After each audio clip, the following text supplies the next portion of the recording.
I am the king of weapons. This video is purely for entertainment and does not infringe on copyrights or laws. The rights to the novel and image belong to the original author. We do not claim ownership.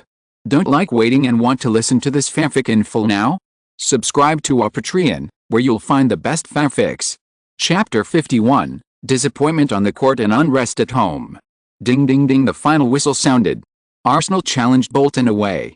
Nolan scored a free kick in the last minute and had to accept the result of a draw. After the game, both head coaches were not very satisfied with the result. Wenger said dully, "It's a pity, we should have won a victory, but I don't know why Silva got a red card. I will ask the FA." And Allardyce said a little depressed, "I don't know what happened to our team. In the last period of the first half, maybe we were too relaxed after taking the lead. Fortunately, we got back what we lost in the second half. I will warn my players in future games not to be careless, especially when facing an opponent like Arsenal. However, I think my team deserves this draw, although I personally think we should have done better." After the game, various media also commented on the game and once again questioned Arsenal's defense, saying that Arsenal has a first-class front court in Europe, but the back court is even second-rate. There are problems. Even facing a team like Bolton, they were scored 3 goals. Then what about facing Chelsea, Manchester United and Liverpool? They all pointed out that Wenger should consider the problems of the defensive midfielder and the back line.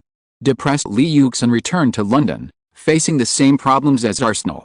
When he got home, Lee Yuxin parked the car nervously, entered the courtyard, and tiptoed to observe the gate. It was very quiet and nothing unusual. Yang Guiyang was biting biscuits in the yard, picking up the faucet from time to time to water the saplings, playing and laughing. Sometimes Lee Yuxin felt that Shuo and Yang Guiyang's ages should be swapped. "SHH, Yang Guiyang, come here." Lee Yuxin quietly called Yang Guiyang over. What's wrong?" Cough cough cough. She opened her mouth without swallowing the biscuit and choked. Lee Yuxin quickly turned on the water, fed her a sip, and asked with concern, "Are you okay?" "Hey, it's okay, thank you brother." Yang Guiyang's flushed face slowly recovered and waved her hand. "I'm glad you're alright. By the way, did anyone come here today?" "No, it's normal." Really? After waiting for a positive answer, Lee Yuxin patted his chest, smiled, and prepared to go into the house. With a click, the door opened, and 2 pretty figures appeared in front of Yang Guiyang, one with wild heroism, and the other with intellectual tenderness, staring at Lee Yuxin. Shuo and Nana smiled at Lee Yuxin at the same time. Today's game gave Nana a different idea. "Haha, you are all here, haha, didn't you say that no one came?" Lee Yuxin yawned at first, then took a step back, gritted his teeth and asked Yang Guiyang in a low voice. "Sister Shuo said she is also your family, isn't she?" Yang Guiyang asked back curiously. Bright eyes were a little puzzled. "Don't try to deceive me with such eyes, say so loudly to kill me." Lee Yuxin glared at Yang Guiyang. He quickly smiled at the 2 people who were still at the door of the room and said, "It's windy outside, let's go in and talk, the audience here is not very friendly." He wanted to pull the 2 people's hands in, but heard 3 hum sounds. A big extra stepped on his canvas shoes and left, and the remaining 2 glared at him. The 2 looked at each other fiercely and left. Only a gust of cold wind blew, and the door closed with a bang. Lee Yuxin sat on the stone steps and looked at the sunset in great sadness. He wanted to sing, but now he forgot that there was no audience. Fortunately, there was a puppy outside the yard. Lee Yuxin's eyes lit up and finally had some life. Then, "Damn it, don't pee here. Weird dinner." Lee Yuxin sat on the top, with 2 dinners in front of him, one Western and one Chinese, a pair of chopsticks and a knife and fork, and 2 elegant and indifferent beauties on both sides, without any abnormality, smiled and asked Lee Yuxin questions from time to time. Lee Yuxin answered honestly, and Yang Guiyang had already slipped back to his room. Nana was also someone Lee Yuxin had known before. She was a girl who had no interest in football, liked to play and read books, and was aloof and quiet. However, she was Shuo's longtime friend. What was going on? Lee Yuxin didn't have time to think about it. After a 2-hour dinner, Lee Yuxin burped and cleaned up the dishes. Originally, these were the 2 of them who were responsible for them, but in the end, neither of them wanted to leave the other to accompany Yang Guiyang alone, nor was they willing to help each other, so they had to leave it to him. "Hey, I'm finally done." Lee Yuxin lay tiredly on the fragrant apricot yellow bed, looking at the petite figure in front of the desk. Soft facial curves, long eyelashes, and a face that made people feel pity. Her hands kept drawing things, and her mouth kept humming dynamic melodies from time to time, and her little head sometimes shook. Yang Guiyang was still doing homework and research. Those were all Lee Yuxin's memories, and some were not complete at all, but this did not hinder the display of this genius's talent. He deduced and hummed with relish, immersed in his own world. After more than an hour, Yang Guiyang finally stopped her fun. Seeing Lee Yuxin lying on her bed flipping through comics, she smiled and said, "You're still alive. It's strange that Sister Shuashuo didn't kill you." The two had known each other since childhood and had a good relationship. Naturally, they knew Shuashuo's temper. "Yang Guiyang, can you sing a song for me?" Lee Yuxin looked at her, clenching her fists and stretching her waist. She was very cute. Suddenly, she had the urge to listen to Yang Guiyang's singing. Go to your room and listen. I need to rest now. Otherwise, I'll let Shuashuo and Nana come here to find you." Lee Yuxin was ordered to leave. "The question is, whose house is this?" Shaking his head miserably, "Oh, I've wasted my good looks. It's too cruel, leaving Yang Guiyang's room. Why won't you sing for me? Is my protagonist halo not working? It doesn't make sense." Shaking his head, he looked puzzled. Why was he kicked out now, and in his own home? Oh.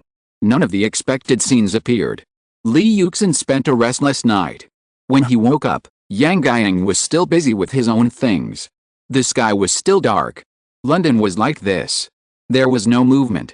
But when he went upstairs, he found that Shuashuo, who was supposed to be at work, was sitting on the sofa watching TV, while Nana was flipping through a magazine. When the two saw Lee Yuxin coming down, they said without turning their heads, "Soy milk is there, go and drink it, eggs, bread is also there." "Oh, okay," he responded and left in a hurry. This scene was too weird. Lee Yuxin looked at the things on the table and his heart trembled. "Coach, is there a full-time competition?" After observing for a day, plus the necessary investment, bribery, and some necessary means, eavesdropping, Lee Yuxin finally understood what was going on with these two people. It turned out that before he came back yesterday, these two people did have a quarrel. What was the content? I don't know. In the next 2 days, Shuashuo and Nana did not quarrel, nor did it affect Lee Yuxin's training. When Lee Yuxin returned to the Highbury training base, he saw Fabregas and Van Persie looking like ghosts, and he was very proud. "You want to see me laugh? No way. She went back a long time ago. Let's go, let's train." In the next game against Ajax, Wenger also did not plan to let Lee Yuxin play, and he did not even include him in the substitute list. After the experience of the last time, Wenger immediately attended the official press conference with Lee Yuxin after announcing the big list and explained the reason. This time Wenger was very bold to send most of the substitutes to train newcomers. Because the game against Ajax was not included in the substitute list, Lee Yuxin could only watch the game in the stands. During the game, many fans asked Lee Yuxin to take a photo with him. However, when they saw two women sitting next to Lee Yuxin with high-neck scarves, they knew that they were Lee Yuxin's sisters, and they smiled ambiguously. For the hot fried chicken of their team, many people knew about his romantic affairs. Lee Yuxin sat in the stands with a smug look on his face, watching the two of them surrounding him, asking him questions from time to time, which was a really good feeling. Unfortunately, Yang Guiyang also knew a lot about football, and he would interrupt from time to time. Damn it, Lee Yuxin couldn't help but curse when he saw the ball hit by a bee hit the crossbar and flew into the stands at the last moment. At home against Ajax, Arsenal shook hands with their opponents in 90 minutes. Throughout the game, Arsenal completely lost its former style, with poor offense and weak defense. If Ajax hadn't played at a similar level, Arsenal would probably have lost at home. During the game, many Arsenal fans had begun to shout the slogan "We want Zio, we want him to play." This Arsenal has been seriously deformed. Indeed, the substitutes are too bad when facing strong teams, or they weakened Arsenal's weapons by 2 or 3 times, and the loopholes were exposed. Lee Yuxin leaned back in his chair and did not leave. No one knew better than him what Arsenal was going to face, and Wenger did not seem to be in a hurry at all. First, it was Ljungberg and Campbell, then Haleb, Ashley Cole and the latest Clichy. Unknowingly, Arsenal's injuries have begun to explode on a large scale, and Arsenal is likely to collapse in the later stages. Watching the team step by step from the former glory to the dusk, Lee Yuxin felt his powerlessness for the first time. It had nothing to do with whether he played in this game or not, but the worry about Arsenal's next schedule. It was obvious that Arsenal relied too much on the players. This is the spectator's clearness. Lee Yuxin had not noticed the potential danger of Arsenal on the court before, but now he realized it. What's wrong, Lee? Isn't it just a draw? How can you win all the time in football? Whether you played or not, they played well. Nana saw Lee Yuxin's abnormality and couldn't help but comfort him. Don't talk nonsense if you don't understand. Lee Yuxin said, a little annoyed, without the usual joking look. Nana was startled. She didn't expect Lee Yuxin to scold her like this. She felt a little wronged. She did nothing wrong. She was scolded with good intentions, but she was unwilling to accept it. She stared at Lee Yuxin with red eyes. Lee Yuxin was also stunned. He clearly felt that his tone was too harsh. Seeing Nana's red eyes, but staring at her like a little wildcat, he just pursed his lips tightly, feeling aggrieved and unwilling. He was a little amused and said softly, "I'm sorry, Nana, I really didn't mean it. Don't be angry, okay?" Humph. Nana felt even more wronged by his apology. Thinking of what happened when she came back, her eyes became even redder. She turned her head away stubbornly and ignored Lee Yuxin. "Okay, Nana, let's go back first. We'll deal with this bad guy when we get home." Humph. Shuashuo also felt that Lee Yuxin's attitude just now was a little too much. He glared at Lee Yuxin and came to comfort Nana. It's not that they have a good relationship, but he just couldn't bear to see his longtime friend crying so sadly. If she was seen here, it would be a big trouble. Yet, Nana nodded, and left the stadium with Shuashuo without looking back. At this time, the two of them behaved quite harmoniously. As expected, when Lee Yuxin returned home, he was treated coldly. Yang Gang didn't care about his face and scolded Lee Yuxin. Lee Yuxin was speechless and could only listen quietly and then return to his room. After the storm, the relationship between the two women obviously changed. Lee Yuxin no longer had to eat 2 meals. There was more negotiation between the two of them. The two seemed to have discussed and tried not to cause Lee Yuxin any more off-field problems. It seemed that Lee Yuxin's outburst in the stands did have some effect. After settling down at home, Lee Yuxin had more energy to face the next game. This weekend, Arsenal will go away to face the traditional powerhouse Newcastle United. Chapter 52. This is the game. At this time, Newcastle's Owen returned to the team, and on the Arsenal side, Haleb also returned from injury, but Silva was suspended due to a red card. What disappointed Wenger even more was that Zigan also fell. Arsenal's left side became a veritable dangerous position, and 3 players had been lost in succession. This game and the next game against Chelsea are considered to be the touchstones for testing Arsenal's achievements during this period. So far, Arsenal has remained unbeaten in all games this season except for the unexpected defeat by West Bromwich Albion. Arsenal has achieved a record of 10 wins, 2 draws and 2 losses in the league, 8 points behind Chelsea, who has played 1 more game, while Chelsea has achieved a record of 13 wins, 1 draw and 1 loss. The only game they lost was to Manchester United. Before the game, the coaches of the two clubs were very confident. At the pre-match press conference, Wenger said that his team would take the victory at St. James Stadium and that his team could get out of the influence of injuries. Souness, who was standing beside him, was disdainful. He once again said that the victories Arsenal had achieved during this period were not real and it was impossible to measure their true strength. At St. James Stadium, his team would let Arsenal truly recognize themselves. Then the two sides announced the roster: Newcastle, Given, Ramsey, Baumzong, Bramble, Elliott, Solano, Fay, Parker, Amiabi, Shearer, Owen. Owen, who had recovered from his injury, could finally play. Arsenal's roster was Lehmann, Toure, Senderos, Campbell, Lauren, Lee Rushin, Fabregas, Flamini, Haleb, Henry, Van Persie. Arsenal had to put together a scattered defense line to fight. Lee, this guy is really arrogant. Humph, I'll teach him a lesson when the game comes. Van Persie was holding a newspaper with Soner's huge face on it in the locker room and looked unhappy. Okay, Robin, let's listen to the boss's arrangement first. Seeing Wenger coming back, Lee Yuxin hurriedly stopped Van Persie. All the Arsenal players were determined to win this game. Wenger looked at his players and said seriously, I don't ask much of you in this game. You must try to control the ball under your feet and reduce unnecessary mistakes.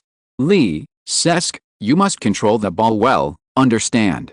Yes, Lee Yuxin and several other players nodded hurriedly. Robin, you must seize the opportunity as much as possible. The opponent must be very strict with Terry in the game, so you have a lot of opportunities.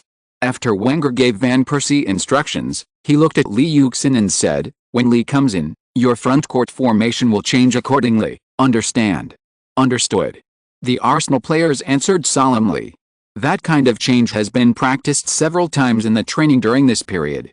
In the locker room of Newcastle United, Souness also gave instructions to his players, and the focus was also on Lee Yuxin. Lee Yuxin made a particularly deep impression on them in the first game, and Parker and Emilby were assigned to intercept Lee Yuxin. Hi, Lee, I've seen you a lot recently. You've done a good job. We'll teach you a lesson later. When the players from both sides were in the player tunnel, Shearer had already greeted Lee Yuxin with a smile, but he didn't admit defeat. Hi, Alan, you've been in good shape recently, but we won't be soft later. Hi, Michael, hello. Lee Yuxin shook his head and smiled back, and at the same time greeted his favorite Owen. Hello, Lee. Owen also nodded. Watching the two sides bickering, the players on both sides also smiled kindly, but the players on both sides stood quietly in the tunnel and didn't say anything more. After all, the game was about to start, and personal relationships were personal relationships. Lee, I look forward to working with you in the national team. When the two sides shook hands, Owen said softly to Lee Yuxin. With the referee's whistle, the game officially began. Newcastle United took the lead in attacking. Their goal was clear, which was to use the bodies of their players to break down Arsenal's field. At the same time, they were equipped with Owen, who was fast and skilled, and Shearer, who was aware and experienced, to find opportunities to tear open the opponent's defense. When Arsenal defended Newcastle United's attack, they still relied on the whole team, 1 against 1. The defenders were not at an advantage at all. Besides, except for Flamini, the other players' individual defense was not ranked in the English League. Lee Yuxin and Haleb stood behind to protect the two ribs. Newcastle United did not find a good opportunity after the opening. Faye was intercepted by Fabregas, and Arsenal launched an attack on the spot. The ball was quickly sent to the feet of Haleb, who came in from behind. Haleb easily dribbled past Solano, who was rushing up, and rushed all the way to the hinterland of Newcastle United, as if he was in an empty place, and quickly killed to the front of the penalty area. As soon as the Arsenal players saw Haleb start, they immediately followed and rushed to the front of the penalty area. Haleb saw Henry's figure, squeezed past Ramsey, entered the penalty area, and sent the ball to the front of the goal, where Henry and Van Persie were already outflanking. Go in, the team is in danger, be careful. Oh, Lee. The Newcastle United team stared at the ball flying in front of the penalty area, and the jersey printed with 95 good had already arrived in big strides. When Henry and Van Persie entered the penalty area, they found that the ball reached Baumsong and changed its direction, and watched the ball fly out of the penalty area. At this time, Lee Yuxin had already spotted the opportunity, and with Parker entangled with him, he followed up with a fierce shot, ignoring Parker's pull. The ball flew straight out, and Lee Yuxin's legs were still lifted high, which showed how strong the force was. The ball flew towards the goal with a little weird rotation. Go. Oh, shit. Lee's heavy artillery failed. Jiwon's performance was incredible, really annoying. When Sank saw Lee Yuxin's powerful volley in front of the penalty area, he instinctively shouted goal, but found Jiwon firmly holding the ball in his arms, saying in disbelief, "Damn it." Lee Yuxin thought he was going to score this goal, and was about to celebrate, but the opponent's goalkeeper easily held the ball in his arms, and waved his arms in dismay. Phew, don't worry, men, we have Shea. Well done, Shea, go to hell. Weakling Newcastle United fans saw this must goal being hugged by Given, and they were overwhelmed with joy, venting their excitement to their heart's content, but the next scene stunned them. Oh my god, they saw Parker falling on the grass in front of the penalty area, holding his calf in pain, where there was an obvious bend, and the huge pain made him unable to make a sound. Just now, after Lee Yuxin received the ball, Parker thought that Lee Yuxin might break through, so he squeezed in front of Lee Yuxin and tried to block Lee Yuxin's breakthrough route. Who would have thought that Lee Yuxin would directly shoot at the goal, and at that moment, Parker's forward supporting leg was just hit by Lee Yuxin's ball. The impact of the ball plus the weight and inertia of the person instantly broke Parker's calf. The ball's power was reduced and Given easily took it down. However, Parker fell heavily on the grass due to a broken leg and almost went into shock. Referee, someone is injured, someone is injured, I'm sorry, I didn't mean it, please believe me. Lee Yuxin clearly heard Parker's whimper and saw his face suddenly turn blue and then pale. He noticed the change immediately and hurriedly called the referee over. When he saw the broken leg, Lee Yuxin's face changed horribly, and his pupils shrank in fear. He apologized to Parker in a panic, but completely forgot that he was a player. The players from both sides rushed over immediately. Soon, the Newcastle United team doctor came on the field to check Parker's injury. The stretcher was quickly brought up, and at the same time, he signaled Sonis to make a substitution. Damn it. Fuck, he just recovered from his injury. Many Newcastle United players have already cursed out loud. Owen has turned around and covered his face in pain. No one can understand what that means better than him, and Shearer tries to control the emotions of the players. Lee Yuxin saw the team doctor put an oxygen mask on Parker and stood there, his face turned pale. Did I do this? Exclamation mark. His eyes were a little dull. Lee, don't be nervous, it's none of your business, cheer up, you are brave.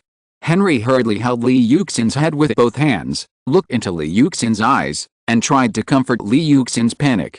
Henry was very worried that the 17-year-old young man would collapse.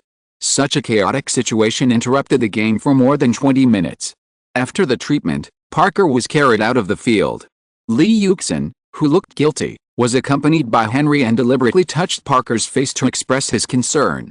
There was also a long applause at the scene, expressing respect for this dedicated player. Painful Sonis had to start substitutions in the 3rd minute of the game, with a bad boy Bowyer coming on. Wenger also looked at this scene with a look of astonishment and horror. He did not expect that Arsenal players could now get their opponents off the field, but the consequences were extremely cruel. No one wanted to. Although Arsenal used to be known as the red card team, it was more because of the relationship between the old players and Vieira. In fact, Wenger has been shaping Arsenal's elegant style of play. After the game resumed, it was obvious that both sides were affected by the ball, especially Lee Yuxin. It was the first time he saw a player injured and carried off the field on a stretcher, and he got off the field by himself. The scene of Parker holding his legs and whimpering cast a shadow on Lee Yuxin's confidence.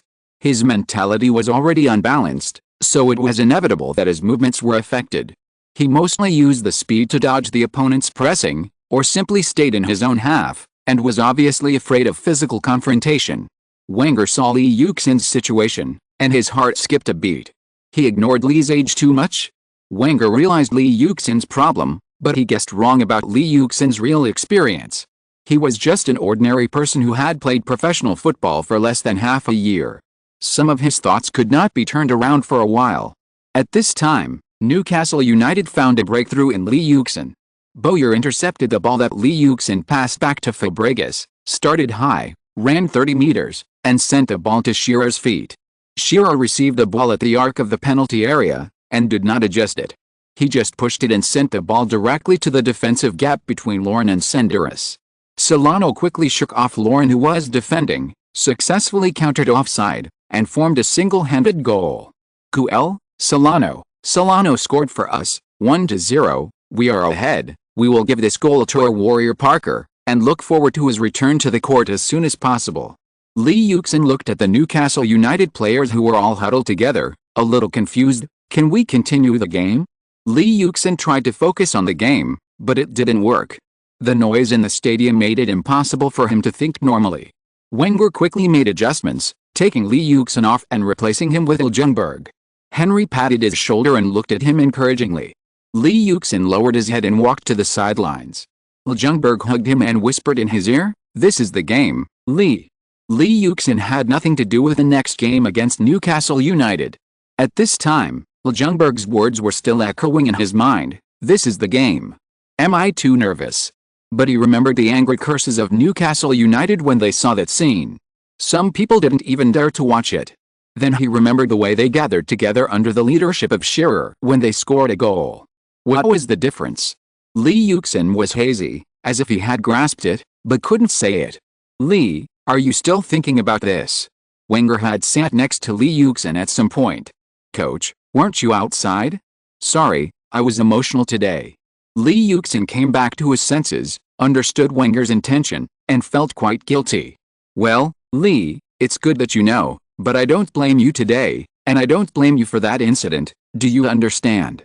Wenger smiled gently.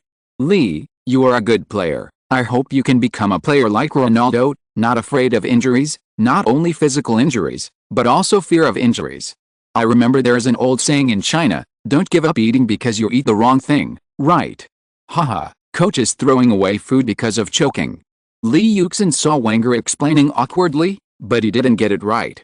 Even though he was a little depressed, he couldn't help but laugh out loud, but his coach was rare, and the meaning was similar. "Well, is it that I said it wrong? Winning is not death, fighting. Li, can you help me say it? I don't speak Chinese very well." "What do you mean by not very well?" "It means that you don't know it at all." Wenger tried hard but clumsily to learn Chinese pronunciation. He learned the general idea and asked Li Yuxin to explain it for him. Li Yuxin found Wenger's clumsy pronunciation funny.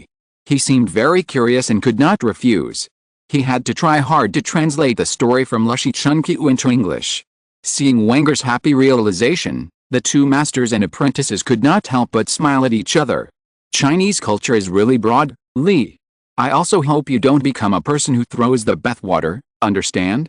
You go back today and go directly to Highbury tomorrow."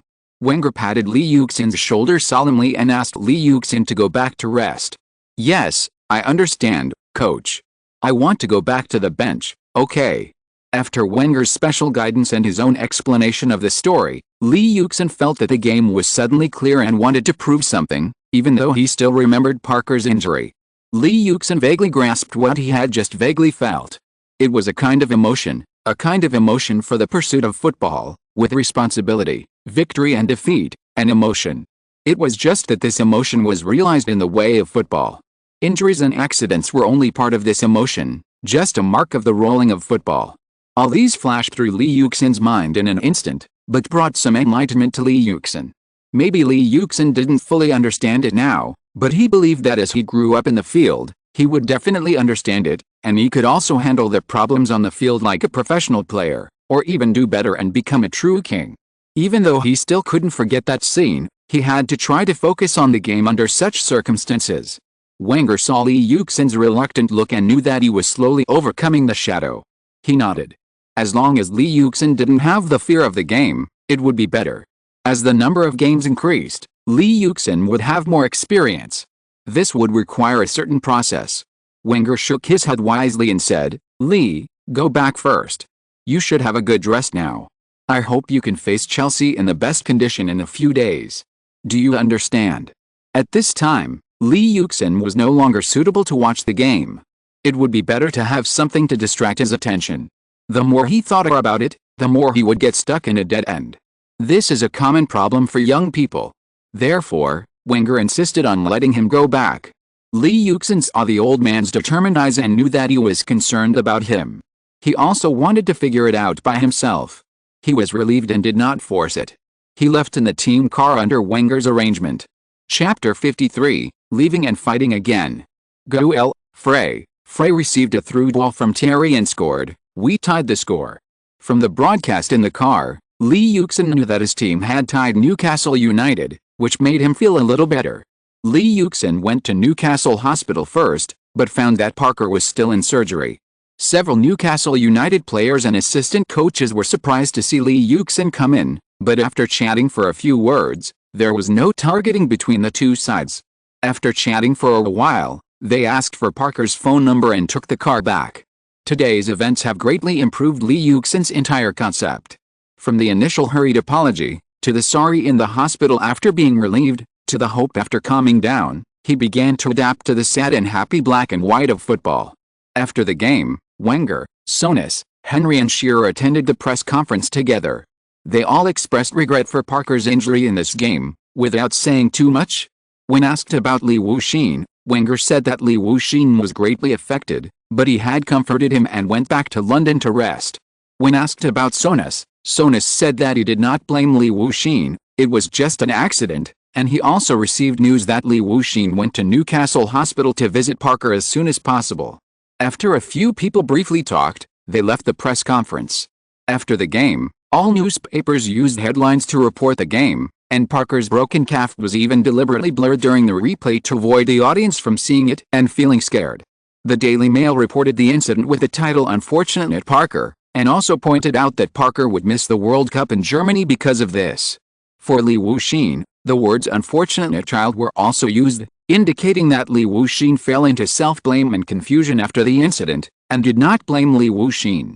The Daily Mirror also reported with similar views, and they pointed out Lee Yuxin's performance afterwards, believing that if Lee Yuxin did not adjust the impact of this incident, it would probably destroy Lee Yuxin's psychology, making this genius afraid of the game. They also deliberately printed the number of a famous psychological counselor in their newspaper, which was very clear. In short, all media outlets have a unified caliber, expressing sympathy for Parker and understanding for Lee Yuxin. Even The Sun, which dislikes Lee Yuxin, only speculated that Lee Yuxin would miss the game against Chelsea. The reason for this is that Lee Yuxin was not at fault. From the post-match interview, Parker just squeezed to the front after Lee Yuxin hit the ball, and Lee Yuxin could not control it. In this case, if they continue to blame, the meaning of football will be challenged. Normal confrontation is bound to have accidents, which is beyond doubt. These shrewd media will not risk being banned to hype this matter. Hurry up, Lee, run. How come you are slower than Robin? Haha, Lee, did you do something bad again yesterday? Lee, let's see who can score more free kicks. The loser will treat the whole team to a meal. In the next few days, Lee Yuxin was fully prepared for the match against Chelsea. At the same time, Henry, Van Persie and others were also training to try their best to get Lee Yuxin out of that incident and use training to feel the joy of the game again. At home, the dinner and clothes that night were also prepared by the two girls. The two girls were very tough on the surface, but they were trying to be nice to Lee Yuxin in private. They were considerate and let Lee Yuxin relax as much as possible, so that he would not be overwhelmed by the game. As time went by, Parker's injury stabilized, and people finally focused on England's World Cup group schedule. England was in Group B with Paraguay, Trinidad and Tobago, and Sweden. Apart from the old enemy Sweden, England has nothing to fear in the group, and this England national team is considered to be the strongest team in the past decade, and the prospects have always been optimistic. Although Sweden is England's nemesis, the team from Beckham to Eriksson said that England is not afraid of Sweden, and England has only one goal, which is the World Cup. However, regarding whether Lee Yuxin can be selected for this World Cup, head coach Eriksson said in an interview, "My team already has a list of 30 people, and there are still 3 missing, but I hope to have more options on the back line. Now I am investigating the defenders. Of course, every player in England is excellent, and everyone will have a chance until next year. But many people have seen that Eriksson does not like Lee Yuxin at all. So far, no one has seen Eriksson have any conversations with Lee Yuxin. Even at Highbury, Eriksson is more concerned about Ashley Cole and Campbell. But these have no effect, because this weekend, England will stage a strong dialogue again. The top 2 teams in the league, Arsenal, will play against Chelsea at home. Arsenal, who has tied 2 consecutive league games, is currently 7 points behind Chelsea, who has played 1 more game. The entire British and even European football world is looking forward to the strongest shield and spear showdown in the Premier League. Even Chelsea is still using the sharp shield. Their current defense is no less than Arsenal, and their powerful front court configuration is no less than the combination of Henry, Lee Yuxin, and Van Persie. Coupled with their solid defense, if Arsenal wants to shake their leading position, the most direct and effective way is to grab 6 points from this strong dialogue. At the same time, the head coaches of various clubs were not spared from this storm. Ferguson was asked about the match between Arsenal and Chelsea for the 4th time this year. Alex, can you talk about the match between Arsenal and Chelsea this weekend? Well, this match will undoubtedly change the situation of the second half of the league. For Arsenal, they have tied 2 consecutive league games and are playing at home. This is a match that cannot be lost. But I am more optimistic about Jose. It is undeniable that he is a great coach. His achievements are admirable. His use of troops and players will also help him. Ferguson said with a thoughtful tone, pointing out Arsenal's winning momentum, but he mentioned and was optimistic about Mourinho. Alexander, Do you think Lee will have any impact in this game? Well, Lee is an excellent player, just like the young Manchester United players I know, the same genius. For genius, you can't have any doubts or denials until the end. That's stupid. It was a seemingly plausible answer. Benitez, who was hiding at home, did not escape and was caught by the people of the Sun. Benitez knew he couldn't escape, so he didn't shirk his responsibility. He said like an old scholar, "This game is difficult for everyone. Therefore, if Arsenal wants to win, they must rely on their offensive ability in the front court. If Chelsea wants to win, I think their field is the most important. However, I personally prefer Arthur. No one understands young people like Arsenal better." The two head coaches of the Giants said one after another. Lee Yuxin was also the object of questioning. So, what about Lee? Do you think he will be affected by the last game? For the players, I personally don't have any doubts. Lee, I have always followed his games, and I will continue to follow this game. The words of the two head coaches of the two Giants brought this weekend's game to a new level. Various speculations and comments came one after another. At the same time, the players and head coaches of the two clubs were chased by various media at the same time. Reporters and paparazzi kept following the players of both sides. Some even sneaked into the head coach's office of Stanford to try to find Mourinho's tactical arrangements. But Mourinho and Wenger were well prepared. After the experience of the first two times, Mourinho ordered the whole team to train in a closed manner, not allowing any player to speak easily, and he himself rarely kept silent about the weekend game. Wenger was even more so. Not only did he have a large number of bodyguards accompanying him when he traveled, but he also had a special car escort. The two clubs gave people a feeling of calm before the storm. Soon the storm came, and Mourinho took the lead. At the last official media meeting at Stanford Stadium before the game, Mourinho directly pointed out the potential contradictions of Arsenal. Coach Arthur relies too much on their individual players. As far as I know, players like Lee, Cesc, Robin, Senders and others have played more than 10 or 20 games as the main players. You can feel their physical fatigue, while Pires, Ljungberg and others have been sitting on the bench. I basically can't see them in the game. My team is very confident in this lineup. This will be our biggest victory this season at Highbury. How could Wenger not see Mourinho's provocation?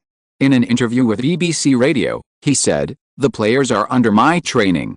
I know the situation of my players. When there are many outstanding and great players gathered together, someone will always stand out. This is a rule. In this game, this is our chance to narrow the score. Every one of my players is full of desire for this game. We will seize this opportunity, especially since we have not lost at home this season. I don't want to talk about Chelsea. I will make arrangements based on their tactics and players, rather than attacking a team. As for Lee, he is an exciting player. As Alexander said, please don't doubt any genius. I agree with him on this point." The head coaches of both teams talked to each other remotely, but the players of both teams were restrained from appearing in front of the news media. Lee Yuxin has been living well these days and has finally gotten over the impact of that incident. The most important thing is Parker's comfort to him, which has touched Lee Yuxin the most. When Lee Yuxin knew that Parker's surgery was over and his injury was stable, he went to see him immediately.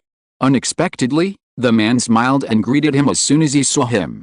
Shearer and others around him did not have any grudges, and at the same time comforted Lee Yuxin, telling him not to take this matter to heart and lose himself.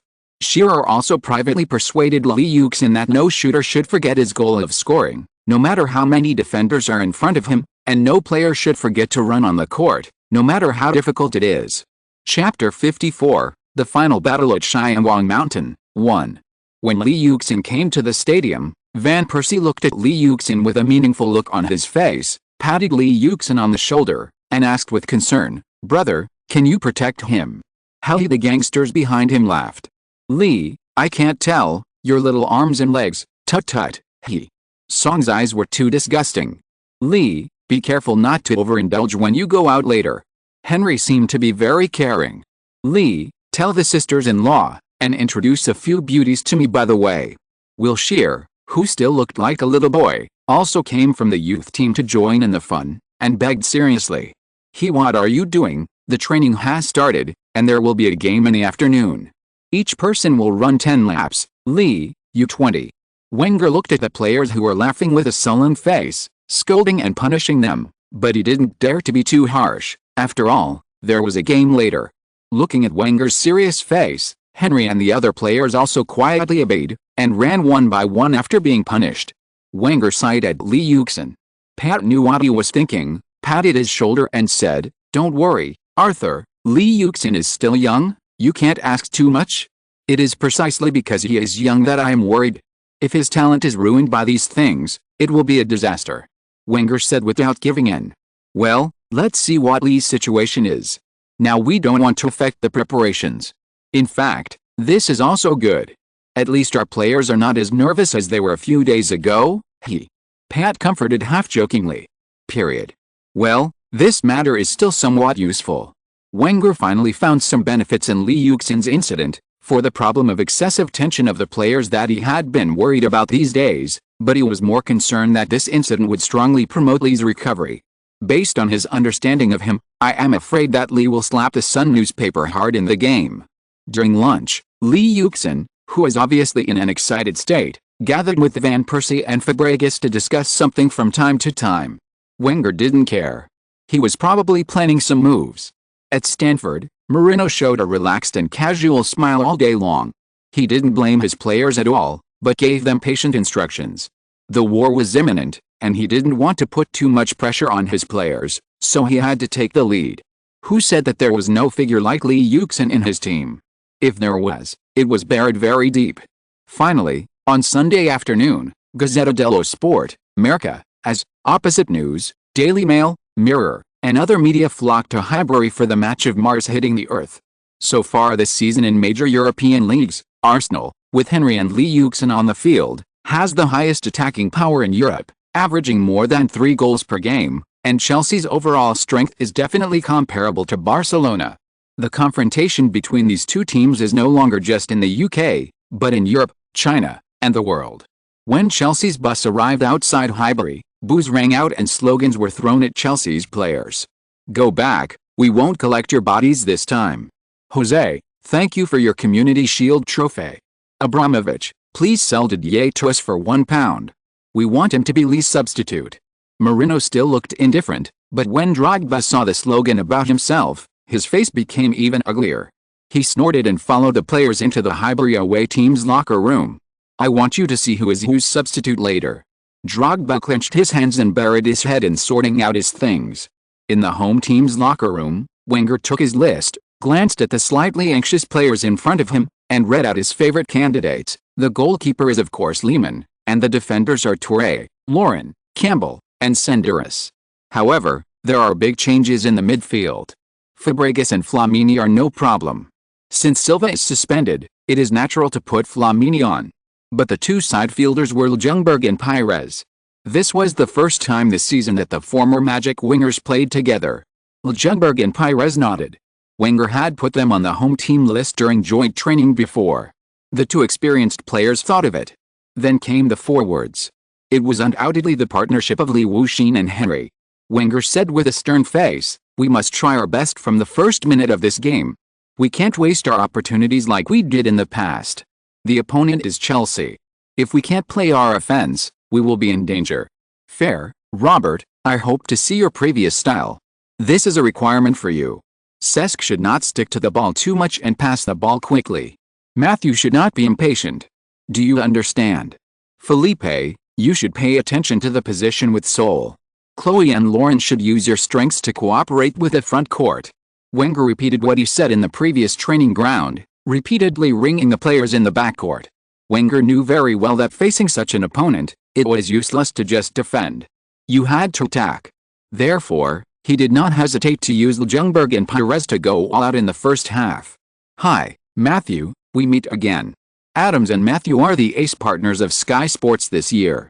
It is natural for them to serve as TV commentators for this live broadcast. Hi, everyone, the game you are looking forward to is about to start. Adams, what do you think of this game?" Matthew asked. "Haha, I can't predict this game. There are too many talented players on both teams. Any one of them is enough to change the game. However, the change in this game is whether Arsenal can play their previous offense, and whether Chelsea can suppress Arsenal with their body and physical strength." "Well, then Adams, which team do you know has a greater chance of winning?" "Well, Haha, it may make most female fans dissatisfied. I think it is Chelsea. Compared with Arsenal, Chelsea's performance was more like the king of the Premier League before, and the state did not fluctuate much. They have reached a perfect state on all fronts, whether in terms of number or quality. Except for attacking Arsenal, they can't take any advantage. Adams became more and more serious.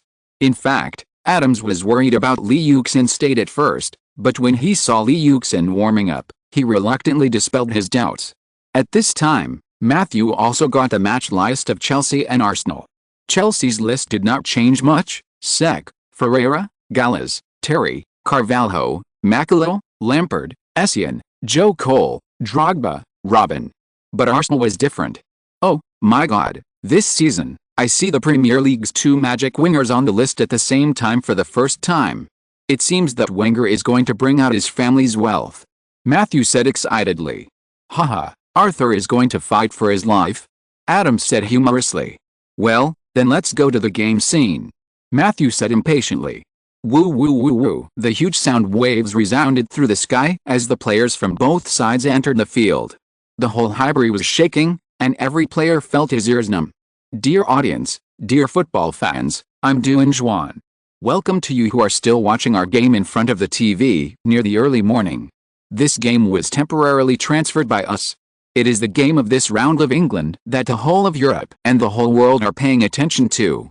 Liu Jianhuang and I will commentate for you. Arsenal will face Chelsea at home. Hello, dear audience friends, it is rare for Duan Juan and I to sit together in league games. Maybe you are not used to it, and neither are we. It's an arrangement, haha, just a joke. Liu Jianhuang greeted with a smile. Haha, the game is about to start. I know that you know Chelsea well, Jianhuang. Can you tell me what they should pay attention to in this game? Well, I personally think that the players of Chelsea have reached a stage of mutual harmony.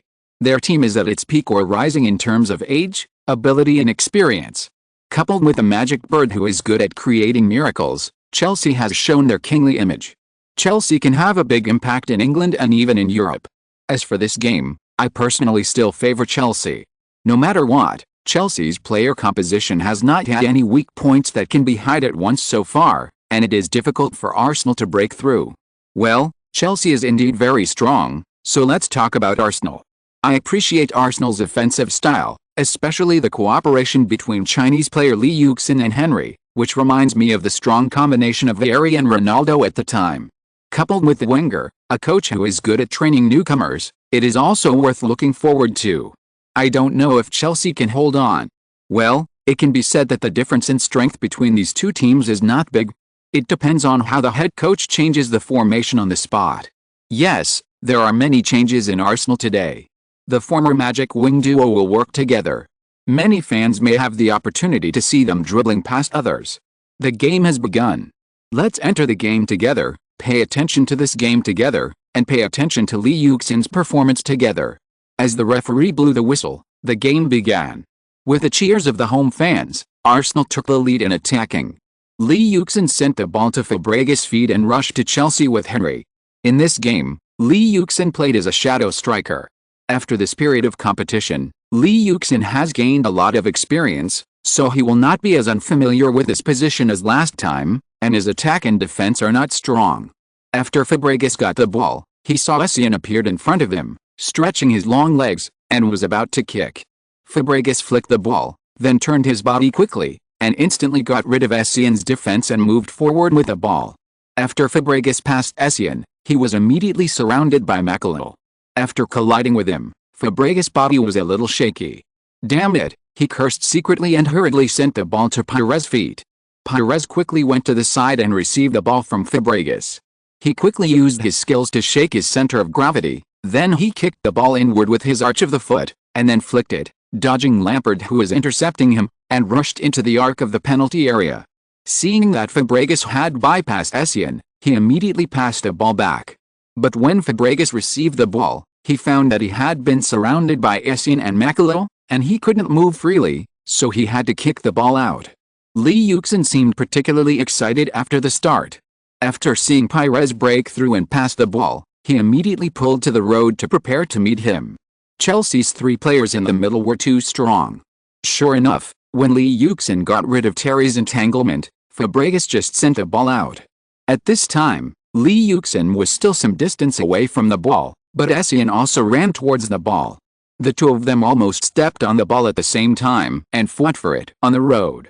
This guy is really strong and his body is really hard. Lee Yuxin felt that his body was like hitting pig iron. Lee Yuxin felt the force on his waist and took the opportunity to retreat, making him miss. SYN stumbled and hurriedly stepped on the ball to stabilize his body, but it was too late.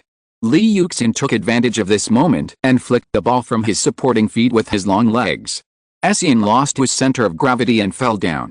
He watched Lee Yuxin dribbling the ball to the right, but there was no one around him. Lee Yuxin dribbled the ball sideways for a few times, glanced at the penalty area, and a trace of determination flashed in his eyes. There's a chance, without any hesitation, while moving, without making any adjustments, slightly tilted his body, lifted his right leg, and hit the side of the ball heavily, and then came up with a heavy cannon to hit the goal. The ball rotated outwards, drew an arc, and flew straight to the upper end of the near corner of the goal like a sharp blade. Terry wanted to block it, but when he rushed to the outside of the penalty area, the ball had already flown over his head and he couldn't jump up in time. Go and Lee! The fans in the stands saw Lee Yuxin's shot and shouted excitedly. When the fans of Highbury came to see Lee Yuxin's powerful shot, it was also their most exciting enjoyment. Unexpectedly, they saw it right away. Sek was fully alert after Lee Yuxin started to dribble the ball. He studied Lee Yuxin's shooting.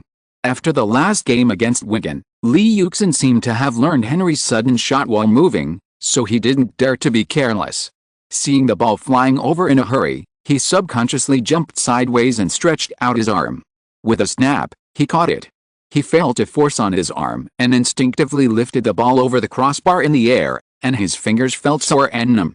Damn it, well done, Lee! Arsenal fans cursed in frustration after seeing Sek lift the ball over the crossbar, and also applauded to sign Lee Yuxin to play a good ball. Oh, what a pity. It seems that Lee is very excited today, not as the outside world said. It seems that he is not affected. This is our first good news today. Lee will continue to blast every goal for us. Sek roared excitedly. Damn it, it would be better if I were closer. Lee Yuxin was not angry, but he secretly remembered his time, and quickly entered the penalty area to compete for the corner kick. Wenger was relieved when he saw this ball. Although he had seen Lee Yuxin's training status, he was really afraid that Lee Yuxin would be like what the outside world said. But this time, it was exactly as he thought. The sun aroused Lee's stronger confidence, and he was finally able to dispel his last doubts. Seeing him so excited, his tactics might have a miraculous effect. Mourinho was watching the field in silence, without any expression, but his eyes were staring at Lee Yuxin. Beautiful, beautiful play, beautiful save, Lee, you are indeed a genius. After so many things, you can still play such an exciting ball. I really admire Arthur's ability to train young players. Matthew stared at Lee Yuxin with excitement. Well, Lee is indeed an amazing genius, but after this time, Chelsea will probably show their strong backcourt advantage. But from this look, Lee is very excited today. Chelsea should be careful. Adam said seriously. Lee Yuxin's shot made Chelsea players sweat, and they also clearly realized that they were facing Arsenal, whose attacking power was higher than theirs. Soon Chelsea's players focused their attention, and after pushing the ball out, they controlled the ball on the field and used their physical advantages to launch a fierce attack. The two sides soon entered the stage of strangulation and attack. Second update. If you're listening to this novel on a channel other than Fanfic World, it means they downloaded and uploaded it without effort. We cordially invite you to visit our channel, Mundo Fanfic Novelis. There you'll find the original version of this story and you can explore many other novels of various genres. We're waiting for you to immerse yourself in a world of incredible novels. Chapter 55, Battle of Shyamwang Mountain, 2. Arsenal and Chelsea are ranked first and second in the goal-scoring list so far this season, and their offensive power is strong. Therefore, both sides have launched fierce attacks after the opening, and the rhythm of the game is very fast. However, Chelsea has gained more opportunities through strong midfield control. In the 10th minute of the game, Drogba passed the ball in the penalty area. After SYN got the ball, he shook off Pires and shot a cold arrow. Lehmann was caught off guard. Fortunately, the ball went over the crossbar and Arsenal escaped. Mourinho was excited when he saw SYN's shot, But when he saw that he missed, he shook his head in dismay. Facing the home court of Highbury, he knew the value of scoring a goal first. As long as he scored a goal first, and then relied on his defense, Arsenal would have to attack in a big way if they wanted to catch up. The defense would easily have loopholes, and then there would be a great chance to win the game. After being suppressed for nearly 10 minutes, Arsenal began their own offensive mode. Flamini sent the ball to the feet of Ljungberg on the wing. Ljungberg used his experience to dribble past Robben, and seeing Essien coming, he passed a ball to Fabregas, who was advancing. The two cooperated on the wing and quickly passed a ball to Ferreira. Pires went to the middle, and Henry went to the side. Pires dribbled past Lampard's interception and rushed into the penalty area, but Terry had already come to intercept. Pires gently passed a ball to Terry behind him. At this time, Ljungberg used his speed to grab the ball before Ferreira, but his height did not shake off the opponent. Ferreira was closely attached to him. He could only follow the ball step by step. When he was close to the bottom corner, Ljungberg raised his speed and struggled to make a space. The arch of his foot rubbed a half arc, and the ball flew to 24 yards in front of the goal. There was a gap there. A purple figure was pulled by Gallas and ran towards the ball quickly. It was Lee Yuxin. When Henry and Pires changed positions, Lee Yuxin also followed into the penalty area to act as a striker, but with Gallas and Essien around him, he had no way to receive the ball. After seeing Ljungberg dribbling the ball in, Lee Yuxin and Henry cleverly returned to their respective positions. The two players ran at an extremely fast speed, immediately mobilizing Chelsea's defense line, and Chelsea's defense had loopholes.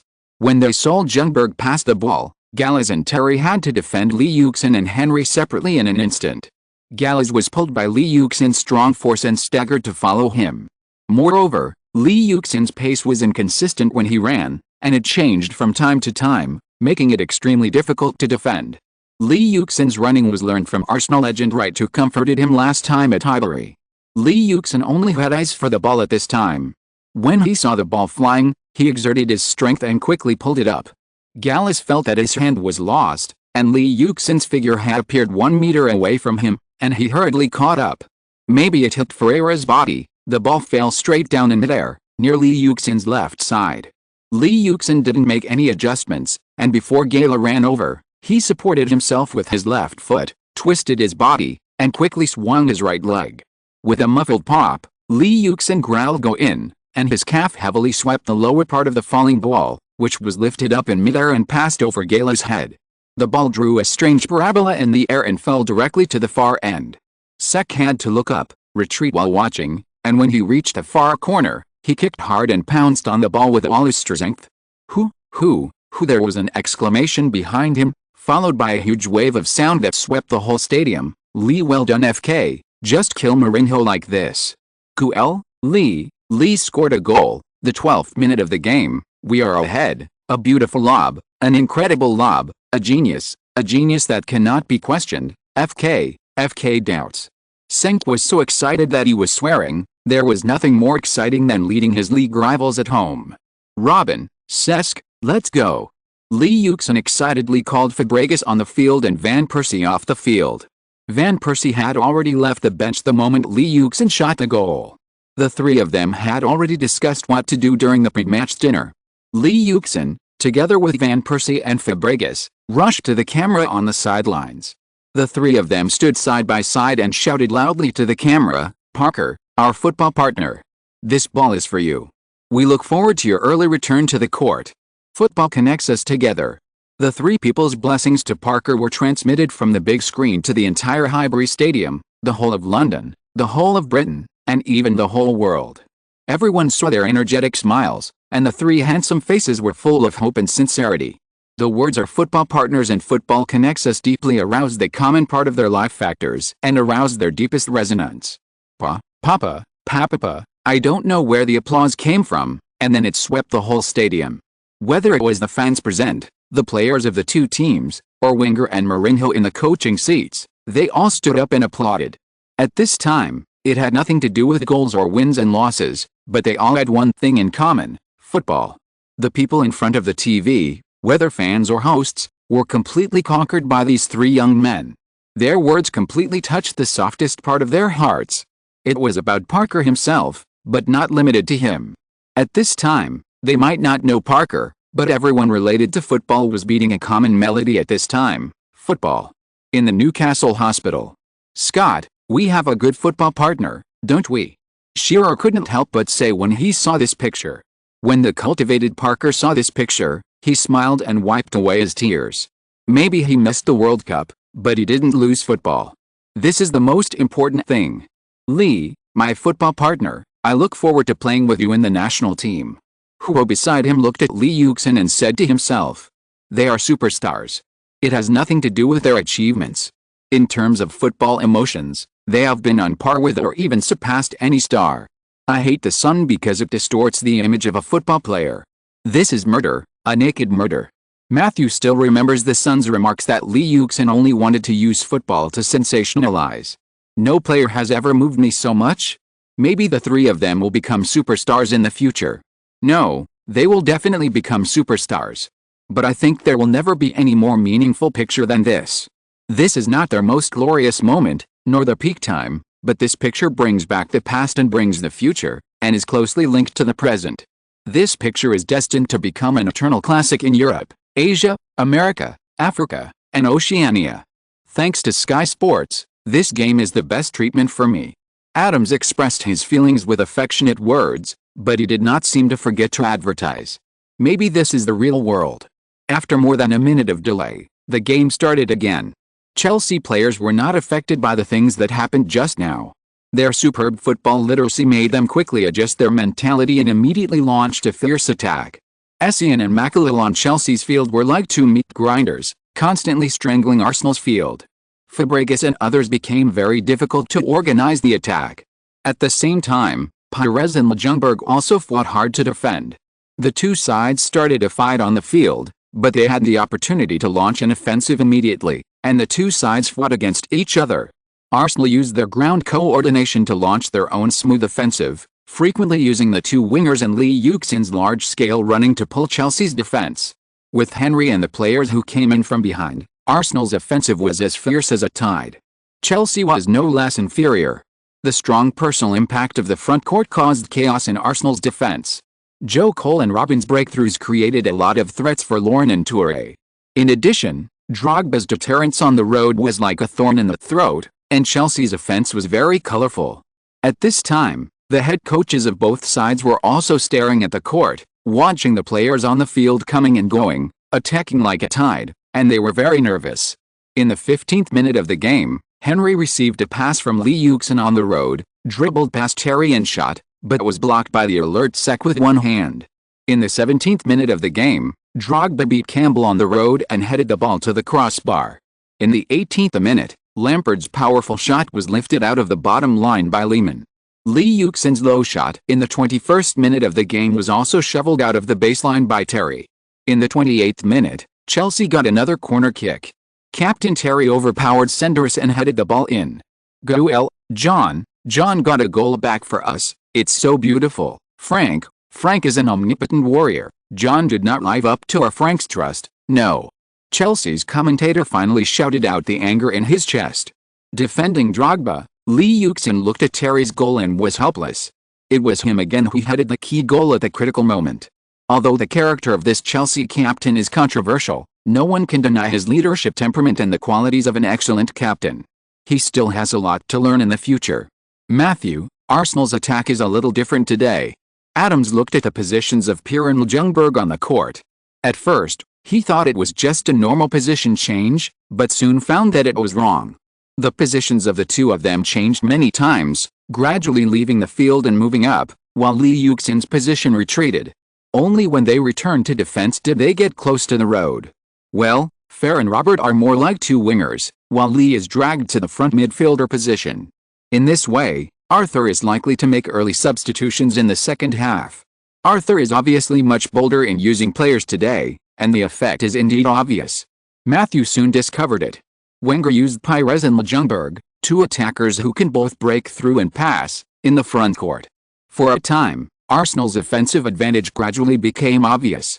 At the same time, he used Lee Yuxin's running and passing, as well as his tacit understanding with Fabregas to distract most of Chelsea's attention. In this way, Chelsea has to pull back the two wingers when defending, and the road has shrunk back. The speed of advancement when attacking is relatively slow, which invisibly weakens Chelsea's offensive power and consumes more physical energy in defense. The offensive and defensive battles of both sides were played openly, and it depends on who can seize the opportunity. The professor and the magic bird stared at the wing together, hoping that their team can open up. On the Arsenal side, Wenger hopes to use Pires and Ljungberg on the court to score more goals, so that it will be easier to play in the second half if he replaces young and impactful players. On the Chelsea side, Mourinho hoped that his players could score a goal to break Arsenal's tactic of attacking instead of defending. Wenger's plan was clear to him. Once Van Persie and Aleb, two players with strong offensive power, were substituted in the second half, Chelsea's offensive strength would probably be even less. Soon the game entered the last 15 minutes, and the offensive of both sides began to weaken, with a slow pass. At this time, Arsenal launched a wave of offensive. Fabregas took the ball on the road, and the positions of Henry and Pires changed immediately. Henry and Pires quickly came up to meet Fabregas. The three of them cooperated on the road, relying on their extremely high tacit understanding, as light and fast as a butterfly flying through flowers, and quickly broke through Chelsea's defense on the road. Pires took the ball on the left side outside the penalty area. Lampard chased up and gently sent it. Henry, who was inserted high, received his through pass in the penalty area. Without any stop, he directly picked up the ball. There was already a figure fighting with Terry there. Terry was tightly blocked by Lee Yuxin in front of him. With rich defensive experience, he knew that Lee Yuxin wanted to stop the ball with his chest. He could pass the ball or shoot directly. Terry would not let the opponent get the ball so easily, but the monster in front of him was like a huge rock pressing on his chest, more terrifying than Drogba. He could not squeeze past him by force, so he went around to grab the ball first. When the ball was about to fly over, Terry's face flushed. He held back his strength and stretched out his right leg. When the ball was about to touch Lee Yuxin's chest, he hooked it fiercely, trying to pick the ball away. But Terry was not strong enough to carry Lee Yuxin, and he only raised the position of the ball a little bit. Lee Yuxin originally planned to unload the ball smoothly, but he never expected that Terry stretched out his foot from behind, ruining his plan. At this time, the ball was already above his chest. If he stopped the ball at this time, he would probably be surrounded by Makalil and Terry, who rushed over, and lose control of the ball. Lee Yuxin's mind moved, and he suddenly remembered the first ball he scored in this life. Yes, that one. The position is just right. A flash of excitement flashed in his eyes. He supported his body firmly with his right foot and secretly hit Terry, who was entangled with him, with his back. Terry felt his body retreat uncontrollably. Realizing that something was wrong, he hurriedly tried to entangle Lee Yuxin again, but Lee Yuxin had already completed the action. At the moment of shaking off Terry, Lee Yuxin's right foot was strong, his body quickly leaned back, and he raised his left leg. When he reached the highest point, the instep of his left foot stretched out in a straight line, heavily swept the upper part of the side of the ball, and flew outward with an arc towards the goal, like a scimitar out of its sheath. Sek was originally standing near the near corner, but he saw the ball flying to the far end. He was horrified and moved quickly, but he felt that the ball was out of reach. Go, Lee! Lee scored an incredible goal. God, what did I see? I have never seen such a wonderful goal since I woke up from my sleep. Arc! Arc! An arc directly sent the ball from Sek's hands to the ball. Incredible, incredible. I thought I saw David's free kick. No, this is our Arsenal, London, and even the unique treasure of England, Lee. We are leading Chelsea 2-0. Sek's shouts cut through the sky above Highbury, but were quickly drowned out by the huge sound waves. Lee. Arsenal fans fell into a huge frenzy, and the sound waves shook the seats in Highbury. 3 updates today. Chapter 56, The Battle of Shyamwang Mountain. 3, The Moment of Decisive Battle. Lee Yuxin returned to his teammates with a happy face and high-fived them. Arsenal players were also excited. The recent 3 consecutive draws have made the team face a lot of doubts, so they were determined to win today's game. The 2-goal advantage in the first half made them more confident. However, Chelsea's players were particularly depressed, especially Drogba. For any young striker, Lee Yuxin's existence is their invisible benchmark, especially for those ambitious young players who have achieved fame at a young age. He is the opponent they most want to defeat. After the restart, Chelsea, who were 1 goal behind, began to show their strong side and launched a fierce offensive. With the continuous support of the two wingers, Drogba used his physical advantage to frequently force the Arsenal defense line. In just 6 minutes, he completed 8 shots, but he was unlucky and each shot missed the target. Ding, the whistle blew, and the 3-minute stoppage time ended. The first half of the game ended. Mourinho entered the locker room first with a cold face, while Wenger looked at his players and smiled gently. It seemed that he was quite satisfied with the first half of the game. Adams, what do you think of this game? Matthew looked at Adams with a smile, because he was an Arsenal fan. Well, in the first half of the game, Arthur did sneak attack Mourinho once. You know, in recent years, Arthur rarely let Robert and Frey play as wingers on the court. Even the fans of France and Switzerland can't imagine it. But the effect is obvious. Chelsea's field was involved by Lee and Thierry, and they couldn't press forward at all. In addition, Cesk's perfect control and Matthew's excellent passing made Arsenal's offense amazing. Adams praised one after another. What about Chelsea? What changes do you think will happen to the two teams?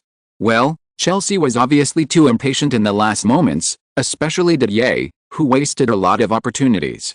But the most important thing is that they couldn't break the control between Lee and Thierry, which is why they lost in the first half. In the second half, I think Jose will probably ask his players to start with their defense, and Chelsea's players will definitely seize better opportunities. They lack a little luck, and there will be big problems with the physical strength of Arsenal's Robert and Frey. As for how Arsenal will change, perhaps the final thing is the connection between the backcourt. Although Didier didn't score, it is obvious that Arsenal's backline is in danger all the time. Coupled with Robin and Joe Cole, Arsenal's defense is still not reassuring.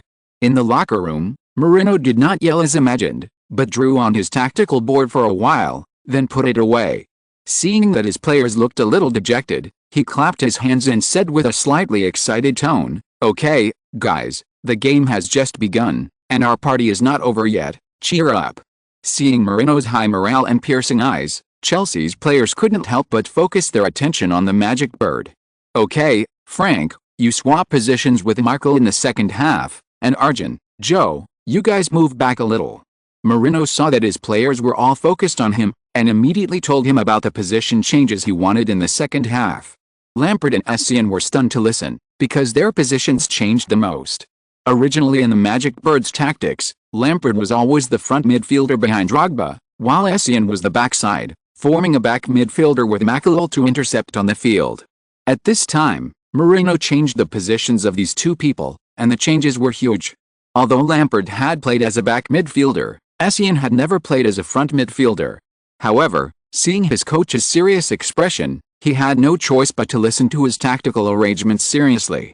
In the Arsenal locker room, Ljungberg and Pires were still relaxing their muscles with the help of the masseurs around them. In the first half, they were the two players who ran the most throughout the game. Wenger was looking at his players seriously. With many years of experience, Wenger knew it was not the time to relax. Wenger looked at his defensive players and said, "You performed very well in the first half, especially in the last few minutes. However, the second half will be a bigger test, so you must maintain a high degree of concentration. DJ and Arjen will become more terrifying, and you must stay in position when they attack. Robin, Pav will replace you in the second half. You must continue to support Thierry and Lee. Do you understand?" The coaches of both sides took advantage of the nearly 15-minute break to give careful instructions. Chelsea is not ready to give up this game, and Arsenal is still far from winning. Moreover, too many eyes and league trends are on this game. Dear audience friends, welcome to the second half of the game. Now the game has started. Let's see the situation of the game. After the commercial, Matthew and Adams appeared in front of the TV with a smile on their faces.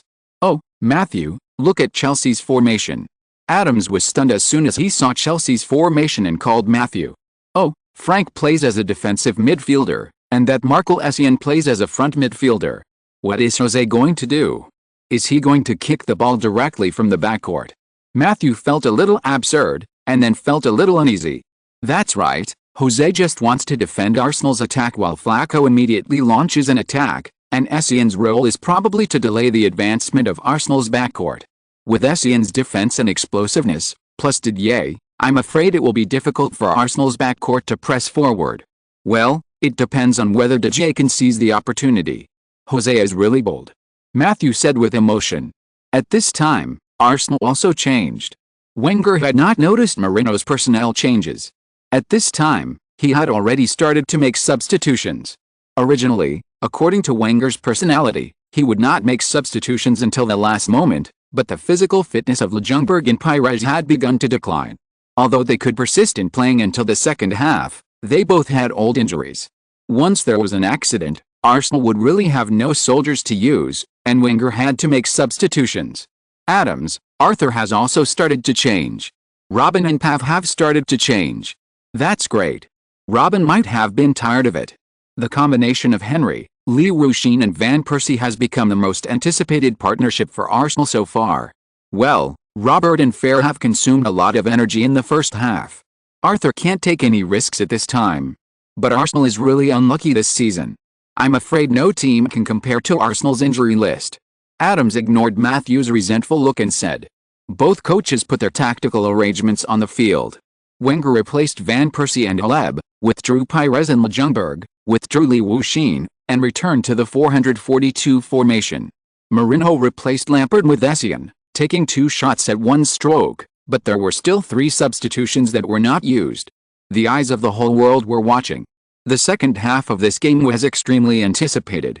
The changes of formation, substitutions, new tactics, and old combinations were completed in an instant. Under the expectation of everyone, the referee blew the whistle to start the second half. After the game started, Chelsea did not start the crazy attack as expected, but sent the ball to Terry's feet in the backcourt, and then to Lampard. Lampard took a few steps and sent it to Essien's feet. Essien then passed it to the side and pressed on the road. It was the same as before, but the person was different. Chelsea began to slowly launch an offensive, and it seemed that they were not in a hurry to catch up with the score. Lampard was also on the side and did not pass the ball on the field as before. The game went on calmly. As Adams thought, Essien's presence largely restrained Fabregas's advancement. Arsenal did not attack like in the first half. The ball rolled more between the players of both sides. Wenger looked at these changes with a serious face, feeling a little uneasy. It was obvious that Lampard was in the position between the left-back Toure and Fabregas, which was the weakest link of Arsenal. After several unsuccessful attacks, Arsenal finally began to calm down, slowing down the pace in offense and pressing for the ball in defense. In the 51st minute of the game, Fabregas and Aleb pressed for Lampard's ball, but Lampard sent the ball to Robin's feet, then squeezed past Aleb and easily received the ball. With a force on his shoulder, he knocked Fabregas away and cut high into the road. Good job, Frank, pass him, pass him. The Chelsea commentator saw Lampard dribbling the ball all the way and screamed excitedly. At this time, Robin and Essien had also rushed to their respective positions, and Drogba in front had begun to enter the penalty area. Fabregas behind him hurriedly chased forward, stuck to Lampard's body, and tried not to let him kick the ball. Fabregas was not a skinny kid at this time. The two of them entangled all the way and soon came to the penalty area. At this time, Flamini wanted to come over to intercept the ball. Lampard felt that Fabregas was not as easy to deal with as he thought. With Flamini coming over, he hurriedly stepped on the ball and quickly knocked the ball to the road. At this time, Flamini felt that things were not good. There was no one on the road. Essien had already pulled to the left when Lampard cut in just now, and Yuxin was taken away by him. Macalo, who seemed to never participate in the attack, had already inserted himself at this time, facing the ball and raised his thighs high. Campbell was startled and hurried forward to block it. But at this time, Macalo did Lampard's job, and pushed his foot. Drogba had already subconsciously inserted into the penalty area at that moment. Sendros's explosive power was not strong, and his starting speed could not keep up with Drogba, and he was quickly thrown away. Drogba easily unloaded the ball in front of the penalty area, and with a clever pick, the ball passed Lehmann and fell into the goal. Drogba excitedly roared in the Arsenal penalty area and returned to his half triumphantly. This is just the beginning. Goal, Didier recovered a goal for us. It was so beautiful. Macalo is an omnipotent warrior. Didier did not live up to Macalo's trust. No. Chelsea's commentator finally shouted out the anger in his chest.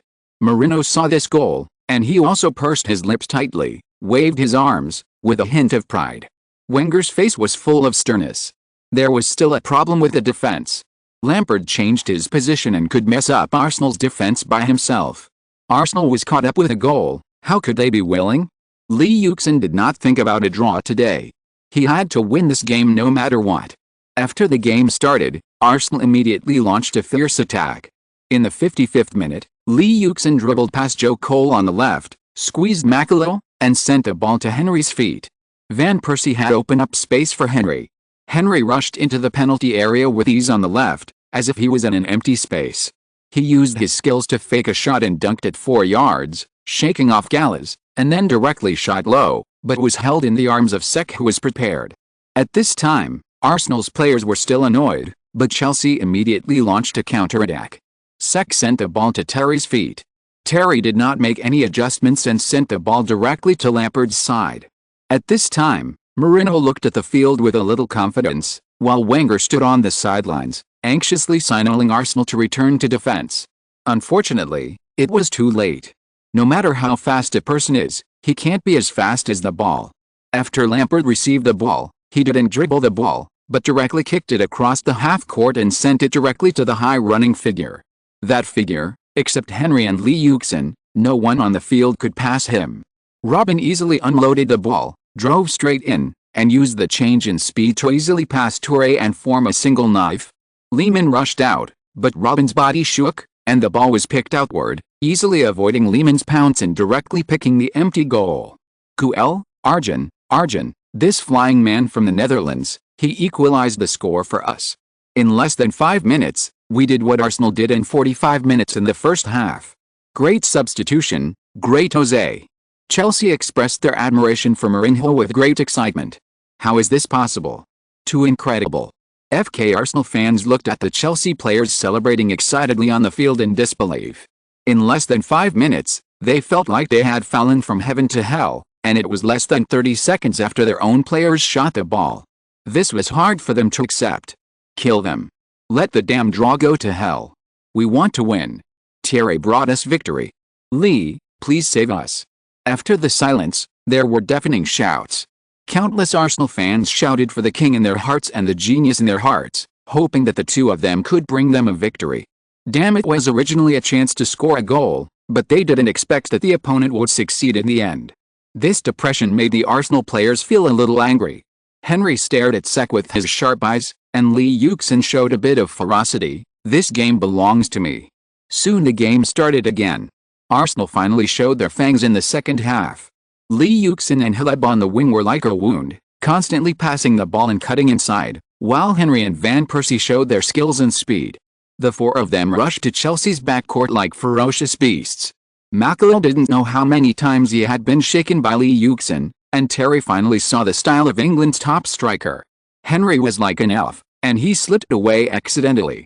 He wanted to kick, but his speed and skills didn't have any chance, and he didn't dare to move too much. Chelsea's players all rushed to their own half to participate in the defense. They were like warriors who didn't care about their lives. They got involved with Arsenal's players again and again, and even if they fell, they would pull down Arsenal's players. The referee showed a total of 5 yellow cards during the period, and Chelsea finally withstood Arsenal's crazy attack for nearly 15 minutes. At the same time, every time Lampard kicked in the backcourt, he could bring a hint of threat.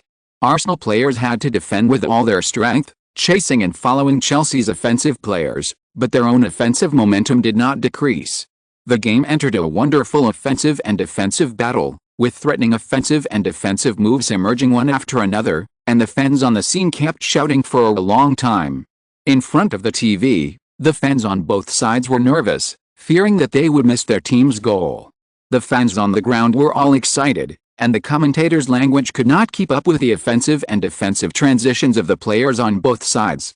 Matthew and Adams had forgotten the profession a little, and no longer made too many comments, serving their eyes wholeheartedly. Chapter 57, Battle of Shyamwang Mountain, 4, tie. In the fierce attack and defense, neither side broke through the other's goal. Robin had been replaced by Jeremy at this time. His physical strength was not enough to support the final game. Arsenal and Chelsea's attack is really terrible. So far, the two teams have had no less than 45 shots. There are nearly 15 minutes of games. This number may exceed 55. Adams came back to his senses and said excitedly, "Well, now the rhythm of both sides is obviously slowing down. It depends on who seizes the opportunity at the end. As soon as Matthew finished speaking, something unexpected happened on the field.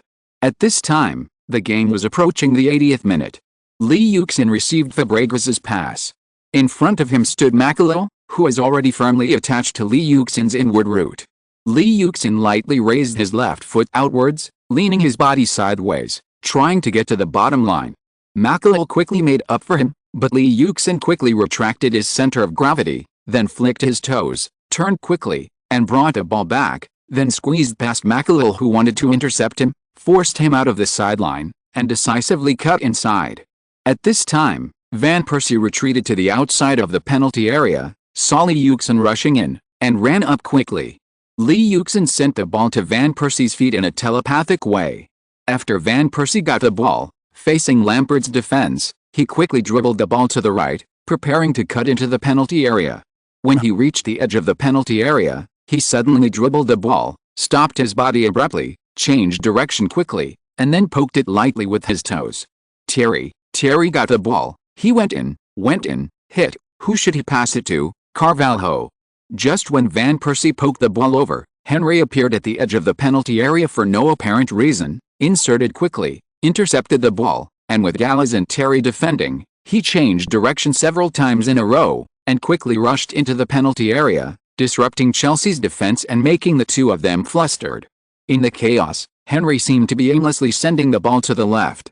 Carvalho saw the ball coming out of the crowd, ran over quickly, and prepared to clear the siege, but he felt a gust of wind in his ears, and Carvalho knew something was wrong. It was Lee Yuxin. Just now, it was Lee Yuxin's running that mobilized Chelsea's defense. He first cooperated with Van Persie and rushed into the penalty area. Henry returned to the left where he could move with ease. When Henry received the ball, he immediately ran out of the penalty area, allowing Henry to show his good show of riding alone. Chelsea's defense was already a step behind the continuous change of positions of these three people. Lee Yuxin saw Henry in the penalty area and consciously moved to the right. He knew what he meant. At the moment Henry stopped, Lee Yuxin had already started and rushed in from the side. Makalo was still defending Lee Yuxin outside. Suddenly, Lee Yuxin changed direction and rushed into the penalty area. Makalo instinctively turned around and followed Lee Yuxin, but he was already a step slower. He saw Lee Yuxin running over Carvalho like a tank. Carvalho couldn't stop Lee Yuxin from unloading the ball in front of him and breaking free from his defensive position. Sek saw Lee Yuxin running out from behind Carvalho, and subconsciously squatted down. Seeing Lee Yuxin's foot arch change until he kicked the ball, Sek fell to the ground and threw his hands to the far corner. Lee Yuxin gently rubbed the ball, and the ball drew an arc, passed through Sek's feet, fell into the ball, and hit the near corner. Goal, Lee. Lee scored the third goal of the game, a hat-trick. He once again performed a hat-trick. Thank God for the gift given to Arsenal. Thank Arthur for his wisdom. Thank Terry for the wonderful breakthrough pass. Thank Lee, our future king, our forever one. After a short silence, Sek's hoarse voice mixed with the sound of a mountain torrent and tsunami echoed in the sky for a long time. At this time, Lee Yuxin once again made his exclusive move, raised his upper arms, looked around the stadium with a covetous look, and announced his goal. At the end of the game, he had to celebrate again. Well done, Lee. There's nothing better than this. Arsenal's bench has become a sea of joy. Wenger and Pat, who are excited, also hugged each other. There are only 11 or 12 minutes left in the game. Arsenal has a great chance of winning. Mourinho just clasped his hands tightly in front of his chest at this time, without any expression, and there is no trace of frustration. Then he stood up again, motioning Gudjohnsen and Marquinhos to warm up, while Wenger motioned Ebou to warm up. The two sides started to fight at the last moment. Mourinho replaced Essien with Gudjohnsen and replaced Makalo with Marquinhos. They were going to go all out. Wenger replaced Fabregas with Ebou, who has better defensive ability. Song is still too young now. After replacing two attacking midfielders, Chelsea's offensive was suddenly raised. At this time, they had become the first to lead Arsenal. The players on the two wingers and the field gathered in front of Arsenal's penalty area, and Trigola and others were inserted from time to time. Almost all of Arsenal's players were withdrawn. Chelsea's defense was also extremely fierce. They frequently used their bodies to put down Haleb, Van Persie and others. In addition, the dense crowd was blocking the field, and the field could not be mobilized. Arsenal could not form an effective attack in a hurry. Gallas, shoot. Oh, what a pity. Campbell headed the corner kick. No, Frank. Oh, God. Fortunately Ebao is in that position. The receivers of both sides said that they were full of energy, and those fans were also fascinated by the game. This game has mobilized every nerve of theirs. Soon the game entered the last 3 minutes, less than 6 minutes including the extra time. Chelsea's offensive was still unabated, and Arsenal tightened every nerve. They absolutely could not give up this home court. Marconi is empty. Shoot. Marconi, who is outside the penalty area, saw that his heavy artillery shot was lifted over the crossbar by Lehman and shook his thighs in frustration, but fortunately he won a corner kick. Defense. Campbell knocked him away. Senderis crushed him like a man. ? In the crowded penalty area, Arsenal and Chelsea players were already fighting for each other, not giving up an inch. The referee blew the whistle many times and finally controlled the situation. Lampard stood in the corner area, stepped back a few steps, his face was covered with sweat, took a deep breath, and looked solemnly at the penalty area. There was a crowd of people there, and it seemed that there was a hand shaking. His deep eyes finally confirmed the even running, wonderful posture, beautiful arc, and blue figure. Goal. Didier received Frank's corner kick and beat Campbell to score a goal to overtake. He overtook the score. The beast. Our beast is no worse than Thierry, he must be the best. A huge sound echoed over Highbury, and below was endless sighs and unwilling curses. Damn, this monster. No, this is not true. Arsenal fans sighed. Lee Yuxin looked at the celebrating Chelsea players unwillingly, gritted his teeth, and snorted coldly. The game is not over yet. Picking up the ball from the ball, he said to his slightly frustrated teammates around him, the game is not over yet, we need to win. Then he walked towards the circle without looking back. Henry also looked unwilling, and said, okay, there is time, cheer up, we still have a chance. He left the goal with Lee Yuxin. This goal was scored beautifully and in time. I'm afraid this time, like the last time, the two sides will be tied. Adams said with regret. Well, indeed, the game has reached the 87th minute. Including the extra time, there will not be more than 6 minutes of game. According to the defensive strength of both sides just now, it is probably difficult to score again. Matthew said with regret. Lee Yuxin and Henry put the ball away and took the initiative to let Van Persie go to the left. With a beep, the game started again. Lee Yuxin took the ball from Henry and did not pass it back. He sent it directly to the feet of Hleb on the wing. He and Henry rushed to Chelsea's half like two lightning bolts. Arsenal was eager to win, and so was Chelsea.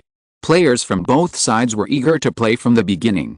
So after Hleb received the ball, he was soon surrounded by March and Jeremy. He had no choice but to pass the ball to Flamini. At this time, Arsenal's path obviously lacked a point to pass the ball. Flamini could pass the ball well, but he was not that kind of player, and Ebao was even less so. Players from both sides were holding back their energy at this time. No one was willing to draw, let alone lose the draw. Chelsea players pounced on Arsenal players like hungry wolves. The two sides started fighting again. No one would feel tired when you meet someone who wants to put you to death. From time to time, people fell to the ground in the fight, and the offense and defense changed frequently. Seeing the players on both sides fighting so hard at the last moment, the emotions of the Arsenal fans were instantly mobilized. Well done. Some cheered, damn, where did God go today? Some regretted, go to hell, you butcher. Some cursed, pustules, are your legs weak, haha. Some ridiculed. The last madness was set off at the last moment of the game, and the crazy voices completely echoed in the sky of Highbury. At this time, many players began to slow down. Even Lee Yuxin was also panting and his face flushed, not to mention others, but the situation of Arsenal's players was even worse. Chelsea players had an advantage in physical fitness, and their playing style was not as fast as Arsenal's. In addition, Wenger made substitutions early in the morning, while Moreno was replaced at the last moment. The two sides lost balance in physical fitness comparison, but fortunately, in the end, the players on both sides basically relied on willpower to persist. Now, Lee Yuxin, who was trying hard to score, had to face the defense of Marquinhos and Gudjonson, who were full of energy. It seemed that there was no possibility of scoring in the game, or Arsenal's chance was even smaller. Soon, the fourth official held up a sign, 3 minutes of stoppage time, Both sides still have to fight for 3 minutes. After entering the stoppage time, Arsenal's physical strength problem became more serious. The game was about to end. The last leak of Arsenal players had been used up in those few minutes. They fought for a draw, and only for a draw. The head coaches of both sides were anxious. Mourinho made a substitution at the last moment, just to take advantage of Arsenal's physical problems and give their weak defense a fatal blow. However, the game was about to end, and it was only a draw. Mourinho was a little unwilling. Wenger was worried. From the first 1-0 to 1-1, and then from 3-2-2, his heart had long lost its composure. Near the 3rd minute of stoppage time, Chelsea had a chance. Lampard made a long pass from the right, and Joe Cole quickly inserted himself. However, at the last moment, Campbell, who came to fill in the position, made a sliding tackle and knocked the ball out of the bottom line, which made countless Arsenal fans breathe a sigh of relief, but soon they were relieved again. Chelsea won a corner kick. Mourinho was a little excited when he saw Joe Cole inserting, but he became disappointed in the blink of an eye, but soon he cheered up and looked at the corner kick without blinking. Wenger was thinking more painfully, whether it was Joe Cole's insertion or the corner kick. He frowned. Corner kick, another corner kick, damn it, I hate corner kicks, just like I hate Jose. Sengt covered his chubby face with disgust and said painfully. It was Lampard again. He quickly came to the corner kick area, still in the same position, with the same expression, the same calmness, running up, and playing. Frank, your crotch is open. A huge voice sounded at the moment of Lampard's goal, trying to interfere with Lampard, but it still flew out. It was still spinning in an arc, and the figure was shaking. The crowd surged, there was a loud bang, and a pop. Well done, Jens. Jens, let's go on a date tonight. Countless Arsenal fans cheered for their hero at this time. At the moment Drogba wanted to catch the ball at the same angle, a pair of big hands hit the ball hard. It was Lehmann, but at this time Lehmann had no time to take care of the small note thrown to him, but stared at a running figure with his eyes. That was Henry. When Lehmann hit the ball out, Henry was the first to rush out and ran towards the ball quickly. As long as the referee didn't blow the whistle, there was time. Soon Henry unloaded the ball before the arc. Without any hesitation, and with no one around him, Henry brought the ball across the half-court like a purple lightning. Suddenly, he stopped his steps. About 45 meters away from the goal, he raised his right foot high, almost at an angle to the ground, and dropped it heavily on the lower part of the ball. The ball drew a parabola and flew towards the goal in a hurry. After Henry shot the ball, he still rushed towards Chelsea's goal. This ball was too important. If he hadn't seen the referee had picked up the whistle, Henry would never have shot on this way. Sek hated Henry at this time. Originally, Sek was standing in the penalty area, but when he saw Henry suddenly intercept the ball, there was no one around him, and the figure behind him was getting farther and farther away, so he had to run outside the penalty area and stop Henry with a foul, but he didn't expect him to suddenly hang the ball directly, so he had to run back with all his strength. When Sek arrived, before he turned his head, he heard a bang that shook everyone's ears, and a bang. Ding ding. Henry subconsciously glanced at the referee and pointed at the circle. Chapter 58 Post-match shock. After the game, the fans at Highbury were just shouting one voice, Terry Terry, without any other voices. It was their title of king. Lee, come to me, I will let you hear the whole world shouting for you. After the game, Mourinho, who had no frustrated expression, took the initiative to hug Lee Yuxin and whispered in his ear that it was worth it to fine him a lot in order to get such a player. No, sir, although you are a coach I admire. Lee Yuxin refused firmly, but he admired Mourinho's boldness. Haha, I look forward to you. Mourinho smiled and patted Lee Yuxin's shoulder, and went to comfort his players, and did not care about being rejected by Lee Yuxin. Lee, what did that guy say? Van Persie asked gossipingly. Haha, he said Robin is not a good thing, and asked me to stay away from you.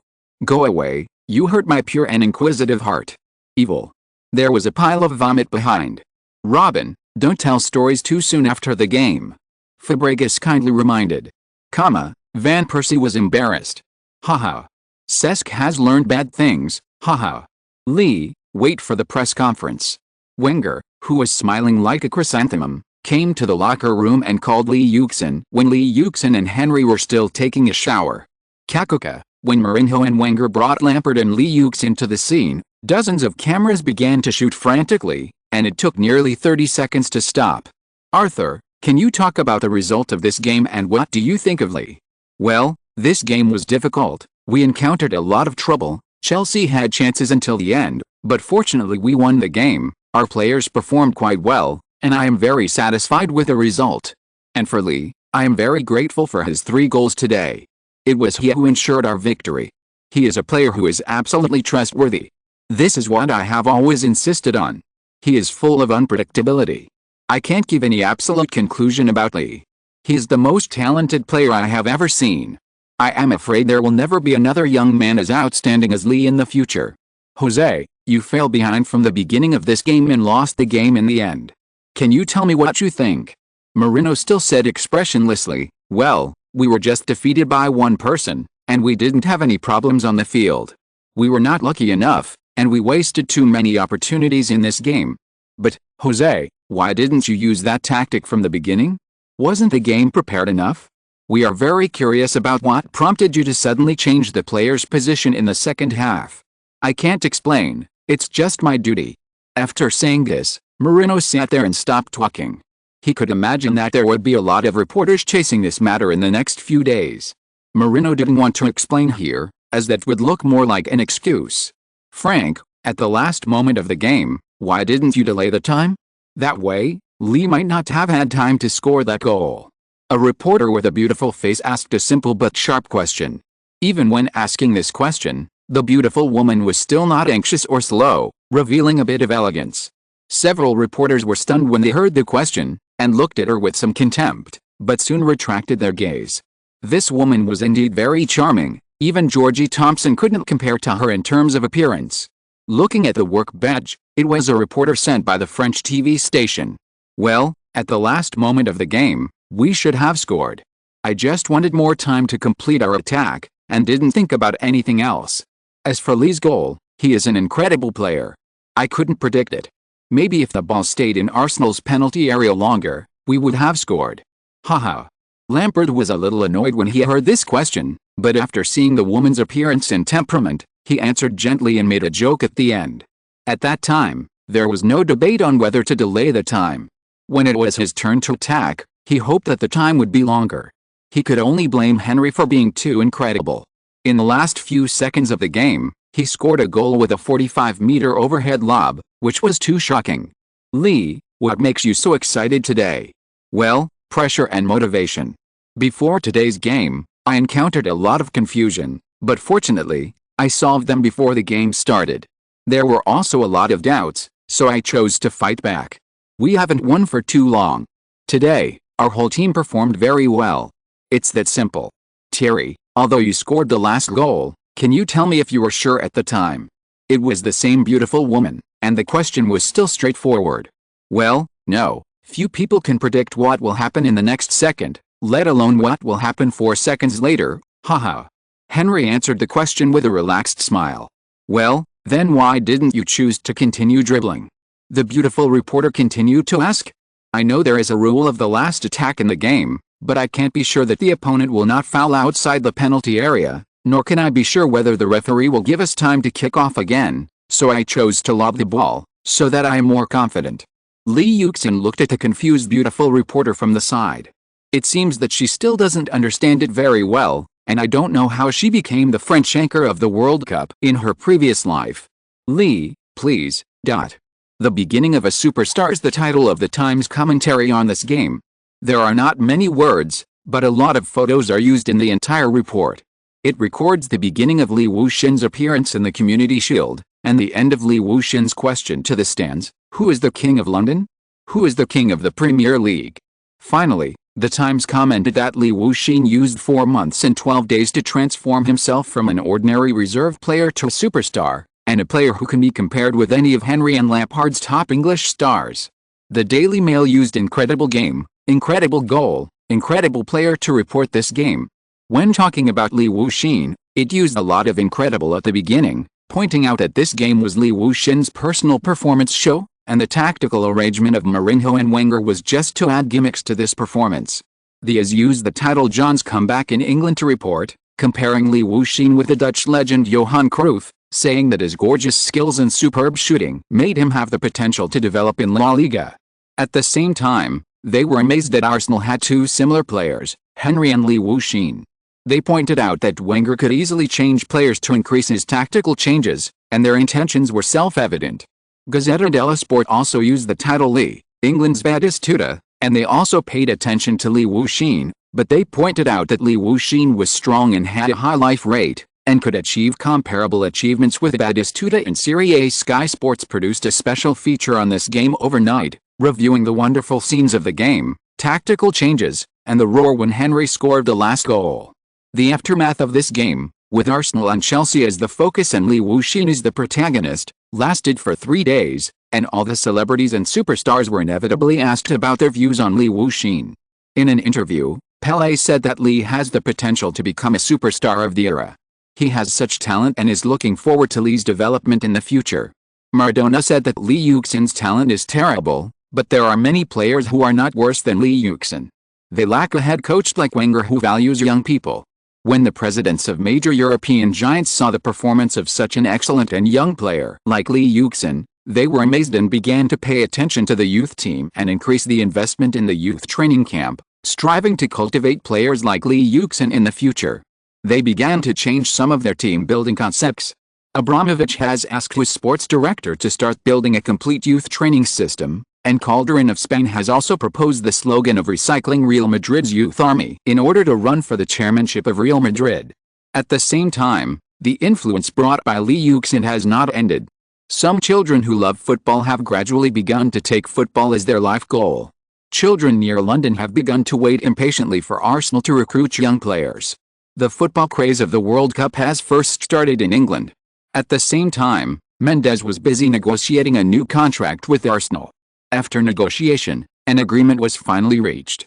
Yuxin's weekly salary was increased from £25,000 to £400 million, and according to performance, the annual fluctuation was 30%. The contract was changed from the original 5 years to a conditional 6 years, and the rewards for championships, goals, and assists were doubled. When Yuxin and Arsenal signed a contract and it was exposed on the official website, Arsenal fans left messages one after another, and Highbury Stadium and Arsenal fan bar became a sea of joy that day. Other clubs and other fans were not so excited. Moratti publicly stated in the official website that he was looking forward to the early termination of Lee's contract with Arsenal. For this reason, Arsenal Club has lodged a written protest to UEFA, and those fans appeared at the club headquarters with their own team jerseys printed with Yuxin's name, asking the club to sign Yuxin. The storm led by Yuxin did not stop until Christmas. There were a large number of fans in the official websites of various giant clubs, hoping to get Yuxin as their New Year's gift. I hope to see Lee next January. That is my biggest wish this year. No gift can be as wonderful as Lee's. Today is my birthday. I hope Lee is my birthday cake. According to statistics from French TV, as of 4 a.m. on July 4th, the most requested Christmas gift for a large number of clubs is Lee's arrival. The craziest Arsenal fan wrote on his official website, "The Christmas gift I hope to get is that I die tomorrow, so that I can see Lee forever in Arsenal throughout my life." After checking, it was found that this guy was suffering from terminal liver cancer. And Yuxin's Christmas gift at this time is to hope that he can have a peaceful Christmas Eve. Chapter 59 Christmas Eve. Today is Christmas, and I have nothing to do. I stay at home and start watching TV. Although the winter in London is not very cold, it is terrible when it rains. The gloomy sky feels a bit suffocating. It is like this outside now. "Hey, Yang Gang, look, your idol is out." Shuo pointed to a handsome man on TV and said that the draw for the Champions League quarterfinals was now being broadcast live. In fact, the Champions League draw was released before Christmas, but it was modified for the plot. "David, he is my idol." Yang Gang nodded while chewing potato chips. "Look, the Champions League draw results are out. Arsenal and Real Madrid are drawn together." Yang Gang, which one do you support? Is it David? Shuo asked casually. "Well, I like David, but I love my brother, so of course I support my brother. I will wear my brother's jersey to watch the game, right, brother?" Yang Gang rolled his eyes and leaned on Yuxin's arms to say flatteringly, "Well, good boy. This answer is not bad. Shuo Shuo pouted, not expecting to be used by Yang Yang to show her loyalty. At this time, Li Yuxin's phone rang. This queen really loves her work. By the way, Li, now that Real Madrid and Arsenal are drawn together, what do you think, so that the editor-in-chief won't urge you again? Thompson asked directly. Now that the Champions League group is out, Arsenal will face such a strong opponent again. Whether it is the core players or the coach, they will definitely not escape being questioned. Well, actually, I have been looking forward to this game. The Galacticos, there are too many superstars, Ronaldo, Raul, Zidane, Figo, and my idol of Kayla. Well, in a word, I am looking forward to it. Ask me the result. Arsenal will definitely advance, and I hope to score at the Bernabeu. Li Yuxin said very bluntly. Then, for the other groups, Barcelona and Chelsea, Bayern Munich and AC Milan. These two matches are also very interesting. Well, I think this tournament, Barcelona vs. Chelsea, will be a final-level match, and it will probably become a classic in the Champions League. The two teams will meet in the next games. As for Bayern Munich and AC Milan, I am optimistic about AC Milan. Their players are in the best condition, and I am also looking forward to meeting Kaka in the next game. Yang Yang introduced a British Christmas dinner to Shuo and Nana. In the UK, in addition to the traditional staple food of turkey, roast potatoes, and boiled vegetables, carrots, kale, broccoli, etc., there are of course Christmas pudding and mince pie, which are indispensable after-meal desserts. As for the main meal, everyone will know what it is with a little imagination. So this time, let's start with these traditional and unique desserts. This pie is a traditional snack during the British Christmas season. When you see the word mince in the name, you may think it is really a mince pie. But when you take it out of the oven and taste it, it is actually sweet and there is no meat at all. I was puzzled for a long time. After some research, I found out that the original mincepi was indeed made of mincemeat, beef tallow, various fruits and spices. But today, the minced meat has been removed and it has become a pure dessert with only fruit spices as filling. The fruits commonly used include raisins, dried apricots, candied cherries, citrus peels, apples, etc. The main spices are cinnamon, alfalfa, cardamom, etc. Sometimes some nuts are added. Although you can't resist the desire to try it and want to take a bite immediately, the flavor and taste will naturally be slightly inferior. So, put them in the oven and wait for a while. If you want to be romantic and want to try the most authentic way of eating, then you must pair it with brandy cream or sauce, which is also specially provided during Christmas. Clang clang, today's second protagonist is here! Exclamation mark. Yes, it is even more indispensable than mince pie. The British must eat Christmas pudding during Christmas. This large and heavy Christmas pudding is usually made 4 to 5 weeks before Christmas. All family members must participate, stirring the dough clockwise while praying and making their own wishes. Moreover, when making Christmas pudding at home, a coin, or other small things with meanings, will be buried, and whoever eats it will be blessed with good luck and wealth in the coming year. Moreover, making pudding together as a family also symbolizes important auspiciousness and reunion. This custom and practice is exactly the same as the practice of the whole family getting together to make dumplings during the spring festival in the north of our country, and occasionally stuffing coins or red dates into dumplings. Christmas pudding is to the UK what Stollen is to Germany and panettone is to Italy. It is the most representative Christmas cake. However, you will be surprised to see such a black, hard thing when you open the package. It is not as good as Stollen and panettone. And the smell of alcohol is not the sweet smell of dessert. Laugh, but you must believe that this is the most traditional Christmas cake in the UK. Christmas, an indispensable dessert on the British Christmas table. Christmas pudding is not only hard, but also full of flavor. The main dried fruits and spices can refer to the previous introduction in mince pie. However, the dried fruit fillings in Christmas pudding are usually soaked in wine, and brandy is also included in the ingredients. So, as I said just now, as soon as you open the lid, you can smell a lot of alcohol. In addition, walnuts and almonds are also indispensable. It is okay to cut it and eat it, but let's explore how to eat it more local and authentic. The Christmas pudding, which is full of flavor, is paired with butter with the same thick texture. However, in keeping with the Christmas scene, the butter is naturally brandy flavored, brandy butter. Put the Christmas pudding into the oven to heat it up, and then cover it with brandy butter after taking it out. With the melted oil, put the pudding into your mouth, and the sweetness of candied fruit and the fragrance of wine will remain between your lips and teeth, leaving a long aftertaste. Christmas pudding is as caloric as it tastes, not to mention if you eat it with butter. Therefore, often a small piece will make you very satisfied. Lee Yuxin is enjoying his family here, while other players are questioned by reporters on Christmas Day. The three matches between Arsenal and Real Madrid, Barcelona and Chelsea, and AC Milan and Bayern Munich are the most anticipated. Thierry, please tell me, how did you see the result of this draw? Henry was caught by the Mirror reporter who was waiting outside the airport as soon as he got off the plane. Well, it's an exciting result. I can meet many friends. This series of games must be very difficult. I think our team can win and advance to the next round, Henry said with a hint of excitement. Now his team is in the best condition and will not be afraid of any opponent. As for the other Arsenal players who stayed in London, they were in high spirits because they had just defeated Chelsea. When asked how they saw this match, almost all of them said that they would not only win this series, but also become the first English team to beat Real Madrid at the Bernabeu. However, compared with the optimism of the Arsenal players, Wenger seemed much more cautious. In an interview with BBC Radio, he said that both teams had a chance to enter the next round. The key was to see how both teams performed on the spot. Real Madrid was very strong, but his team would go all out to strive to enter the next round. When asked which team he was more optimistic about, Barcelona or Chelsea, Wenger hesitated a lot. He said that the elimination of any team would be a loss for the fans, and he could not imagine which team would definitely win. Raul said in an interview with America that he was looking forward to it. He had always wanted to see Lee Yuxin's performance and compete with this rising star. Real Madrid definitely has the strength to eliminate Arsenal. He will do his best to help the team enter the next round. Zidane was much more cautious in an interview. He said, I know many people are optimistic about Real Madrid now, but this round of matchup is not that easy.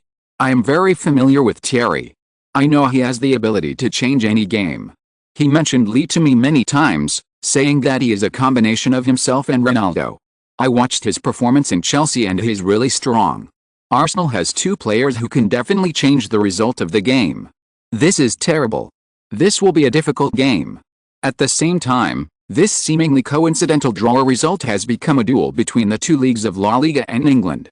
Real Madrid versus Arsenal is a direct dialogue between the second-place teams of the two leagues, while Chelsea versus Barcelona is a collision between the two league champions. This will be a game that directly reflects the highest level of the two top leagues during this period. Therefore, the game has been heated up before it even started. The direct encounter between the top two teams in the championship odds makes many gamblers excited and reluctant. The whole of Europe is looking forward to it. Chelsea met Barcelona last season. At that time, Terry scored the winning goal at the last minute at home and advanced to the next round with a total score of 5-4 at home. Meeting again after a year naturally has a lot of topics. Mourinho is obviously very dissatisfied with this result. In an interview with the Mail, he said that everything feels like it was arranged, but his team will advance to the next round like last year and win the championship. Rijkaard said that Barcelona is already the team it was a year ago, and they are confident that they can advance to the next round. However, Arsenal immediately prepared for the league game after the Champions League draw. 3 days ago, Arsenal eliminated Doncaster of English League One in the League Cup away game with difficulty, which made Wenger's slightly careless heart withdraw. This time facing Charlton away, Wenger definitely does not want his team to lose points against a small team again. Compared with other European leagues, the Premier League, where money and interests are paramount, has no winter break. The Premier League has always had 20 teams, so there are many games, and there are 2 cups. Other countries put the cup games in the middle of the week, but for the needs of market development and television broadcasting, the English Football Association puts the cup games on Saturdays and Sundays, so the winter break is squeezed out.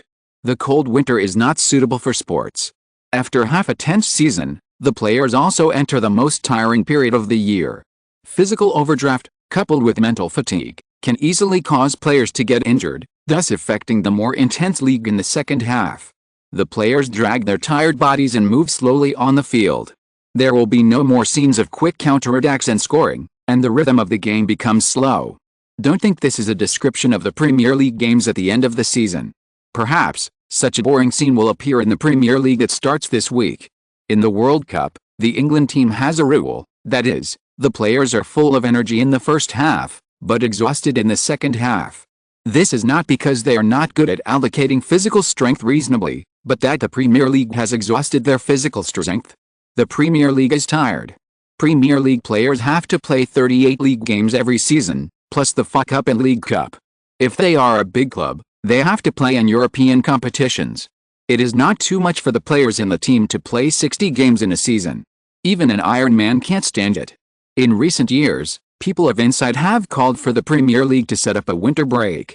Recently, when summarizing the lessons of the England team's World Cup journey, Ericsson also cited the Premier League's lack of a winter break as a reason for the poor performance. Many players in our team are not in good shape, because the intense and intensive league has made them physically tired and unable to recover to their peak. Frequent double matches in a week have destroyed the players' bodies, making them as vulnerable to injury as glass men, which has also affected the performance of the England national team. Among the 5 major European leagues, except for the Premier League, the other 4 leagues have a 2 to 3 week winter break during the Christmas and New Year holidays. Only the Premier League does not have a winter break. Not only does the Premier League not have a winter break, but the schedule before and after New Year's Day is also particularly dense, with a game almost every 3 days. For those overseas players who play in the Premier League, it is difficult to go home and reunite with their families during the Christmas and New Year holidays. In fact, the winter break has been a hot topic in the Premier League in recent years. Manchester United coach Ferguson, Arsenal coach Wenger, and England coach Ericsson have repeatedly called on the Premier League to follow the example of Serie A and other leagues and arrange a winter break, believing that this will help players recover their strength and treat injuries when the league schedule is halfway through. It is not only beneficial to the club, but also to the England team, helping them to achieve good results in the World Cup or the European Championship. But the English Football Association has always refused to set a winter break. Chapter 60 Christmas War 1. A smooth start. Wenger sent out most of the main players in the match against Charlton.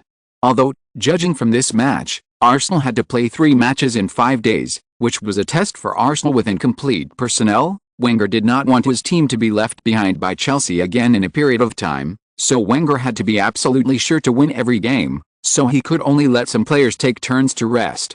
Fans, welcome to the Valley Stadium with the team. Today, we will work hard for consecutive victories. Now the game is about to start. Let's take a look at Arthur's list first.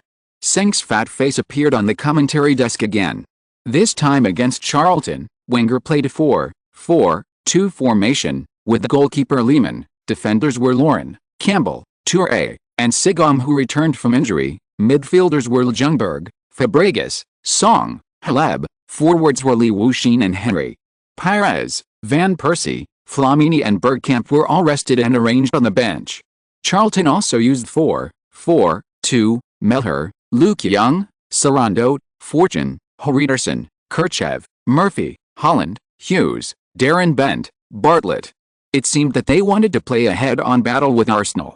However, after the game started, Charlton did not press forward, but instead gathered a large number of troops in the backcourt. Lee Yuxin became their key target for defense. Charlton was always ready to steal the ball between the wing and the wing. Although Charlton was ready to play defense, Arsenal's strong offensive strength still put the Valley Stadium in a situation where it could be conquered at any time from the first minute. In the 3rd minute of the game, Lee Yuxin made a straight pass on the wing, and Fabregas made a powerful shot from behind, almost opening the goal for Arsenal, but unfortunately the opponent's goalkeeper Melher, who was waiting seriously, pushed the ball out of the bottom line. Then, a minute later, Henry was offside and had a single shot. He made a half-high lob, but was touched by the opponent's goalkeeper, which delayed the speed and was cleared by Fortune in front of the goal line. Lee Yuxin's shot on the 10th minute was blocked by the opponent's Horiderson. Arsenal's attack put Charlton's defense on the verge of collapse in just the first 10 minutes. Oh, God, what did Melher eat today? Senka looked at Ljungberg's outflanking and was saved by the goalkeeper, and sighed for the 8th time today. Damn, this game is really depressing. After several unsuccessful attacks, Lee Yuxin was also holding back a fire. After receiving Fabregas's cross in the penalty area, Lee Yuxin soon found that Sarando was already beside him, and Murphy was also approaching him. Lee Yuxin flicked the ball with his left foot, and his body started quickly. The ball bounced on his toes and broke through to the left. Suddenly, He tapped the ball with the inside of his shoe tip, and the ball moved to his right foot. His body's center of gravity quickly moved to the right, and Sarando hurriedly followed. Seeing his center of gravity move, Lee Yuxin flicked the ball with his right foot again, and the ball quickly moved to his left side. Then he poked the ball lightly with the tip of his left shoe, and the ball quickly passed through Sarando's crotch. Sarando had not retracted his action, but subconsciously clamped his crotch clumsily. However, Lee Yuxin took advantage of the situation to squeeze through Sarando's body and quickly broke through his defense. After passing Sarando, Lee Yuxin did not stop the ball, and then he tiptoed the ball over Charlton's defense line and fell into the penalty area 24 yards away. Before that, Henry had understood and started, easily shaking off Fortune's pull, and before Medher could save the ball, he gently cushioned the ball with his arch of his foot, and the ball passed over his head and fell into the goal. Terry opened the door to victory for us, a wonderful goal, tacit cooperation, Lee and Terry are our strongest duet. In the 12th minute of the game, Sank's familiar roar resounded in the Valley Stadium. Well done, Captain. Lee Yuxin stepped forward and hugged Henry. Haha, Lee, thank you. Henry did not let his goal drought last for long, and returned to his half with his teammates laughing. After taking the lead, Arsenal played more relaxed in offense, and in defense, Arsenal showed a sense of pressing forward and did not give the opponent any chance. Cesk's powerful shot from outside the penalty area scored again for us, our genius on the field. He perfectly finished Patrick's attack. Haha, Cesk's small body, but he's quite strong. Haha. In the 27th minute of the game, Hoeb broke through on the left and knocked the ball back to the goalkeeper. Fabregas followed up with a world wave, leading Arsenal 2-0. The first half ended quickly, and both sides entered the second half. Arsenal continued to control the game, suppressing Charlton in the half. Pav appeared in the penalty area like an elf, and scored again for us. In the 57th minute of the game, Fabregas broke through the defense of Murphy and Holland on the goalkeeper, broke into the penalty area, made a clever pass, Hoeb followed up with a shovel shot on the left, and Arsenal led 3-0. Our fair made a mysterious addition and scored the fourth goal for us. In just a few seconds, Sank went from excitement to annoyance, and then to excitement. Ding ding ding as the referee blew the final whistle, Arsenal defeated Charlton 4-0 away, winning 2 consecutive victories after 2 consecutive draws in the league. Arsenal players returned to London with satisfaction, but soon, Arsenal received another exciting surprise news, or more accurately, Henry's surprise, because Henry received a call from the French Football Association. Henry was elected French Footballer of the Year for the 4th time, which made Henry surpass the famous French player Alain Giresse and become the player who won the French Footballer of the Year the most times. That night Henry invited his players to his home for a simple family gathering. Others had no problem bringing their female companions and dressed up beautifully to attend. But Lee Yuxin was in trouble. Shuashuo and Nana, 2 women, sat on the sofa and stared at Lee Yuxin covetously. He had to choose one of the 2. Tell me, who do you choose? Lee Yuxin looked at Yang Gang, who was smiling beside him, with a bitter face, and took out 2 paper balls. Be good, choose. Die? The pillows flew everywhere. Oh yeah, haha. In the end, Shuashuo went upstairs to dress up with a proud look on his face, while Nightly gritted her teeth and looked at Lee Yuxin. Lee Yuxin made a lot of promises and finally went out safely. He drove to Henry's luxurious villa. Since it was just a small internal leisure meeting, and the weather was relatively cold and simple, the team members were dressed casually. Henry had arranged a lot of entertainment programs and rented a dance hall, billiards, and game consoles. When dozens of people arrived, they quickly found what they liked to do and went to work. Ebao had already pulled song to dance in the dance hall. Hi, Lee, come here, this is my girlfriend Bao Sheila, we are planning to get engaged. Van Persie pulled a beautiful woman next to him with a look of a good man. Hi, Bao Sheila, you can call me Lee, this is my girlfriend Jian, Shuo's English name. Lee Yuxin greeted gently. Hi, hello, Lee, I often see you on TV, you are much more handsome than on TV, Nanguang, hello, he. Bao Sheila was very cheerful and greeted enthusiastically. Hi, Robin, hello, Bao Sheila, Robin has a good eye to find such a beautiful fiancé. After the 2 girls greeted each other, they went to the side to talk. Lee, Has the family been settled? As soon as Sheila left, Van Persie returned to his nature. Don't come on, this girl is not bad, let's go, the captain and Cesc are there. Lee Yuxin glared at Van Persie with a bad look. It seems there is trouble. Looking for death, kid, The two of them walked towards the game hall with their arms around each other. 30 or so people made a fuss until midnight, and Henry promised to treat them to a meal when he came back, and finally sent these wolf cubs away. The next day, laughter soon came from the training ground. It was still early for the official training. After a while of chatting, Bergkamp and Pires tried their best to pass on their experience on the field to them. Soon, other Arsenal players came to the training ground one after another, but Henry did not. He had already rushed to France to receive the award. Seeing that the Arsenal players were in good spirits and the atmosphere was harmonious, Wenger was also very happy. Now the situation of Arsenal is very good, but Wenger did not dare to relax. He still trained according to the previous training program. Wenger knew very well that what Arsenal needed now was not relaxation, but dedication. After Henry received the award and attended the banquet the next day, he rushed back to London overnight, because Arsenal would play the 19th round of the game the next day, at home against Portsmouth. Highbury Stadium, welcome everyone to our invincible home stadium. Highbury Stadium, I am your football partner, Cenk. After the Arsenal team song ended, a familiar voice echoed over the Highbury Stadium. Let's take a look at Arthur's list. The goalkeeper is our German goalkeeper Lehmann, and the defenders are our familiar Lauren, Toure, Campbell, and Zigan. On the field, today is our returning Silva, and this year's newcomer Flamini. The left forward is our French king Robert Pires. Woo woo, the huge whistling sound reached its peak at Highbury for the first time. The forward is our elegant ice prince, Dennis Bergkamp. Dennis, our eternal artist. The scene once again burst into shouts. And the right forward is our future king of London, king of the Premier League, Lee. With a long howl from Cenk, the atmosphere at the scene was completely boiling. Lee, I love you, Lee. A huge image of Lee Yuxin roaring unfolded in the stands of Highbury Stadium, and the whole stadium was resounding with a voice at this time, Lee. However, Lee Yuxin was not the protagonist this time. And our striker is our king, four-time French Footballer of the Year winner, Thierry Henry. Cheer, he just received his trophy from France. King. The whole stadium shouted Henry's title in unison, and countless Arsenal fans waved Henry's jerseys constantly. The whole stadium shouted like a tsunami, completely detonating the whole audience. The shouting of King on the spot lasted for more than 10 seconds, deafening. Lee, see, I think you will reach this point soon, come on. Bergkamp saw Lee Yuxin's envious eyes and said encouragingly. Well, I will, even if the captain is my idol, I will pass him.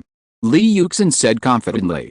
Well, Bergkamp nodded, and saw that Henry had already set up the ball, so he walked towards the circle first. With a whistle, the game started. Portsmouth used a 451 formation, with the following players: Ashton, Griffin, Presk, O'Brien, Vignal, Cisse, Viafala, Richard Hughes, Taylor, Vukic, Lualua. Portsmouth's head coach, Haralina, obviously used the defensive lineup to deal with this game. The lesson of Charlton in the last round reminded countless lower-level teams, never play against Arsenal. But even though Portsmouth played a defensive formation, Arsenal quickly took the initiative on the field from the beginning of the game. Arsenal's offense was launched like a storm. With the cheers on the scene, Arsenal quickly scored a goal. In the 5th minute of the game, Lee Yuxin got the ball on the right, and Richard Hughes quickly came up and blocked Lee Yuxin, trying to steal the ball. Lee Yuxin did not give him a chance. The moment he stepped on the ball, his studs pulled the ball, and then he pushed his left foot outwards. The ball quickly passed Richard Hughes, and Lee Yuxin also passed him from the sideline at the moment his center of gravity moved, easily passing the ball.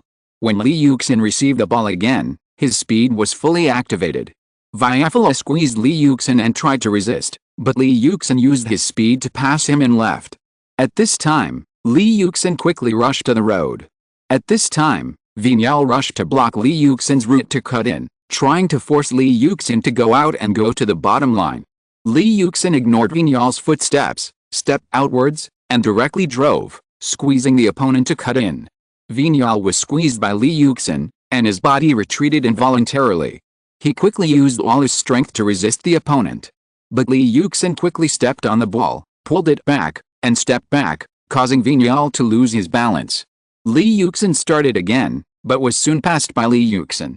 GGGGG, Lee passed Vinyal and entered the penalty area. Senk watched Lee Yuxin rush from the field to the penalty area without blinking.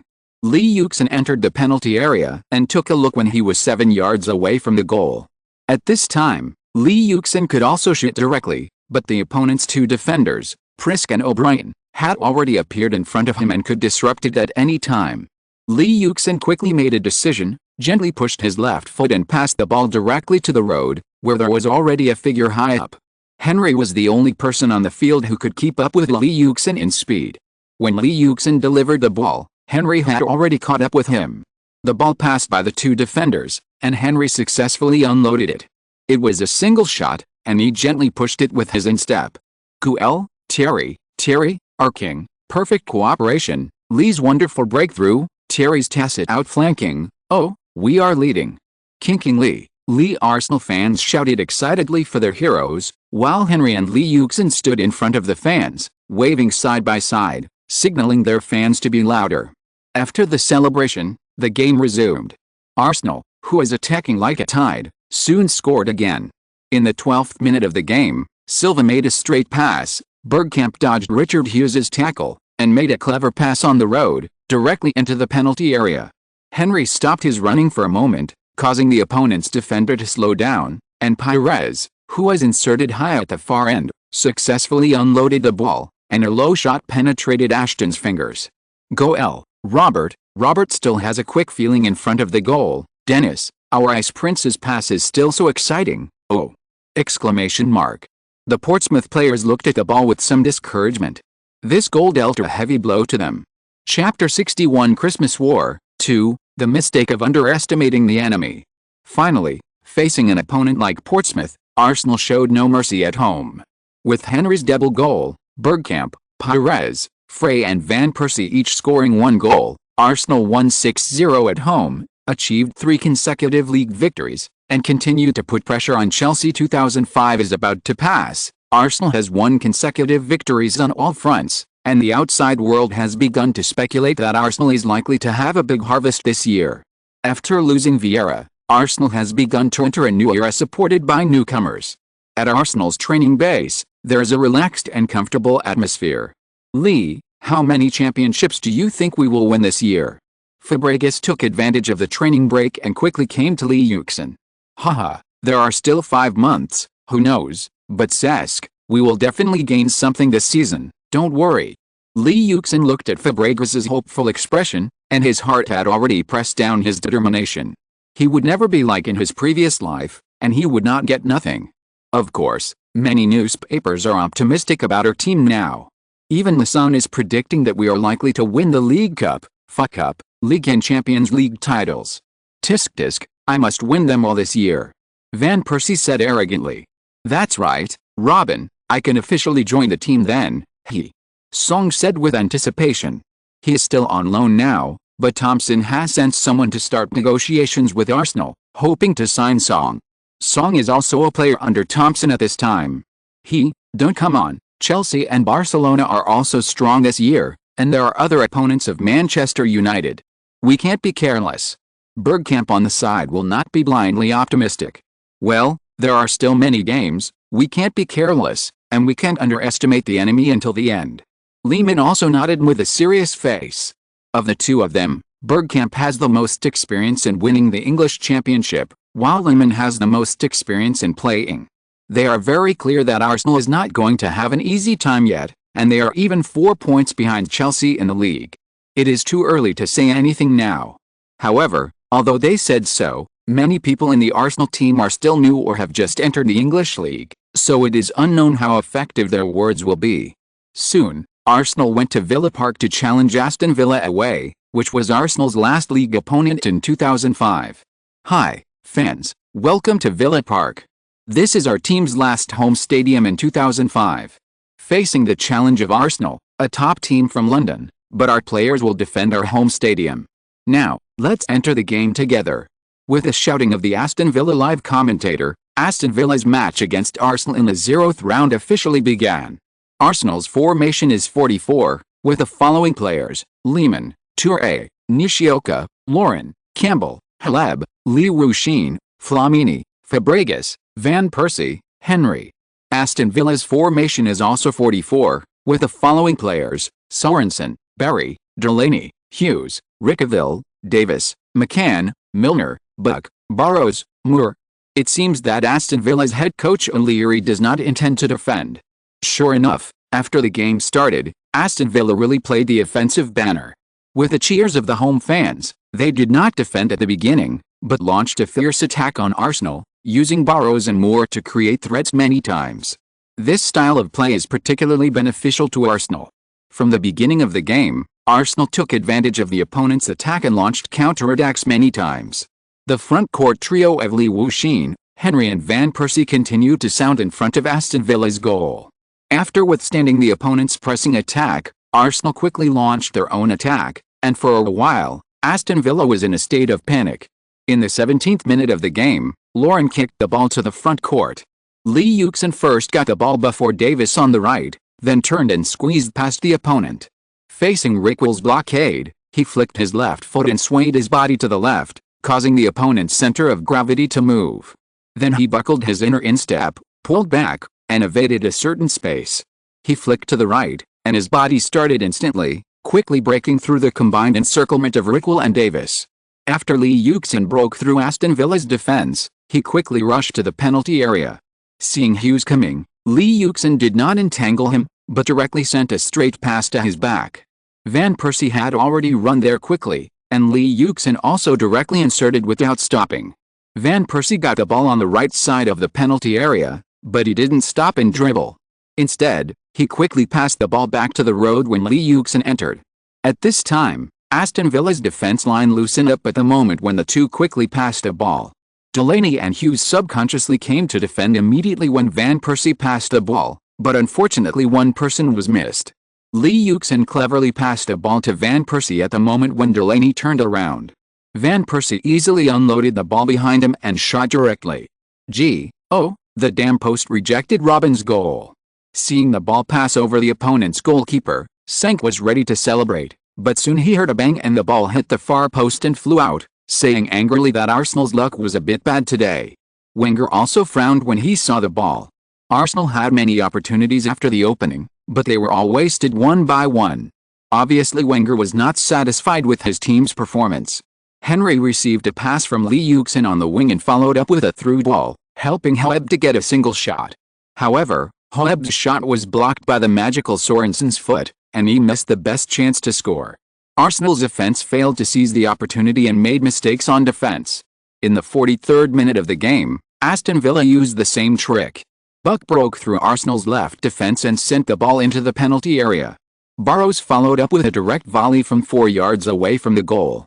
Goal. Burrows broke through the Arsenal goal. 1-0, 1-0, it's wonderful, we are ahead of Arsenal. Well done, Burrows. Kill Arsenal were ahead as the ball flew into the goal. Aston Villa fans cheered in surprise. They were suppressed by their opponents for half the game, and they never thought that they would score a goal and take the lead at the last moment. How could they not be excited? After conceding a goal, Arsenal's attack became more crazy, but there was not much time left in the first half. With the referee's whistle, Arsenal had to enter the locker room with a score of 0-1 away from home. What are you doing? Where are your shots? This game is our last game of the year. I don't want to see you being careless. On the back line, we can't let the opponent get the ball easily. In the second half, I hope you can seize your opportunities, understand? Wenger said to his players with a sullen face. Seeing that 2005 was about to pass, Wenger didn't want his team to encounter any accidents. Understood? Lee, Pav, keep up your breakthroughs in the second half. Cesc, you have to keep up with the attack in time. Robin, Terry, I hope you can find the feeling of shooting. In a word, our team needs a victory to end 2005. Exclamation mark. Wenger looked at each of his players with a serious face. It was the first time that Arsenal's players saw Wenger so angry during this period, and they nodded solemnly. You did a good job in the first half. In the second half, don't give them too many opportunities near the penalty area, and try to control the ball as much as possible. As for Lee and Thierry, always keep 2 people by their side, understand? O'Reilly had a smile on his face. He was looking forward to scoring a goal at the last moment of the first half. He hoped that he would have a wonderful ending in 2005. Soon, the 15-minute break passed, and the players of both sides exchanged venues, and the game soon resumed. Arsenal entered the second half and continued their attack. The ball was quickly passed back to several Arsenal players. However, Aston Villa had a better defense after the formation in the first half and was one goal ahead. Haleb's several breakthrough passes were destroyed by Aston Villa's defenders, and Lee Yuxin's position change and pulling on the same road often caused many Villa players to gather around him, and they could not form effective cooperation with others. Wenger saw some changes on the field and frowned more tightly. Time was slowly delayed, and the situation could not be opened. If this continued, Villa would become more and more confident, and his own players would probably become more and more impatient. Lee shot! Exclamation mark. Oh, what a pity, he didn't hold it down. Senk's voice became excited again in the 66th minute of the game, but he soon lost his temper. Lee Yuxin cooperated with Fabregas on the road and shot directly 5 meters in front of the penalty area. However, at the moment he shot the goal, Davis rushed over from behind and obviously pushed the ball when defending. Lee Yuxin was head in the waist, his leg shape changed, and he failed to hold down the ball and shot it directly away. Wenger looked at the situation and quickly made adjustments. Lee Yuxin pulled to the forward position, replaced Van Persie and Haleb, and replaced them with Pires and Ljungberg, using their experience and sufficient physical strength to seek a goal. The game continued, and Wenger's last-minute substitution finally worked. In the 75th minute of the game, Flamini cooperated with Fabregas in the backcourt and quickly pushed the ball to the frontcourt, then made a straight pass to Pires who had inserted into the road. Pires got the ball on the road, facing Miller's interception, first pulled the ball back, then picked it up, the ball flew past his left side, then quickly squeezed past the opponent, pulled the ball to the right with his left foot, then pushed it to the right, and there was already a yellow figure who had inserted high to receive it. After seeing Pires pass the opponent, Ljungberg started immediately, and sure enough, he quickly sent the ball to Ljungberg. Ljungberg used his absolute speed to quickly get rid of Rukaville and quickly entered the penalty area. At this time, Lee Yuxin had returned to the road, and Henry also flanked in place. Ljungberg glanced at the penalty area and quickly kicked the ball. The ball passed by McCann and flew to the road. Lee Yuxin was already there to receive it, carrying Hughes who kept pushing him secretly from behind, and unloading the ball with half of his body, but Hughes pressed tightly on him, using his own strength to squeeze the opponent away, and he might temporarily lose control of the ball. Delaney and Milner had already rushed over, but they might not even be able to hold the ball. Lee Yuxin glanced at the left side of the penalty area, touched the ball with the tip of his left foot, lifted it up, then turned his body halfway, quickly swung his right heel upwards, flicked it on the side of the ball, and kicked it to the left. The ball drew an arc, passed over Delaney's head, and fell between him and Barry, where there was a gap. A huge figure rushed there quickly, and Barry behind him was thrown half a meter away. Henry saw Lee Yuxin turn around and sensitively entered the penalty area.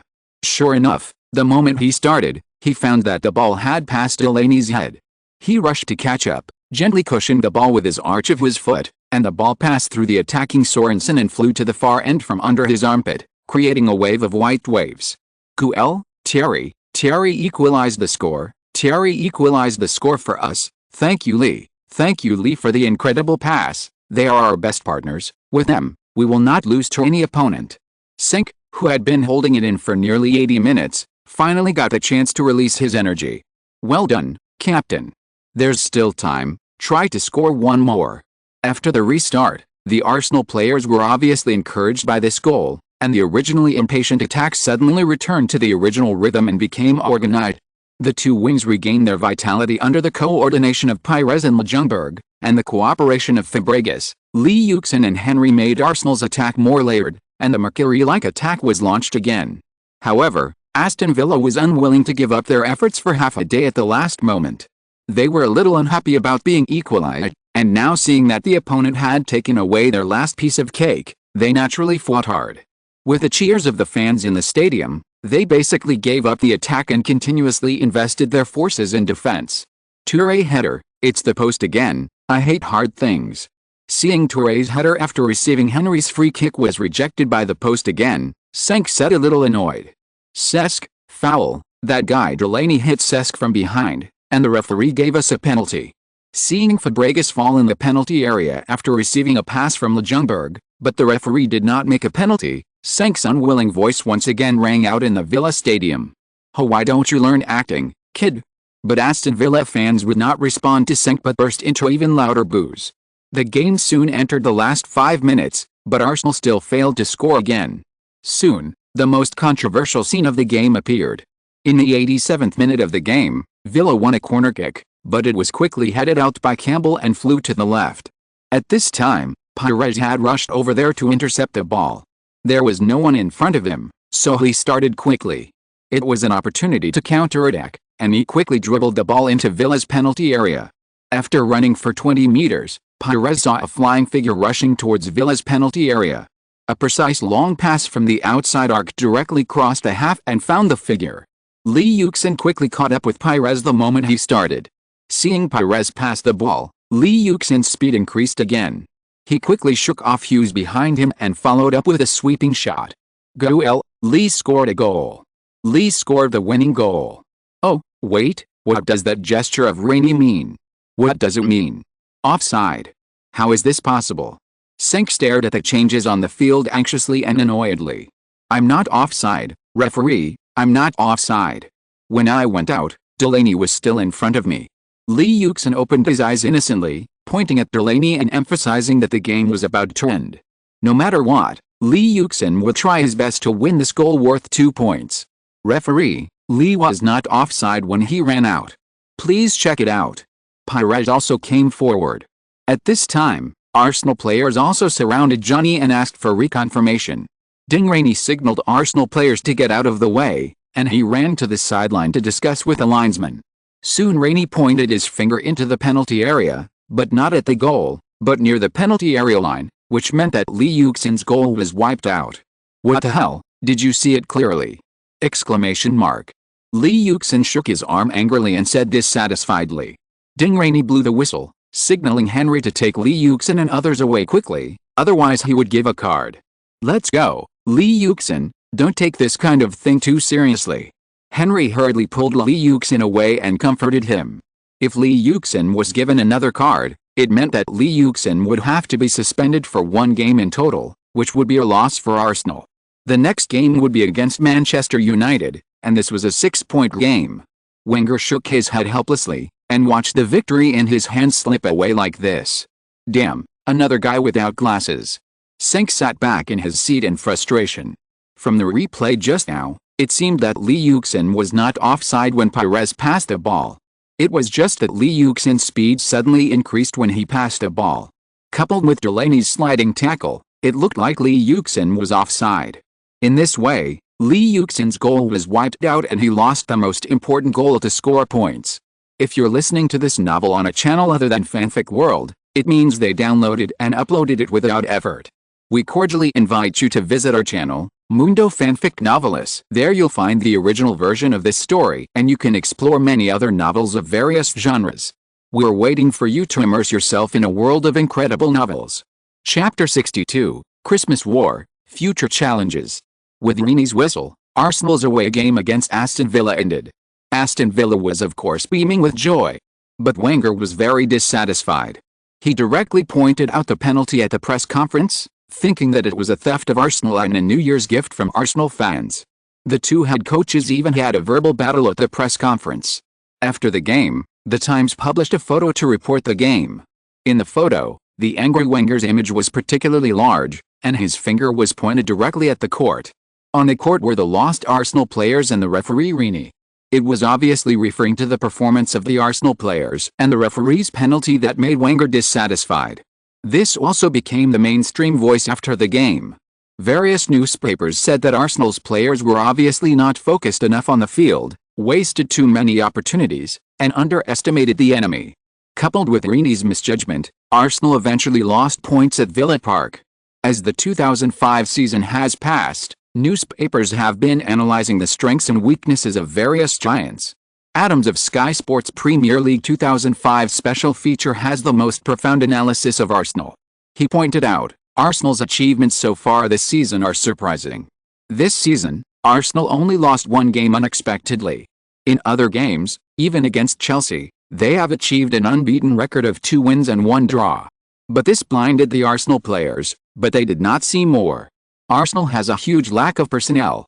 In the backcourt, Senderos did not become the main force of the team as Wenger expected, but was just a qualified substitute, and sometimes even unqualified.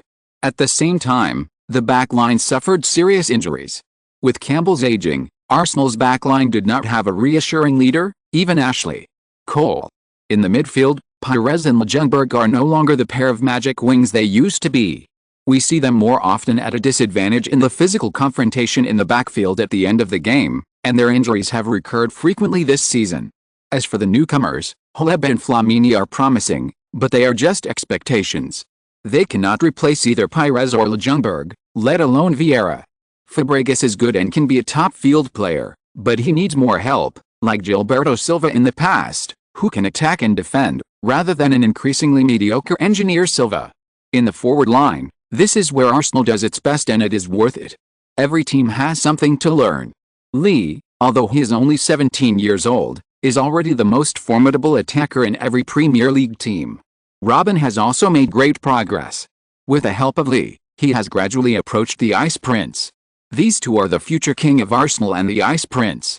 Similarly, Thierry is still the most formidable striker in the Premier League. His form is enough to last until 4 years later. Without injuries, he can be a star that makes the whole world crazy. Dennis is a player who gets more and more agile as he gets older. At any time, as long as he has enough physical strength, he is enough to bring destruction to the opponent's defense. The advantage in the forward line is what Arsenal has achieved so far this season. The most important guarantee. But once Arsenal can't play their offense, they will play very hard and passively, just like the games where they lost points. More opponents will make trouble on Arsenal's defense. Although Arsenal's defense has done well enough, this cannot be accomplished this season. I'll look forward to Ashley Cole's early return, and Toure and Senderos can quickly fill Arsenal's defense. At this time, Lee Yuxin was at home, thinking about the journey of the new year.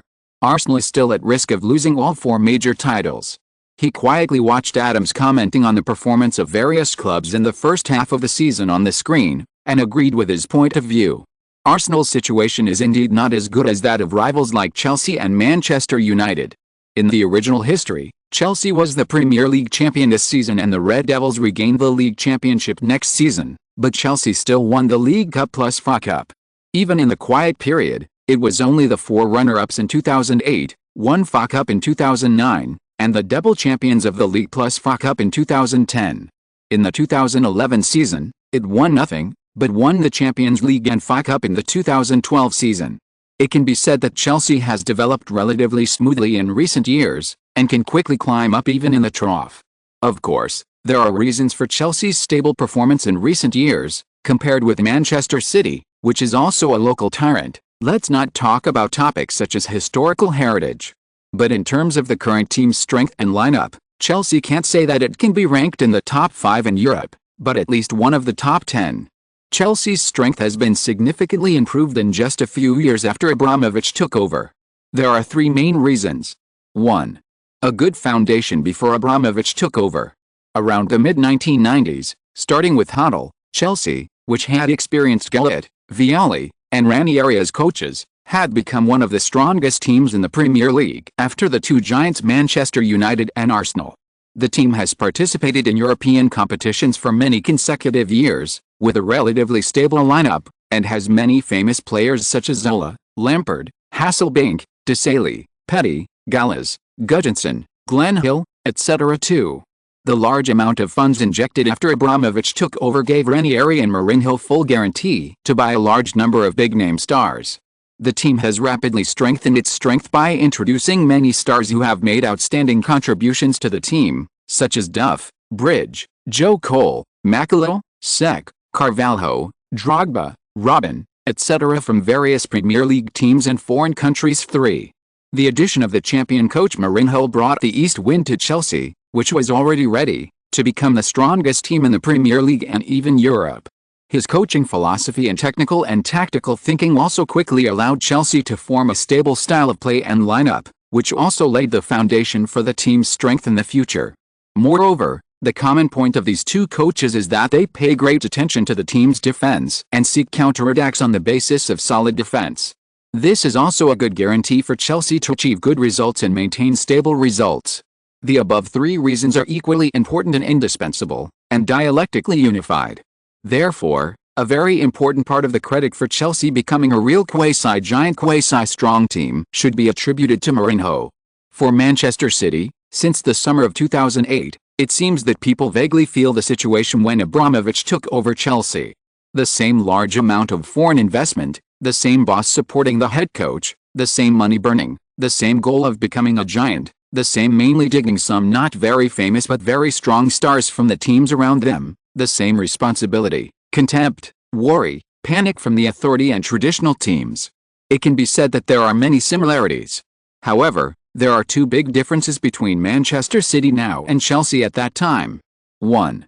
Before the injection of foreign capital, the strength of the team itself. Compared to Chelsea, which was a quasi-strong team in the Premier League at that time, Manchester City, which was upgraded in this world, can only be said to be a mid-level or even mid to low-level team. Although there is a lot of money to buy players, the improvement of the team's strength requires a process of accumulation too.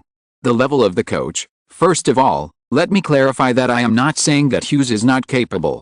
At that time, both Ranieri and Mourinho had rich coaching experience and achieved good results before joining Chelsea. Although Larry Hughes is a proud disciple of Sir Alex Ferguson, his coaching is limited to a little bit of success at Blackburn. Although he is a young coach like Mourinho, Hughes is relatively lacking in experience compared to Mourinho's learning experience in Barcelona. In general, Manchester City, which has made a lot of signings in 3 transfer periods, has made rapid progress in strength. It can be said that it is a quasi-strong team in the Premier League and has the strength to compete with the traditional top 4. If they want to become a strong team, a powerful team in the European arena, then Manchester, Cook, Hughes, and the entire team still have a long way to go. Just spending money is not enough. And there's Manchester United. Since the establishment of the Premier League in the 1992-1993 season, it has gone through 19 seasons. The Red Devils Manchester United has won the championship 12 times. With a great success and kingly style of the Premier League era, they have also surpassed Liverpool's 18 championships with 19 English top league titles, becoming the first club in the UK. This is the hard work of Manchester United after nearly half a century of hard work, and it is also a great monument to Ferguson's coaching art. Manchester United took advantage of the east wind of the Premier League's commercial reform and soared to 90,000 miles, and also completely changed the general trend of the English League. In 19 years, the fourth in the UK became the first. Since Preston won the first English top league championship in the 1888-89 season, there have been several dynasty teams in English football. In the 7 years from 1893 to 1900, Aston Villa won the championship 5 times, becoming the first dynasty club in history. Manchester United did not win the first English First Division title until the 1907-08 season, while their arch-rival Liverpool had won the title 7 years earlier, but neither team could be said to have dominated. After that, in the mid-1920s, Huddersfield won 3 consecutive league titles under Chapman, creating the first 3 consecutive titles. In the 1930s, Arsenal won the title 4 times in 5 seasons under Chapman, the second 3 consecutive titles. In the 1950s, Busby's Manchester United had the potential to create the 4th dynasty, but the Munich air crash in 1958 not only shattered their dream of winning 3 consecutive titles, but also dealt a heavy blow to the talented Busby Babes. Chelsea's only championship in the 20th century was won in the 1954-1955 season. In the 1960s, Manchester United and Liverpool once took turns to be the banker, and in the early 1970s, Leeds United and Derby complemented each other. But starting from the 1975-1976 season, Liverpool won 4 championships in 5 years, Shankly created the king of the Super League, and won 6 championships in the 1980s. Before Manchester United won the Premier League title in the first year of the 1992-1993 season, it had missed the league title for 25 years. That was also the darkest era for the club. In the more than 100 years before the Premier League, Liverpool was the leader with 18 titles, Arsenal ranked second with 10 titles, Everton ranked third with 9 titles, Manchester United ranked 4th with 7 titles, and Aston Villa, Tottenham and Manchester City ranked outside the top 10 with 2 titles, and Chelsea only had 1 title. From this perspective, Liverpool was the real boss in the English First League era. Arsenal, Everton, Manchester United, Villa, Sunderland, Newcastle, Sheffield Wednesday and other teams with more titles were considered traditional strong teams, while Tottenham, Manchester City and Chelsea were not even considered quasi-giants. But it was the opening of the Premier League era that changed the framework of the English League. Manchester United also reversed Liverpool's status in one fell swoop with 12 titles in the Premier League era. In the Premier League era, the Red Devils were smooth sailing, and the right time, right place and right people were indispensable, creating the Tyrannosaurus Rex of the Premier League era. Too many fans are familiar with the history of Manchester United's greatest godfather Ferguson in Manchester United, so I will not elaborate on it. In terms of personal ability, Sir Alex Ferguson is the well-deserved first football manager in England. His comprehensive scores in personnel management, transfers, building championship lineups, cultivating young talents, and creating offensive football are unmatched.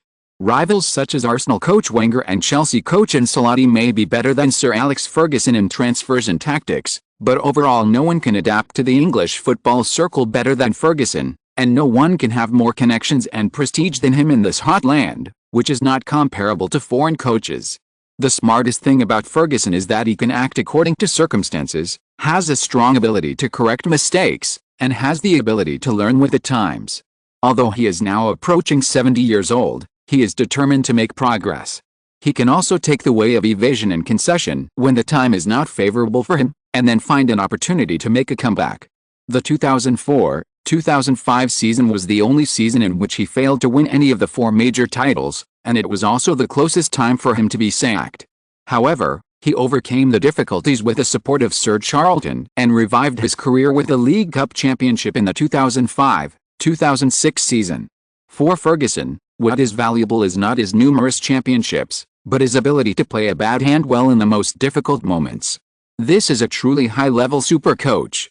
Originally, people thought that Sir Alex could only spend money to buy players, and lacked the finishing touch of Wenger in transfers, but in the summer of 2009, he sold Ronaldo for £80 million, the highest price in history, and picked up Hernandez before the end of last season. In recent seasons, he has been able to find treasures that make people shine in the transfers. At the most critical moment, Sir Alex Ferguson can always make the most correct decision, which is also an important reason why he can repeatedly win the Premier League, which pays attention to the lineup and rotation ability. And the team has repeatedly reversed the opponent and won the cup at the end of the season, which also shows the coach's words and deeds, showing his blood and fighting spirit. Cantona is gone, Beckham is gone, Keane is gone. Countless superstars have left Manchester United, but the Red Devils have never fallen, just because of him, the Premier League's #1 football manager who is destined to fall in the technical area. As long as Ferguson is there, Manchester United's number of Premier League championships will only continue to increase. Competitive Reliance, chairman of the 301s and Sir Charlton strongly support every dynasty, which needs a strong man, a dictator, an emperor, and Sir Alex Ferguson is the founder of the Manchester United dynasty. There were many rival fans who questioned, despite and even humiliated Ferguson, but since he took over as the coach of Manchester United in 1986, Ferguson has repeatedly silenced those who attacked him, because his achievements are the best response. Over the years, opponents around him have risen and fallen, but he is the only one who has not changed.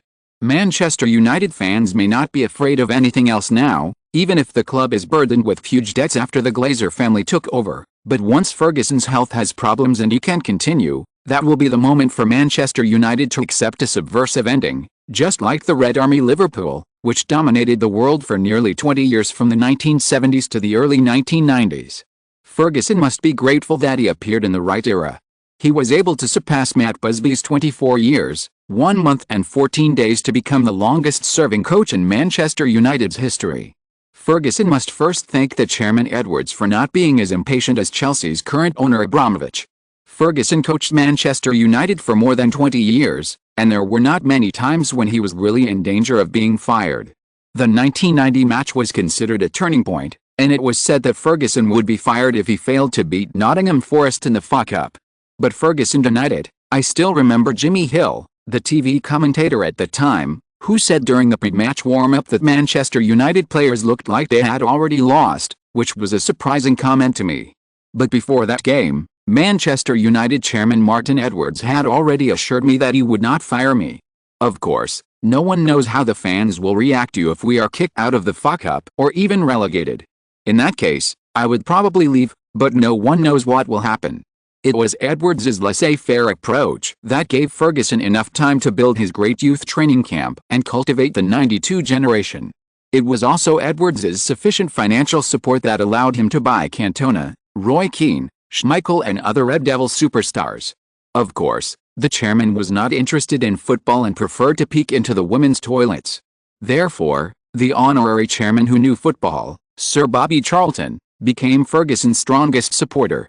Every time there was a crisis, he would protect Sir Alex and prevent Manchester United from losing the greatest coach in history. Therefore, a good life is the most important part of Ferguson's success. Business achievements. Building the richest club. Manchester United has become the richest club in the UK by following the trend of the times and carrying out commercial development. This is the foundation of the Red Devils' success. Ferguson's huge investment in the transfer market in recent years shows the club's strong financial resources. It is precisely by using the Taylor Report to reasonably expand the stadium, increase commercial brand development, and expand the club's global influence that Manchester United has gone from England to the world in the past 20 years. Here, the Red Devils may have to pay tribute to the Taylor Report that proposed the construction of all-seat stadiums. After the Hillsborough tragedy, the British government appointed Chief Justice Taylor to investigate the current safety hazards of stadiums across the UK. Taylor's investigation report proposed to completely abandon the standing stands of stadiums in England and transform them all into seats, thus creating potential for Manchester United to make profits. There are two major global brands in British football, Manchester United and Liverpool. 19 years ago, the English top league was restructured, and the English Football League One became the Premier League. Sky TV began to inject huge amounts of money into the league. Manchester United responded most actively and effectively, and they did their best to maximize the market potential. In this change, Manchester United coach Ferguson obviously played a more important role. His success on the field made it easier for the people in suits and ties behind the scenes to make money. In the football industry, success on the field and the team's commercial profits complement each other. Compared with Liverpool's management, Martin Edwards, the then chairman of Manchester United, and Peter Kenyon and David Gill, the two most recent CEOs, were more far-sighted. At that time, Old Trafford had a capacity of only 44,000 spectators, which did not meet the requirements of the Taylor Report and needed to be improved. Manchester United not only responded immediately to the request for improvement, but also successfully transformed the club system into a public limited company.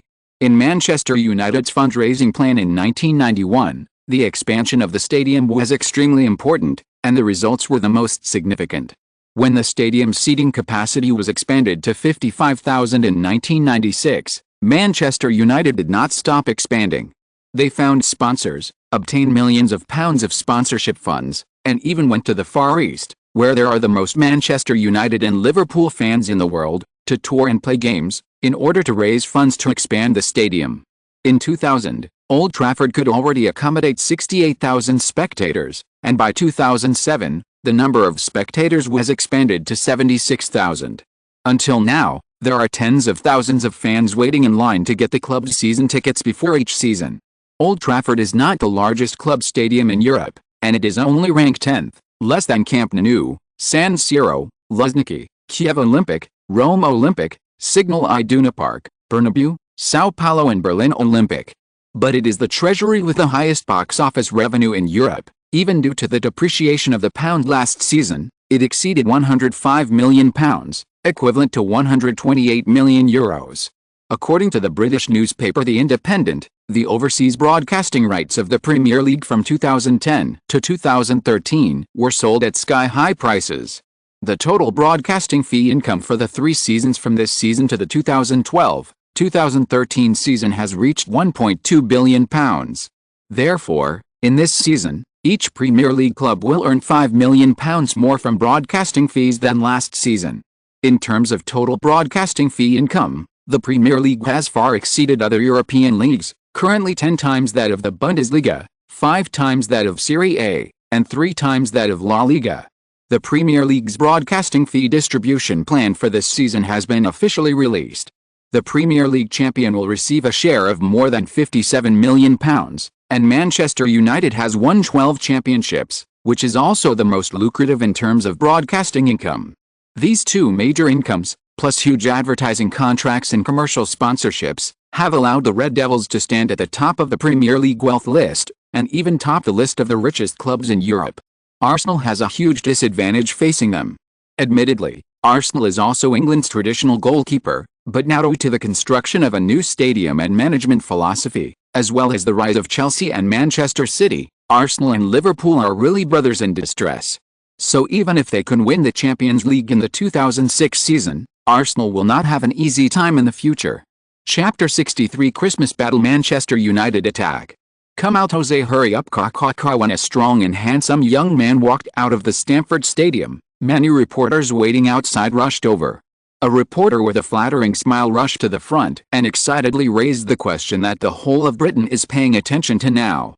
Jose, what do you think about the game between Manchester United and Arsenal this Wednesday? Well, opinion, sorry, I'm not Mr. Ferguson or Mr. Wenger, my words are of no use to you media. I just want to remind you that Chelsea is leading now, we have a 9-point advantage, and Arsenal is only 5 points ahead of Manchester United, they are behind us, it's that simple, sorry, let me go, I have to pick up my daughter. Jose, talk more. Who do you think will win? Jose, you hope they will draw, right? Jose Mourinho said coolly, no longer paying attention to the questions of those reporters, and left Stamford in his cool Jaguar sports car. However, these reporters quickly figured out Mourinho's words. The next day, many newspapers quoted Mourinho's words and reprocessed them.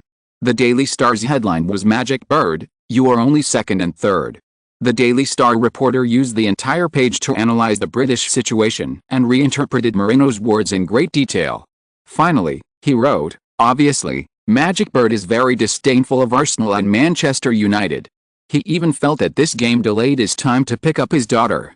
The arrogant Mourinho has determined that Arsenal and Manchester United can only compete for second place and will not have any impact on Chelsea, which has a huge lead. Chelsea will be the final champion. The same paragraph was used by the Daily Mail reporter as "You still have a chance" as the title, pointing out, from Mourinho's words, we can hear that although Mourinho is confident in his team and the first place in the league still belongs to Chelsea, he also maintains a cautious attitude towards the ownership of the league championship. He believes that Chelsea, Arsenal and Manchester United have the opportunity to compete for the final league championship, and this game is their key battle. At present, Chelsea can only do their own things and wait for the result of this game. The Times wrote, from Mourinho's tone, we can feel his dissatisfaction. He emphasized that it is Chelsea that is currently leading, not Arsenal or Manchester United, and the media pays too much attention to them. It seems that in his opinion, this game has no meaning for him, because he is neither Ferguson nor Wenger, and there is no need to worry about such things. Various newspapers are constantly stirring up the gunpowder smell of this game. In the past 2 years, Manchester United and Arsenal have been in a similar situation. Both are in a transitional period of youth in the team. Moreover, the league championship that used to be won by either Manchester or Arsenal fell into Chelsea's hands. This makes many media more curious.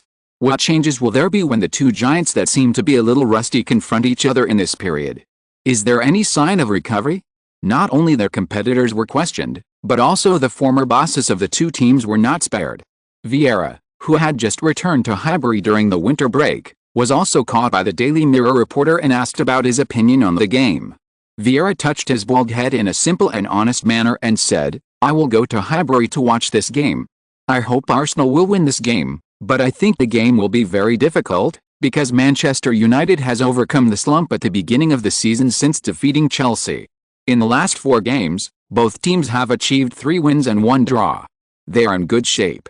I am looking forward to the arrival of this game. I know that both teams have many honors and many talented players. Such team games will not lack excitement, but I came here this time to see the recent changes of my former team. I have seen many young players of Arsenal, especially Lee, who is even more terrible than Thierry, but I think this game will give more information. Similarly, Vieira's old rival Roy Keane, who left Manchester United in January last year, was also asked this question. In an interview with The Guardian, he said, "For this game, there is something more worthy of attention than the game itself, that is, the performance of the newcomers of the two teams. Manchester United and Arsenal have both undergone a certain amount of new players, and they have started a new team cycle. The outcome of this game itself depends on the performance of the newcomers and the performance of the core players. On the Manchester United side, Rooney, Ronaldo and Fletch will be worthy of attention, and on the Arsenal side, Fabregas, Lee and Van Persie have always been the targets of media pursuit. Similarly, at Manchester United, Van Nistelrooy and Giggs will be the key to Manchester United's victory, while at Arsenal, they have the king of Highbury who the whole world wants now. These players will be the key to the game and the key to the future of the two teams. Of course, the current players of Arsenal and Manchester United were not let off, and the challenges between the newcomers on both sides were soon dug up by the media. Ronaldo said in an interview with The Sun, "We started this season badly, but fortunately, after defeating Chelsea, everything got better, and so did my performance. This game is like playing against Chelsea, we will win in the end, and I will improve again." When asked what kind of improvement, Ronaldo pondered for a while, then said with a bright look and a firm face, "I hope to be able to win the title of best newcomer and be selected into the best team of the season. I will not lose to Lee, Fabregas, and even less to that guy Van Persie. Like Lee, he loves to show off his power on women. I will prove that I am different from them. I will show my strength, and at the same time I will prove that I am no worse than last year's European Golden Boy Messi. I want to get the same award as Ronaldinho last year. Oh, Christy, you know Ronaldinho was the double footballer last year. What's wrong with that? I can definitely do it." Ronaldo asked back without giving in, and entered Old Trafford in front of the astonished eyes of the Sun reporter. Similarly, Rooney, who has already won the Golden Boy Award and has shown his talent, also made his own declaration of war.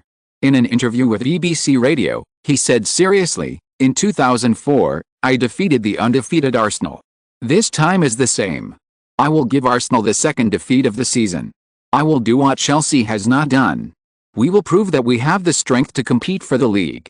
It's still early. When Ronaldo's words appeared in the newspaper the next day, Van Persie, who had just finished his sweet breakfast, saw it and flashed a trace of disdain and anger in his eyes, but he didn't say anything in front of Bashra. He just threw the newspaper aside, sorted out his equipment, and drove to Highbury for training. When Van Persie arrived at Highbury, countless cameras appeared in front of him, bombarding him. "Robin, what do you think of the upcoming game against Manchester United? Robin, how big do you think you will win?" Newspapers swarmed in. "Who told Lee Yuxin to escape quickly just now, so only Van Persie could be caught?" Van Persie had a headache and pushed the reporters away with the help of the security staff and walked towards the stadium. He ignored them because Wenger had reminded the players not to let things outside the field affect their preparations. "Robin, what do you think of what Ronaldo said?" A loud voice sounded beside Van Persie. Van Persie couldn't help but stop and was soon surrounded by the reporters. "I don't know what the Portuguese kid is thinking and why he said that, but this kind of person has never experienced failure and will always only look at the sky. Even if there is a sharp stone on the ground, he thinks he has grown taller. For this game, I just want to say that our team will win. As for the rest, everything will be proved after the game." When Van Persie finished saying everything, he squeezed the reporters away and entered the training ground. At this time, everyone in Arsenal was actively preparing for the game, especially Lee Yuxin. For him, Chelsea is the current opponent, and Manchester United is his future opponent. Lee Yuxin will never be careless. The players on both sides were arguing, and as the most famous pair of enemies in England, Wenger and Ferguson certainly couldn't escape. Ferguson, wearing a pair of glasses, said in an interview with the Daily Mail, "I am eager to win this game, but this game will be difficult.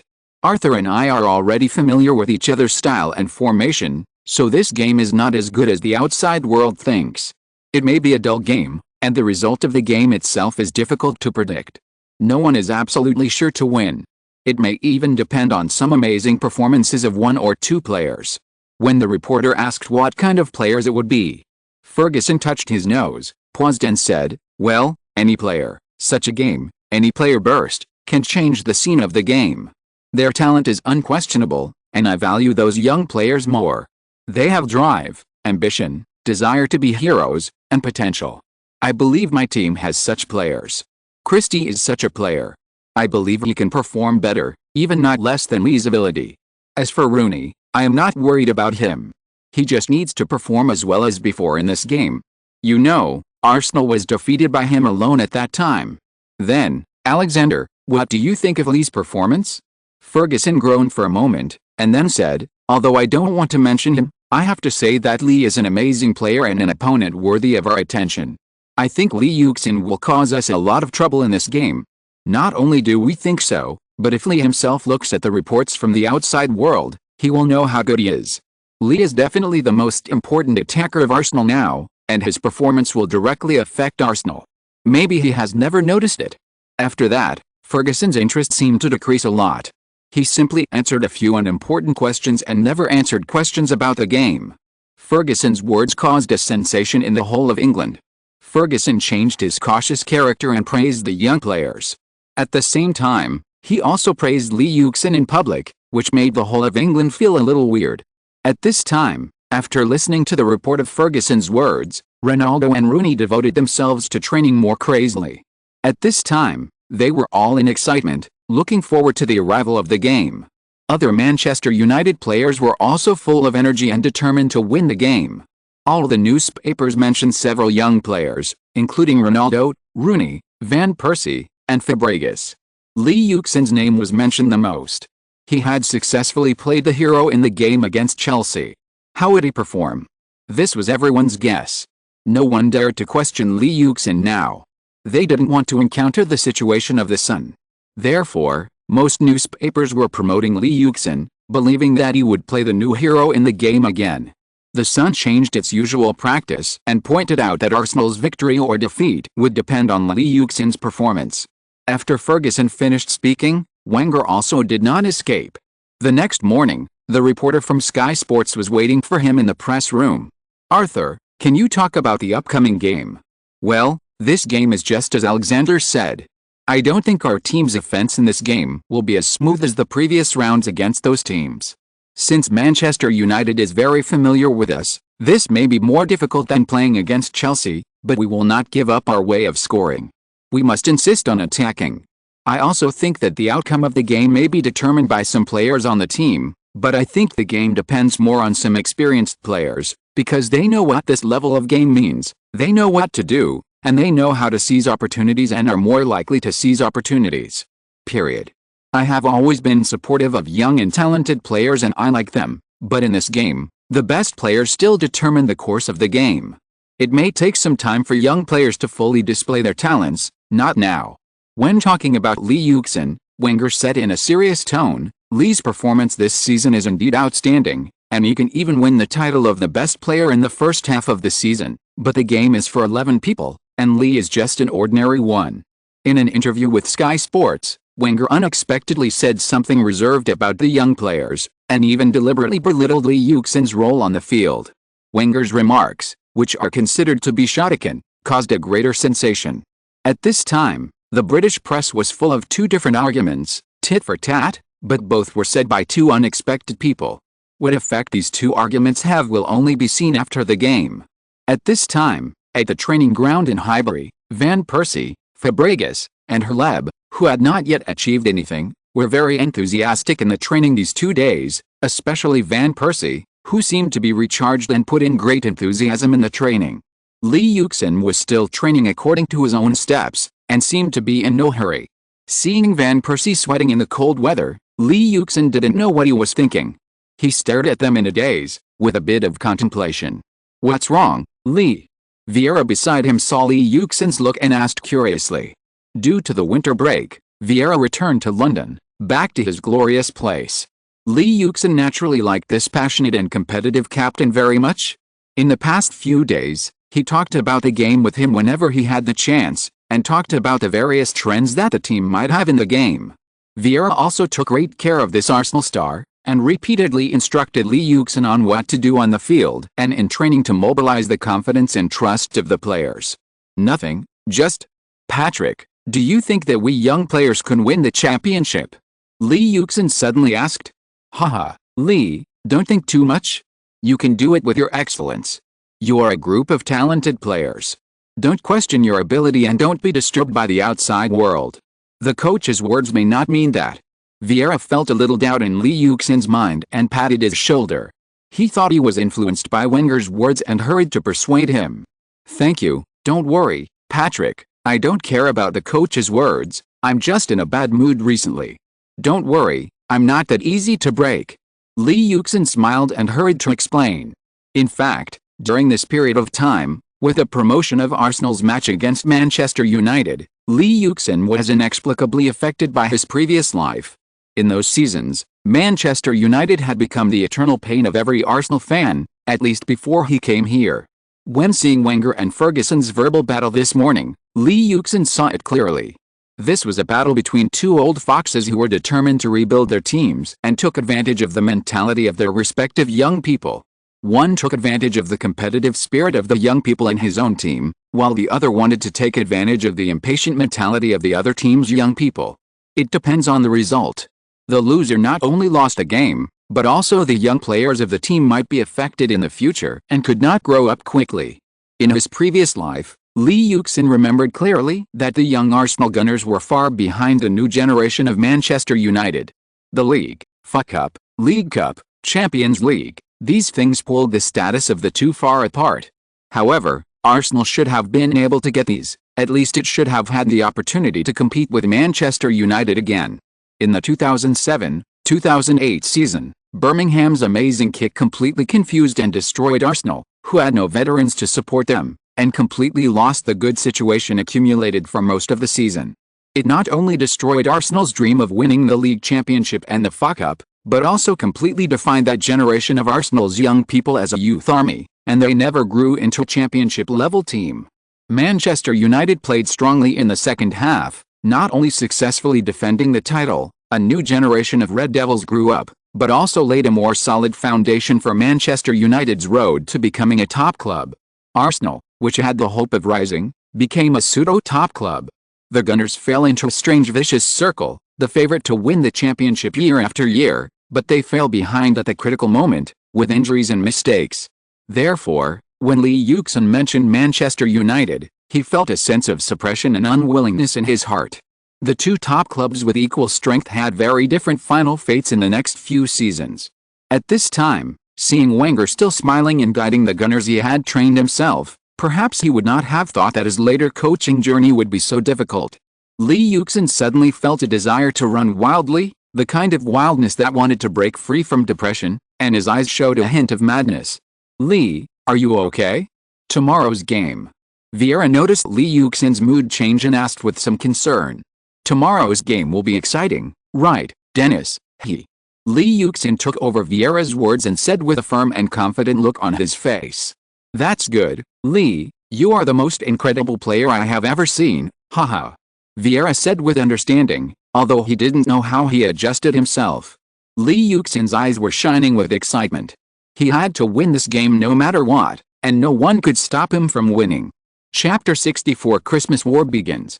As the Manchester United players arrived at Highbury Stadium, there was a huge booing outside the stadium. Alexander, thank you for giving us points. Christie, you idiot. Christie, you arrogant maniac. Christie, Lee will teach you how to play football. Fanny, our king will teach you how to shoot. Hearing the provocative words of Arsenal fans, Ferguson greeted those fans with a smile, not affected at all, but Ronaldo did not have so much self-restraint. At this time, he did not have the strength and endurance to tolerate these provocations. Before entering the stadium, he spit in the direction of the fans who pointed at him, and went in with his head held high. You garbage ghost. Damn it, don't bring the virus here. Uneducated things can never compare with Lee. I'm going to sue him. It seems that one person confessed. Arsenal fans naturally could not bear such insults. Their fingers were raised and curses resounded outside the stadium. Manchester United players suddenly felt that there were noises all around them, which made them feel irritated. They could not help but quickly enter the stadium. Ferguson just put away his smile and calmly entered Highbury. In his opinion, this kind of momentum was what he wanted to see. Terry, Lee, Dennis, Robin, I love you.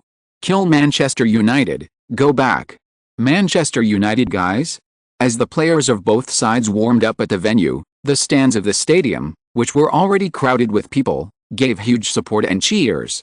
At this time, there were still nearly 2 hours before the game, but the enthusiastic fans of both sides had already occupied every position, waving the jerseys of their favorite idols and shouting loudly, but it was obvious that Manchester United was scolded more. Lee Yuxin looked at the crowded stands, and a hint of excitement flashed in his eyes.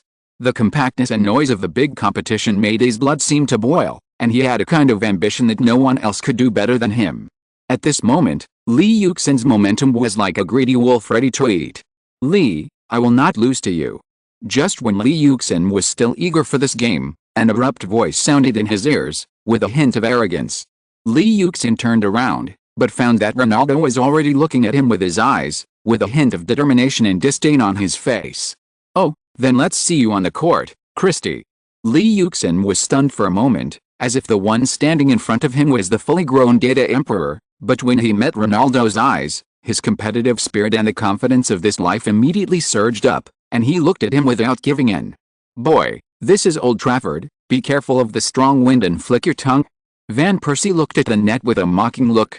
HMPH, wait and see. Ronaldo gave Van Persie a disdainful look and calmly returned to his own team, talking and laughing with Rooney and others to retrain. Hi, Sky Sports viewers, hello, welcome to watch our program. Today we are at Highbury Stadium, and this game is what all fans have been looking forward to, Arsenal vs. Manchester United. This will be their first confrontation this season. Now there is only a 5-point difference between them, so this game is something that both sides must strive to win. This will be another classic game. Matthew, dressed in a suit, appeared in front of the big screen again. Well, Matthew still has so much to say, but I think that there is such a game at the beginning of '06, which is indeed worth everyone's expectations. Now there is still some time before the game starts. Matthew, do you want to compare? It seems that we haven't got the players of both teams yet. Adams is still looking for a buying point. Okay, Adams, then I guess Arsenal, how about that? Matthew said impatiently. Haha, okay, who told you to be an Arsenal fan? You go first. Adams shrugged and made a helpless request. Okay, I think both sides will win this game steadily, and the list will not change much. Goalkeeper Lehmann, defenders are Lauren, Toure, Campbell, and Sigan. It's a bit difficult to choose in the front court, but I think it will be Lee, Fabregas, Gilberto, and Ljungberg. As for the forward, Henry is definitely, and the other one I think is Van Persie. Matthew said with certainty. Well, okay, let me talk about Manchester United's possibilities. The goalkeeper position will definitely be Van der Sar, and as for the defenders, there will be Gary Neville, Ferdinand, Brown, Sylvester. The midfielders will definitely be Ronaldo and Giggs, and the remaining two, well, I think it will be Fletcher and Scholes, and the forwards will be Rooney and Van Nistelrooy. Well, now we have finished guessing, so who of us is right, we will know when we get to the stadium. Dear viewers, you can now confirm what you think the list will be. Come to the TV station, we have prizes. Okay, let's go into the stadium and wait for the list to come out. Spain, Spanish fans, this is Highbury, I'm Sarah, we will broadcast this round of Arsenal vs. Manchester United match for you here. The game is about to start, let's enter the game together, come on. A beautiful Spanish reporter appeared on the broadcasting stand at Highbury, looking at the stadium with anticipation. France, French audience friends, welcome to watch the match between Arsenal and Manchester United held at Highbury. Now the players of both sides have slowly entered the locker room. The match is about to begin. Let us look forward to the coming of the match together.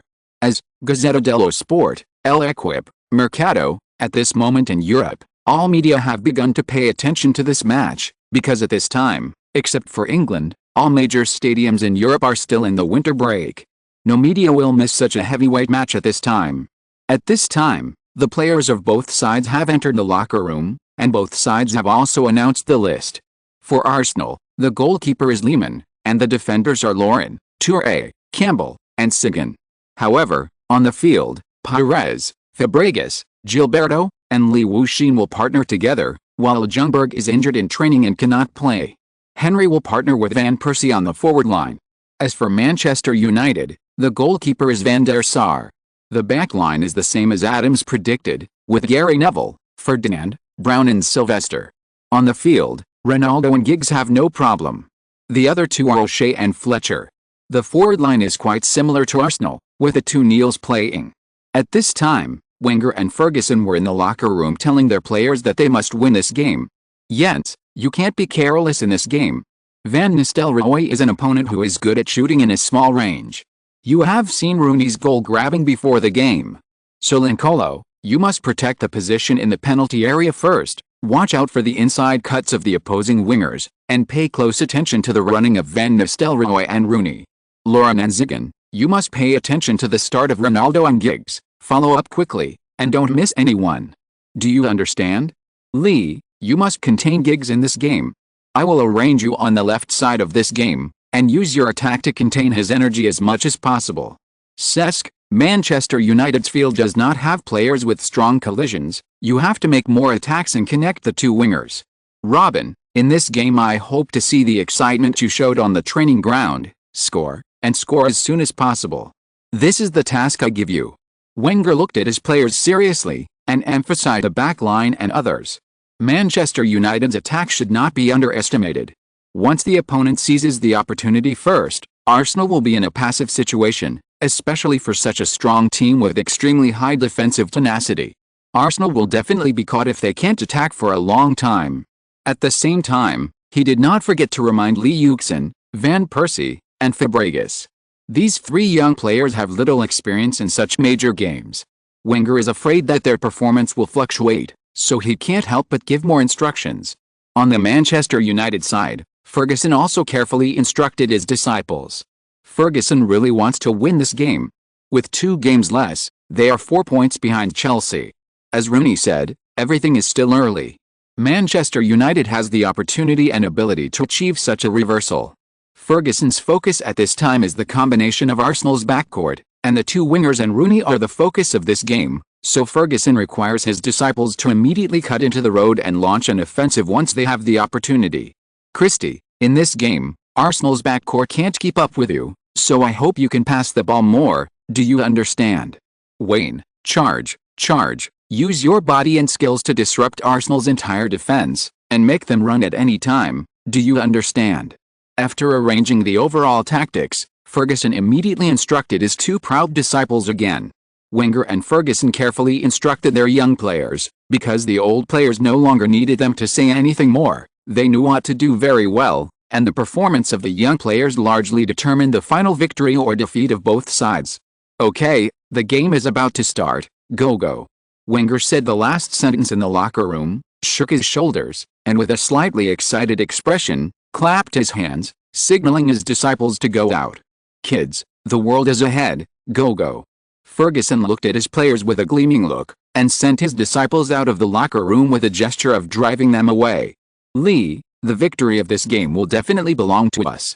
Rooney said with a firm face. Haha, is that so? This is Highbury, our fruits belong only to us. Lee Yuxin looked at Lu Xiaopeng without giving in. The players from both sides were serious in the player tunnel, without a trace of laughter. In contrast, Wenger and Ferguson were talking and laughing on the sidelines of the court. They did not look like mortal enemies, but seemed to be like each other. Perhaps Wenger did not know at this time that his situation in his previous life would completely change after 2 seasons. It would be the other party who was still free and easy, while he was working hard for the growth of the team. Adams, it seems that we didn't guess all right. It was still what Jose said, we are not Wenger and Ferguson, haha. After Matthew got a list of Arsenal and Manchester United, he saw that the people on the list were wrong with his guess, and said humorously, haha, just because you are not Wenger or Ferguson doesn't mean others are not.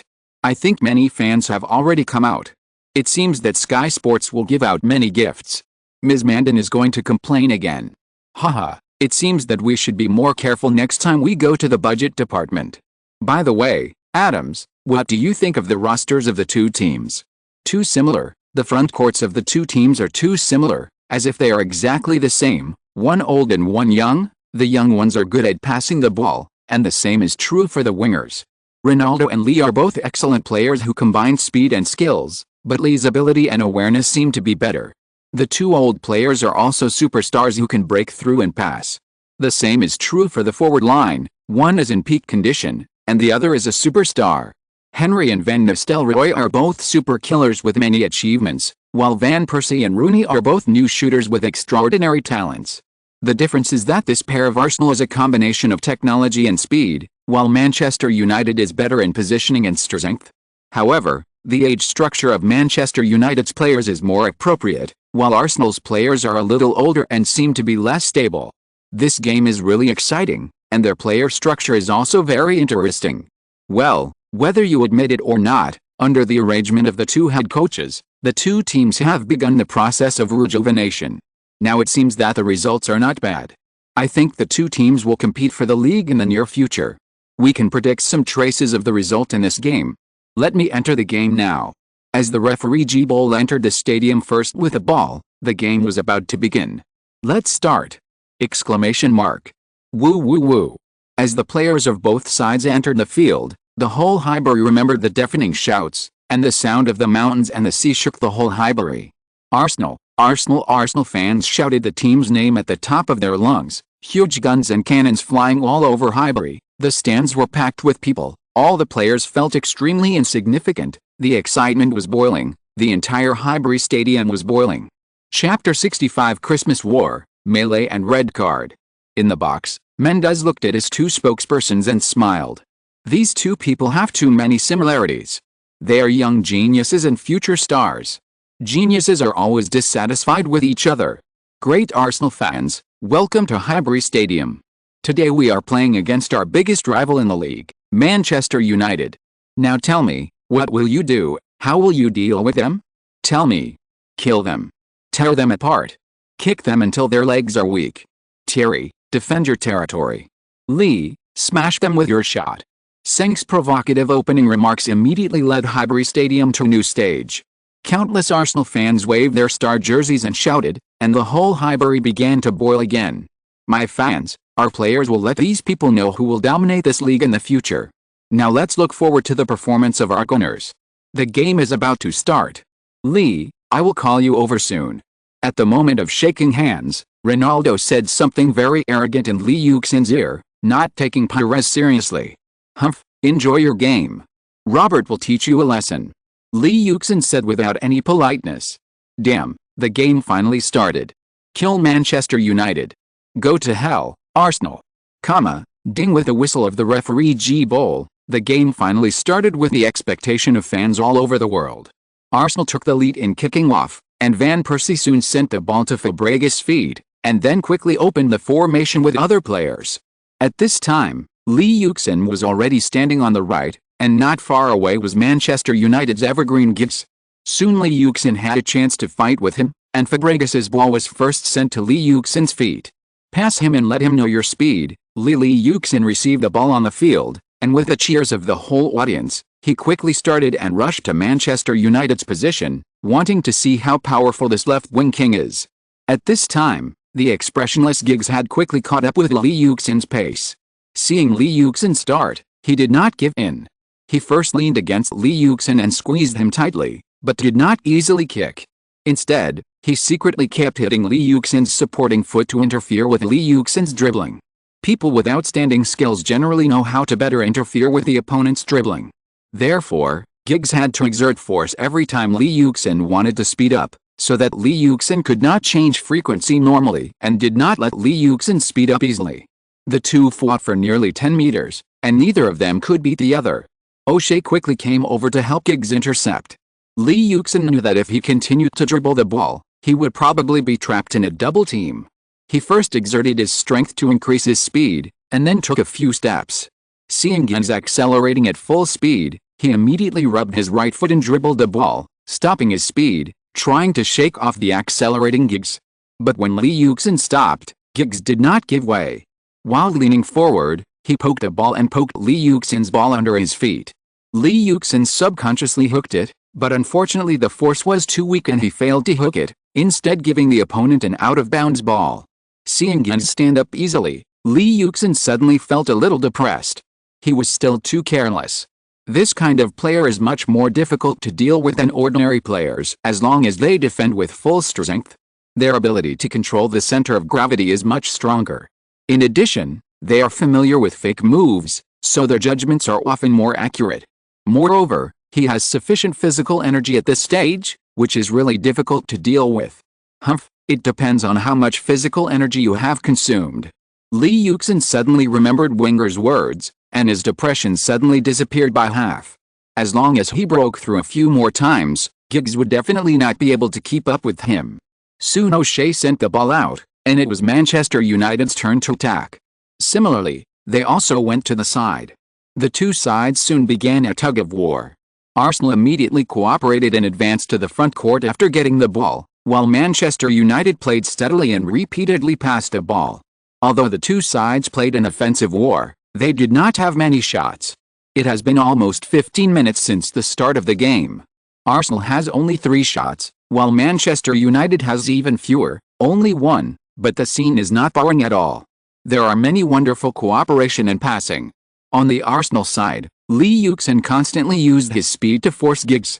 After the first experience, Li Yuxin bullied Giggs' edge. Once he picked up the ball, he started at full speed, or stopped on the side and cooperated with Fabregas and Van Persie to tear open the opponent's defense. In the 19th minute of the game, Van Persie received a cross from Li Yuxin near the penalty area line and wanted to pass the ball to Li Yuxin, but he saw Giggs and Sylvester were already near Li Yuxin, and the opponent's players around him did not come up. He looked at the environment in the penalty area and saw that Van der Sar was standing too close to the near corner. He had a chance. He raised his left foot slightly, and it seemed that he did not use much force. He directly shot a very high-quality shot. The ball drew an extremely tricky arc, bypassed the crowd, and flew to the far end. Robin shot. Van der Sar hasn't come back yet. Oh, good opportunity. You can score. Seng first looked at Van Persie's shot with a look of surprise, and then saw Van der Sar's position, and immediately shouted excitedly, staring at the ball passing the crowd. Van der Sar had no time to react, and watched the ball fly by, unable to catch up, and stared blankly at the ball flying past a post. Snap! What a pity, immediately followed by a huge sigh. Oh, what a pity, it was just a little bit off, I thought it was in. Robin's shot was so wonderful, but it hit the post and flew out. Seeing the ball fly over the post and vibrate, Senk thought the ball went in, until he heard a dull sound, and then realized that the ball was off target and hit the billboard. Damn, it was just a little bit off, they won't be so lucky next time. Van Persie kicked the grass unwillingly, and then looked at Manchester United's goal more firmly. Manchester United, who escaped a disaster, immediately launched a counterattack. When Giggs dribbled the ball across the field, he saw that Li Yuxin had blocked him. He first lightly dribbled, then blocked, and immediately sent the ball to the road. He did not fight with Li Yuxin, but quickly ran down to the side. Li Yuxin hurriedly followed and defended. Looking at Giggs, who kept changing his position and was tireless, Li Yuxin also admired him. As the game progressed, Li Yuxin faced Giggs several times and felt a familiar figure, just like a more stable Pires playing against him. The same outstanding skills, even Pires' skills are better than Giggs, but Giggs rarely has any extra moves on the field. When he makes his next move, he can easily find many options. There is a sense of casualness. It feels that he has an aura, a self-controlled momentum, calm and comfortable. This is the biggest experience for Li Yuxin. Of course, Li Yuxin is not helpless with Giggs. Every time he trains, Pires will give Li Yuxin some guidance. In addition, after long-term training with Pires, he has become familiar with the calmness unique to this type of player. After half a year of unconscious training with Pires, Li Yuxin still has a lot of experience in this type of technology and speed. Li Yuxin followed Giggs closely and did not give him the opportunity to catch the ball easily. At this time, Giggs first pulled to the upper line of the penalty area and made a two-pass cooperation with Rooney, and caught the ball before Li Yuxin near the penalty area line. Giggs stepped on the ball with his left foot and began to move his center of gravity. He was about to make a move, but Li Yuxin did not give him a chance and ignored his movements. He rushed forward and came to Giggs before he could pass the ball to the side after he pulled the ball to the right. He blocked the opponent and stretched out his long legs to intercept the ball. His explosive power is too terrible. He was only 1 meter away from me just now. In Giggs's somewhat astonished eyes, Li Yuxin had already started at full speed and completed a beautiful interception. As the game time progressed, Lee Yuxin gradually put Giggs at a disadvantage on the offensive end on the right side, while Ronaldo was not able to gain such a big advantage. Ronaldo had no problem with his speed and skills. Sometimes he was even more agile than Lee Yuxin, but at this time he was still lacking in passing. Although he tried several times, he did not pose an effective threat. Instead, he quickly lost the ball under the defense of the Arsenal players. After that, Ronaldo often fell into a one-man fight. Pires was not old enough to be arbitrarily abused by a kid who had just made his debut. Although he could not completely contain his opponent in defense, Pires made Ronaldo suffer a lot in offense. Neither of them could cause danger to the other in defense. After the game lasted for 27 minutes, Ronaldo, who had failed to attack many times, was already a little impatient. After being shaken off by Pires again in the backcourt, he hurriedly caught up with Pires and squeezed Pires, trying to steal the ball from his feet again. However, Pires was also strong, so it was not easy for him to snatch the ball. The two of them entangled in the field. Pires felt that Ronaldo's strength was constantly increasing. If he continued like this, he would be easily squeezed away. There was no other way. Pires stopped his steps, then used his left foot as a supporting foot, turned his ankle, hooked the ball with his right foot, and turned his body back to shake off Ronaldo's struggle. At this time, Pires made room and immediately prepared to cut inside, but Ronaldo was dribbled past by Pires and became anxious. Seeing that Pires was about to pass him, he naturally didn't want to do it, so he rushed forward, stretched out his left foot, and directly blocked Pires, knocking the unprepared opponent to the grass. But things soon went wrong. Pires felt a sharp pain coming from his supporting leg, wailed in pain, fell heavily to the ground and couldn't stand up. His left ankle was already deformed.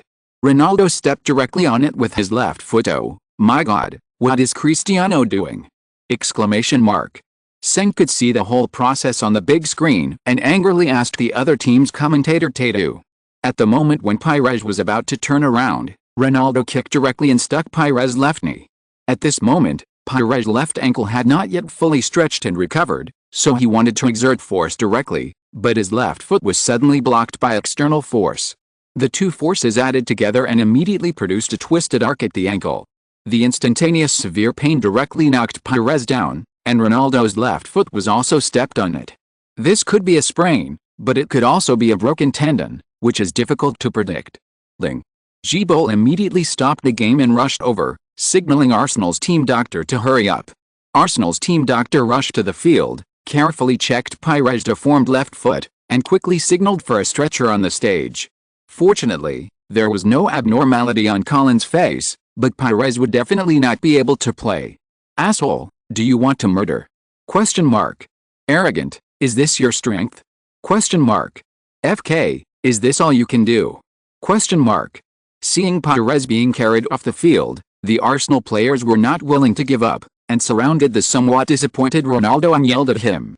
"Boy, this is a game, not a wrestling arena, are you still not awake?" Henry pointed at Ronaldo and yelled angrily. The Manchester United players were not easy to deal with either. Gary Neville said to Henry, "This is an accident, he has no ill intentions, understand?" "Go to hell, accident? That just now could have broken Robert's ankle." Henry did not give in and stared at Gary Neville closely. "Okay Thierry, there are bound to be accidents in the game, no one thinks of it, don't make the mistake." Don't play if you're afraid. Damn it, if you can't afford to lose and want revenge, don't go on the field.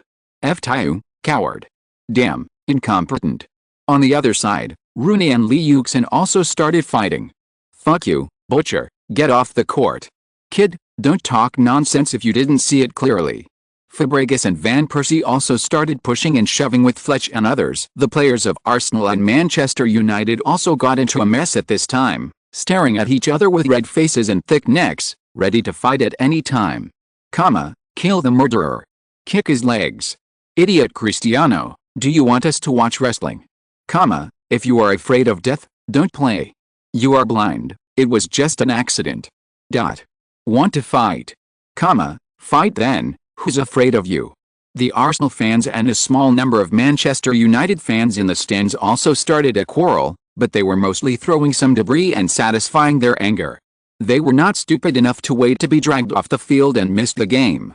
But even so, The stands were in chaos and the police were on guard at all times. Ding ding ding ding. G-Bowl saw that the players from both sides were already arguing, and hurriedly blew the whistle, signaling Henry and Gary Neville to quickly pull apart. But Arsenal did not walk away. At this time, they were concerned about the penalty against Ronaldo. G-Bowl walked up to the somewhat dull Ronaldo and reached into his shirt pocket. Red card. G-Bowl gave Ronaldo a red card. Ronaldo shrugged, as if to defend his action, and then turned and left the court.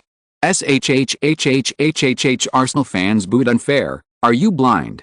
How much did Arsenal pay?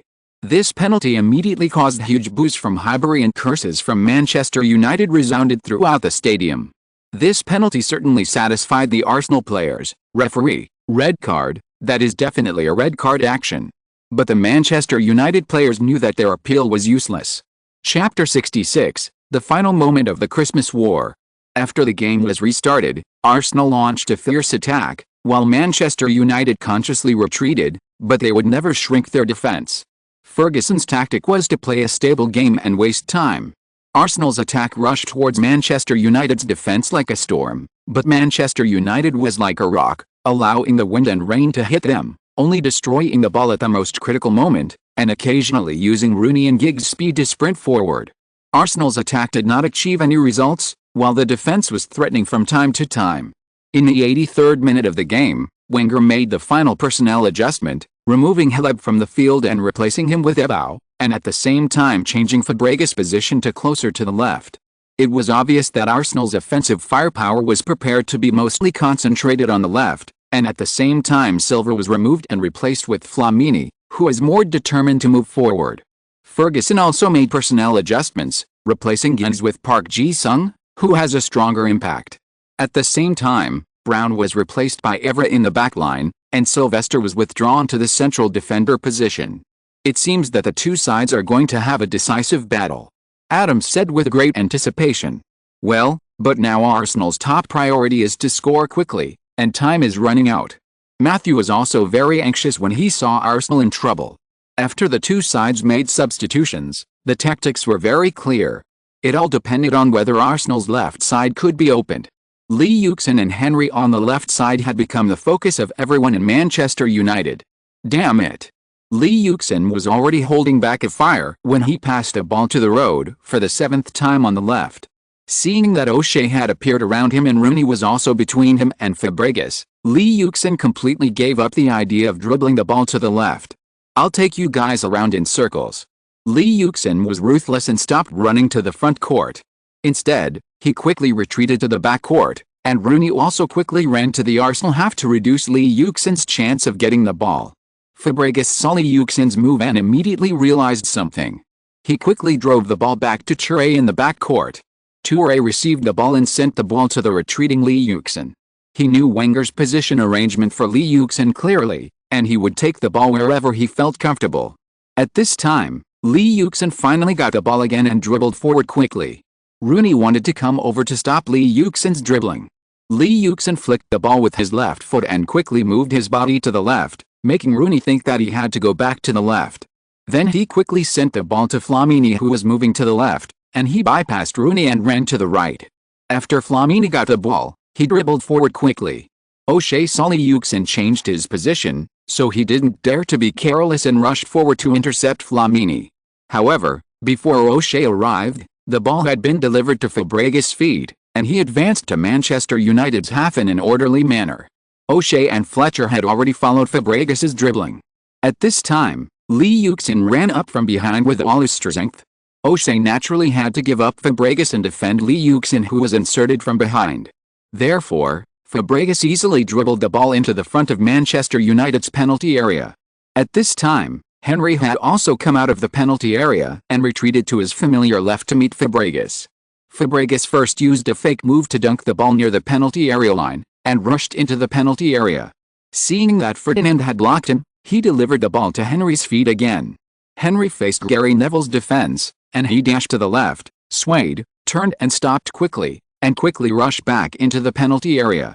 Fletcher and Gary Neville had no way to deal with Henry. At this time, Henry had already broken through to the 25-yard position in the penalty area, tightly protecting the ball, and his body weight suddenly moved downward, while flicking the ball. Gary Neville thought he was going to move downward, and hurriedly moved to block his inward route, but then Henry lightly lifted the toe of his left foot and flicked the ball to his right foot, and at the same time, he quickly pulled his body away and quickly broke free from the encirclement of the two. Fletcher and Gary Neville collided with each other, and Henry quickly bypassed the two people and rushed in, and he could already see the angle of the goal. Henry passed Fletcher, and Ferdinand, who was always on the lookout, rushed forward to block him. Henry pushed the ball downwards and quickly went deep into the penalty area, but was immediately surrounded by three people. Henry stuck to his position and stepped on the ball. Then he knocked his heel hard, and the ball shot out from the gap between people, flew past O'Shea, and went directly to the left side in front of the penalty area. A purple figure had already come up to meet it. It was Lee Yuxin.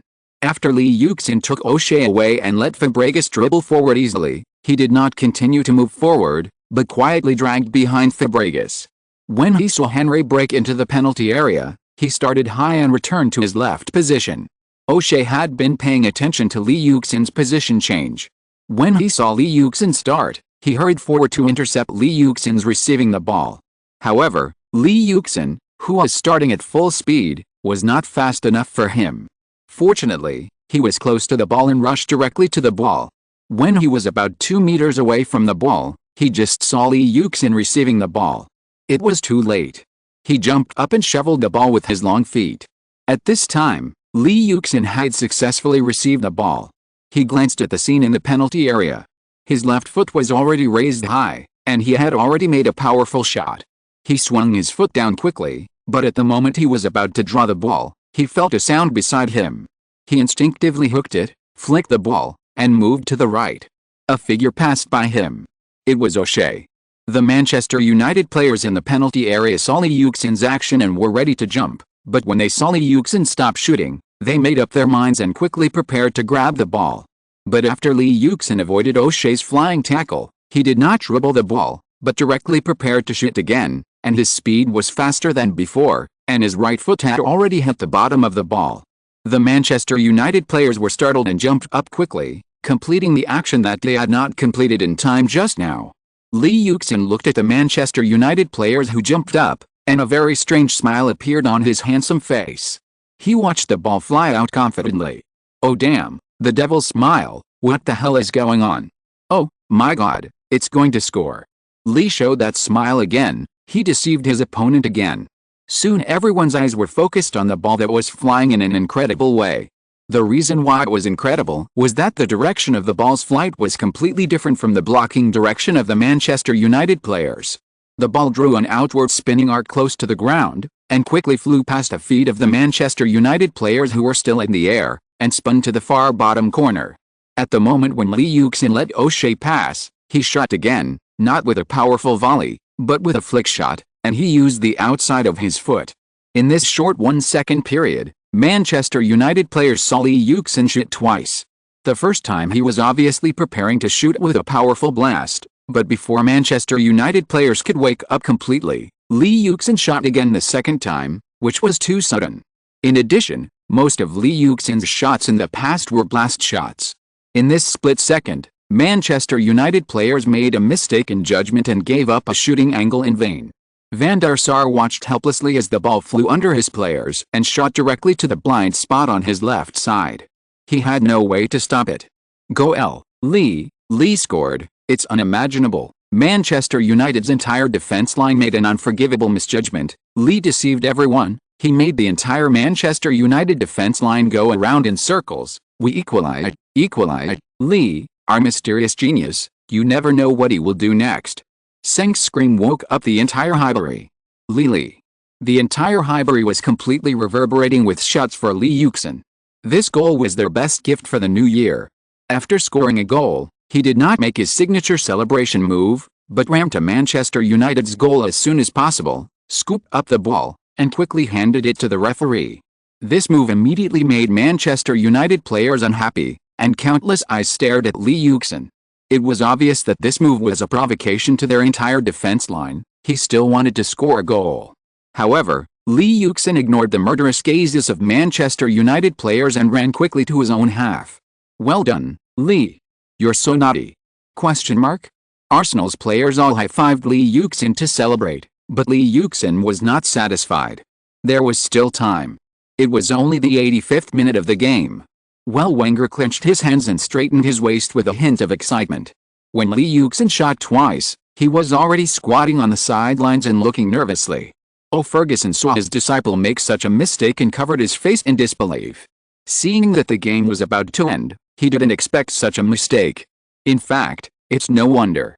In such a high-intensity game, everyone was already highly nervous until the end.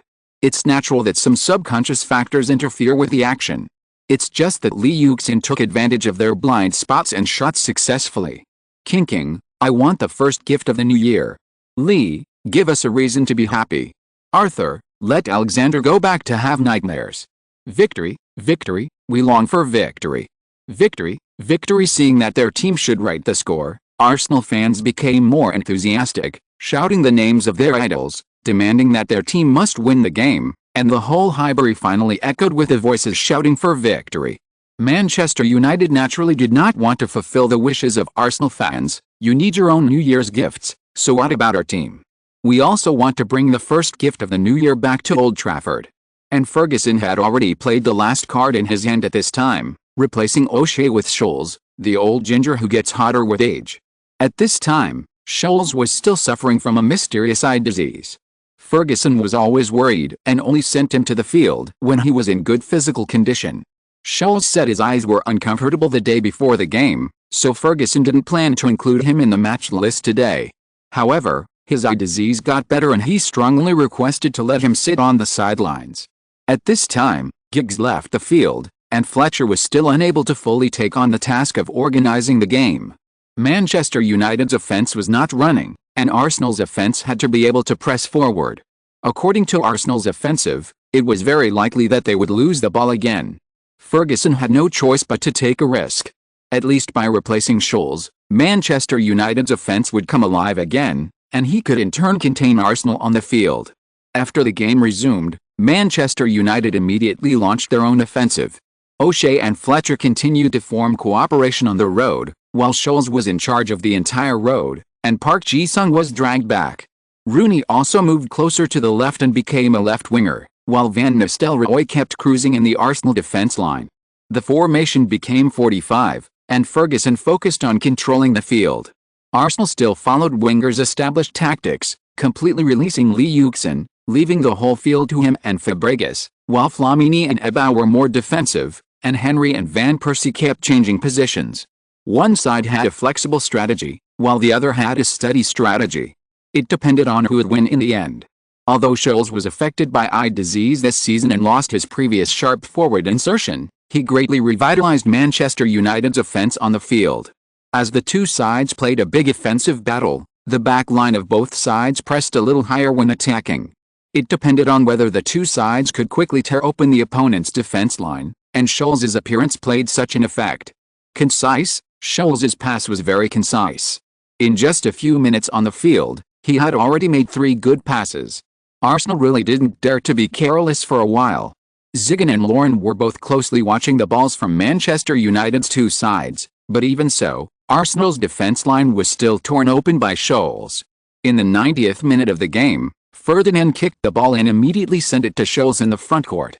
Arsenal was obviously a step behind in the transition from offense to defense. Scholes dribbled the ball quickly and rushed to Arsenal. Campbell retreated cautiously and did not dare to rush for the ball. He had already experienced Scholes' explosive power. But after Scholes dribbled the ball for nearly 15 meters, he suddenly raised his body again and rushed to the left. At this time, Campbell thought he was going to break through, so he quickly moved left to try to block his breakthrough route. But soon, after Scholes led Campbell to move, he made a mistake with his right foot and sent the ball out quickly. He knocked the ball directly to the road. At this time, Rooney, who was hiding behind Scholes, rushed out like a small tank. After receiving the ball, he ignored Campbell's interception, flicked his foot, and ran over the opponent who was unable to defend in time, waded directly past, and quickly entered the penalty area. But at this time, Toure had already returned to defense, sticking to Rooney tightly, and blocking his position at the moment when Rooney was about to shoot, not giving him any chance. Rooney had no choice but to slow down. Wayne. An abrupt voice sounded from Rooney's left side. O'Shea and Zigan were already entangled. O'Shea was like a whirlwind, first shaking off Zigan and quickly inserting. Rooney turned his body slightly and prepared to kick the ball. Here, Ruud van Nistelrooy had also rushed over, close at hand, and he had already shaken off Lorent's defense from a distance, and Arsenal's two flanks were torn apart. At this time, Toure pressed Rooney tightly, and Rooney subconsciously sent the ball directly to the left. After O'Shea shook off Zigan, he quickly ran towards the ball. He stepped on it with his left foot and felt a sense of solidity. Seeing Lehmann's movement, he stretched his left foot and shot directly. With a loud snap, the ball flew out. In a flash, a figure jumped up from below. The eyes of the whole audience fell on the ball with a strange flight path. Some Arsenal fans had closed their eyes and dared not look. Manchester United fans opened their eyes wide, staring at the ball like hungry wolves, and their bodies were already tense. An abrupt voice sounded. Jens. Jens saved the team. He scooped up the ball with his right hand and rushed to Christie's shot. Oh, and thanks Sol. He shoveled the ball at the moment Christie shot, reducing its flight speed. Oh, God, thanks Sol so much. Seng touched the sweat on his head and finally began to breathe out. This ball was too frightening. At this time, Lehmann was still in the same action as before, with his legs bent, his left hand spread out, and his right hand reaching behind him, tightly holding the ball behind him. It would be better to say that he had saved the ball, or that it had fallen directly behind him in mid-air, and he had subconsciously grabbed the ball. Damn it, Van Nistelrooy cursed in disappointment after seeing the ball, shook his head, and left the Arsenal penalty area directly. He had been completely empty just now, but Rooney stared at Lehmann blankly. This lower ball was so strangely and easily taken off at the last moment. O'Shea kicked the grass in annoyance, while Rooney glanced at him and left the penalty area. It was unknown whether Rooney made the wrong choice for this ball, but before that, Scholes had led to the left, giving Campbell a chance to make up for the defense. When Ferguson saw the ball, he looked at his two disciples with some disbelief, and he had already understood that he had already lost to Wenger before the game, and Van Nistelrooy should have scored. Wenger breathed a sigh of relief. He had been worried about Scholes' appearance. Although he knew that he would not play many games this season, he also knew that the old fox had begun to transform his apprentice, and the effect was amazing. It was just that his eye disease became a limiting factor. However, it still brought trouble to Arsenal.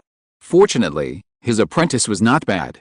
GGGGG, we have to score a goal. Arsenal. Beat them. We are invincible. Kill them.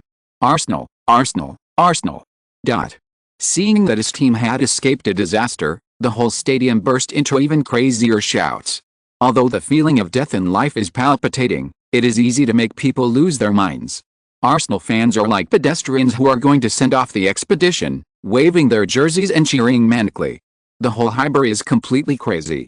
Chapter 67, Ending and Conclusion of the Christmas War. After Manchester United's attack failed, it soon entered the stoppage time. The whole game lasted 4 minutes. At this time, both sides were cautious in handling the ball and no longer rushed to the opponent's half. Arsenal was afraid of the counter-attack created by Scholes on the field, while Manchester United was afraid of Arsenal's front trident. The stoppage time soon entered the second minute, and both sides seemed to accept the result of the draw. We don't need 1-0, we want to win. Arsenal go ahead. Arsenal fans were not satisfied with their team's relaxation at the last moment, and expressed a stronger desire. The players of both sides tried to find some opportunities to score in the shuts of the fans, but they had already fought to the last moment, and no one would make mistakes. Time passed bit by bit, and it seemed that it would really end in a draw. At this time, there were two players of Arsenal who would never accept this draw. Lee Yuxin and Van Persie, the two of them instigated the last offensive. Lee Yuxin ran to the backcourt and quickly received Campbell's pass. There's still time, Cesc. Lee Yuxin said with a serious face, and passed the ball to Fabregas, and then he quickly joined in. Fabregas also took the ball with a gloomy face, and with Lee Yuxin's quick start, Arsenal's speed was raised. Scholes saw Fabregas's strength and quickly followed him, while Rooney was still closely following Lee Yuxin, and O'Shea was also nearby ready to grab the ball at any time. Fabregas did not pass the ball to Lee Yuxin's feet, but made a 2-on-1 cooperation with Flamini who joined in, and quickly advanced to the front court. At this time, Van Persie was like a fish, and had been cruising on the penalty area line for a long time. Seeing Fabregas coming, he quickly shook off Sylvester and came out to receive the ball. Henry had already moved to the left. After Van Persie got the ball, he started to move, flicked it with his right foot, then stopped, started to move again, turned again, flicked and rolled the ball again. The ball bounced quickly under his feet, shaking, dribbling, pulling and flicking, shaking his body, and fully displaying his gorgeous skills, quickly approaching the penalty area. Although Sylvester had no way to intercept Van Persie's ball, he still stuck to Van Persie. Van Persie moved his body to the left, and the ball flicked to the left. Sylvester hurriedly blocked it from the side, but Van Persie then stopped, pulled the ball with his toes, and quickly shook open a gap. At this time, Scholes had also quickly come over and cooperated with him to defend Henry. When Van Persie saw Scholes coming, he suddenly moved to the right. When he saw Sylvester moving, he moved his heart. He flicked the ball to the left again, and quickly moved his body to the left, speeding up his route, as if consciously leading Scholes to move to the left. At this time, Henry also consciously made way, and Lee Yuxin also started to insert on the left, and the positions of the three kept changing. Ferdinand was also ready to double team at any time, and Fletcher and C. Ronaldo also began to move. The entire Manchester United defence line began to move with the position changes of several Arsenal players. Van Persie skillfully flicked his ball, not easily passing the ball, but quickly cutting directly into the penalty area. Scholes saw that Sylvester was about to be passed by Van Persie, and Ferdinand did not dare to move. Lee Yuxin and Van Persie could outflank at any time, so he could only make a few steps forward with all his strength, ready to cooperate with his teammates to block Van Persie's breakthrough route. When Van Persie saw Scholes following him, Gao Xingjian stopped his body and immediately passed a ball to his right foot. Then his right foot bent outward and in an instant the ball hit the right side. Sesk, there's a chance on the right side. Oh, when did that damn Korean get there? Senk saw Van Persie pass the ball behind Scholes and shouted excitedly, but it was soon destroyed by a man with an Asian face. When Fabregas got in, Park Ji-sung was already following closely behind him. When he received the ball, he and Evra destroyed Fabregas's chance to kick. But Arsenal's attack was not over. Fabregas quickly passed the ball to the right side. Ebao quickly got in. Ebao took a look at the situation in the penalty area, and a hint of excitement flashed across his dark face. Manchester United's penalty area was in chaos at this time. There was a chance. Ebao did not hesitate at all. He rubbed his right leg vigorously and kicked the ball quickly. The ball quickly fell into the penalty area. At this time, Henry, Van Persie, Lee Yuxin and even Fabregas on the right side all rushed into the penalty area. The entire Manchester United defence line was suddenly messed up by 4 people. It was densely packed with people. At this time, Van Persie saw Ebao kick the ball at the first time, and his body rushed out like an arrow from a string, and got in position with Scholes. The flying ball accurately fell to the position where Van Persie and Scholes were fighting for it. Van Persie and Scholes were still pulling, but the ball was falling quickly. Van Persie turned his back to the ball and looked back. It was almost too late. In the panic of the crowd, Van Persie hurriedly pushed away Scholes, who was still fighting for it. He didn't have time to adjust his body shape. He kicked his left foot and quickly jumped into the sky. At this time, Ferdinand and several other players also jumped up quickly, interfering with Van Persie's sight. Van Persie jumped too late after all. Near the messy small penalty area, the ball was too fast and he jumped too late. He couldn't use his waist and abdomen to directly force it. He twisted his head and looked out of the crowd. A high-running figure broke free. Lee G. Van Persie's face was ferocious, and he used his head force fiercely. His temple was right on the side of the ball, and he finally knocked the ball out of the small penalty area. Lee Yuxin saw that there were so many people in the crowd, people squeezed and shouldered, and no matter what, most of the balls would fly out.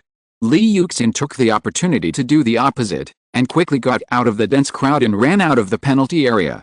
Sure enough, when Lee Yuxin left the crowd, Van Persie had already seen it in the air and pushed the ball out with all his strength. Damn it, block it, block it. When he saw the ball flying towards Lee Yuxin, who was unguarded, the old Sir Alex felt that things were going to be bad, and shouted loudly at the Manchester United players. Lee, I believe in you, Gmever, page 1 East. Wenger also screamed loudly towards Manchester United's penalty area. Lee. In contrast, the entire Highbury Stadium's fans, who were already expecting it, screamed loudly, completely pushing Highbury to the most boiling state, just like boiling water opening the lid of a pot. Lee Yuxin only felt one sound: goal. This obsession has made Lee Yuxin's blood boil completely. Without any intention of stopping the ball, he half-turned his body, twisted his waist and abdomen, faced the falling ball, stretched his instep into a straight line, and hit the ball like a heavy hammer. With a bang, Highbury was completely quieted down. Hue hue hue hue hue hue hue hue hue. The shouts of the flash flood sounded in the Highbury Stadium, which had been silent for 5 seconds. Goal, Lee. Lee scored. He scored. 2-0, 93 minutes and 23 seconds. Lee scored a world wave. Genius, genius. We are 2-0 ahead of Manchester United. The game is over. It's over. We are going to win. Win. Senk's sharp and hoarse voice echoed over the entire Highbury. At this time, his face had become red due to congestion, and his eyes were staring at the rolling ball on the court. At this time, Lee Yuxin was slightly calm, and still did not make his signature celebration. Instead, he ran quickly to the east stand and smiled and opened his jersey. It said, "My love Shuo Shuo, for you, this is a gift that belongs to you alone." Shuo Shuo smiled and covered his mouth in surprise. He looked at the words on Li Ji's chest in disbelief. His eyes were full of sweetness, and crystal tears could not stop falling. Bao Sheila beside him also looked at the court with a sweet face, quietly stroking the wedding ring on his ring finger. Van Persie also came to Li Ji's side and kissed his left ring finger. The two of them gave their beloved partners a sweet New Year's gift together. But their sweetness will soon be accompanied by countless tears. And Nana's face was full of disappointment. Time is up. We want to celebrate. 30 seconds have passed, you bastard. Thief, how much more time are you going to steal from us? At the last moment, Bowl insisted on letting the game continue despite the huge pressure from the fans. Ding ding ding. Hearing 2 short and 1 long whistles, Ferguson's face flashed a trace of frustration. After Lee scored that goal, more than 1 minute of stoppage time was played. Unfortunately, his team failed to create a miracle. Ferguson quickly exhaled, stood up, took the initiative to walk towards Wenger, and hugged him. Congratulations, Arthur, I'll be waiting for you at Old Trafford. Yes, I will. That's our last chance to compete for the championship, Alexander. The two head coaches refused to give in to each other, but they were all in their hearts. Wenger greeted his disciples with a smile on his face, sharing the joy brought by the result of the game. Ferguson quickly entered the locker room with his disciples and talked with them, without showing any disappointment or regret on his face. Wonderful, incredible game, Matthew. I'll go back and watch this game carefully. It's incredible. Adam still felt reluctant until the players of both sides left the stadium. Yes, this game is enough to become a propaganda picture for those people in the English Football Association. Top team, top coach, top players, top game process, haha, and top game result. Matthew used several tops in a row, smiling happily. Now no one doesn't know that he is an Arsenal fan.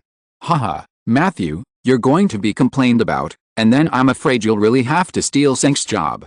Well, maybe, but before that, I still have to do this job well, haha. Let's talk about the summary of the game. Adams, do you think Manchester United has anything to say? Well, Manchester United has always been threatening in this game, and they have no shortage of opportunities. From the data, they shot a total of 5 times, 3 of which were on target, an incredible ratio. They were very well prepared for the game, but their luck was a little worse, especially Luther's shot at the end, which was a chance to equalize the game. They played very well in defense, and after successfully cutting in from the wing, they could threaten Arsenal's goal almost every time, but they played even better, especially in the first 80 minutes. Throughout the game, Manchester United's offensive talent was no less than Arsenal. Rooney, Ronaldo, and Van Nistelrooy, they also have their own trident. It depends on how Alexander arranges it. It's a pity that Cristiano was sent off too early in this game. As for their defense, unfortunately, they didn't do better, and Arsenal had many opportunities. From this point of view, Arthur's arrangement today was very successful. He completely activated Lee and made Lee threat to Manchester United's goal throughout the game. Arthur's smoke bombs before the game were indeed incredible, but this game was his real idea. Manchester United's defense was mainly due to the failure to curb the offensive cooperation of Arsenal's front trident, which was fatal. On the field, They did not show more aggressiveness, and they let Arsenal's offensive rhythm go at the last moment. But they also caused a lot of trouble for Arsenal.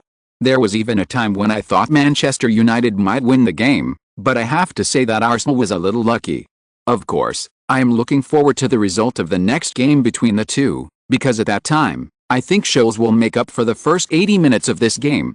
That's all I have to say about Manchester United. As for the summary of Arsenal, Matthew, you, as a fan, have a lot of ideas. Adam summarized the general situation of Manchester United's game and then handed the topic to Matthew. Well, there are indeed quite a few. I think this game is the best game Arsenal has played so far this season. Even in the previous 3 games against Chelsea, they played at a very high level. Although they did not shoot many times, only 5 times, they shot on target many times, which is amazing efficiency. In terms of offense, Arthur arranged well. Lee's complete release, coupled with the pulling of Thierry and Van Persie, is where Arthur was most successful. Arsenal's multiple attacks on both sides of the wing are definitely the best done by English teams. In addition, Lee and Robin were particularly excited today. They gave the best gifts to the team and the fans, as well as to their girlfriends.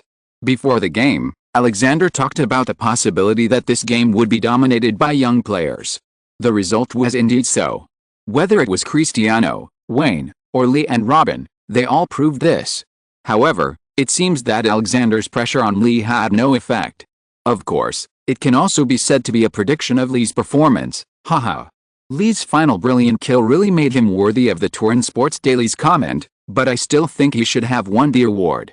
Lee is still a rookie, but I think he is not only the Premier League's rookie king, but also the world's rookie king. Not many players can beat Chelsea and Manchester United in succession, which is incredible. Let's talk about Arsenal's defense again. They did a good job today. Although the opponent's attack was very good, they blocked it most of the time.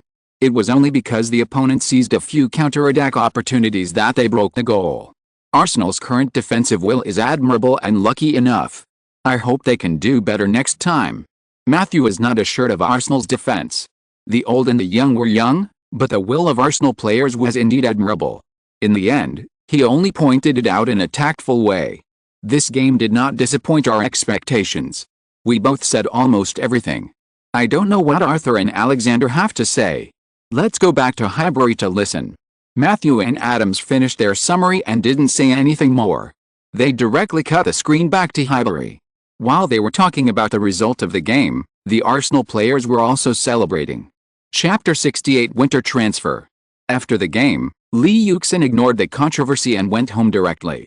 Lee Yuxin specifically asked for leave to rest, and Wenger generously approved it. Because Lee Yuxin had accumulated 5 yellow cards, he was automatically suspended for 1 game. The next game was the FA Cup match against Cardiff City in the English League One, and the next game was the League Cup. Wenger had not decided whether to send Lee Yuxin.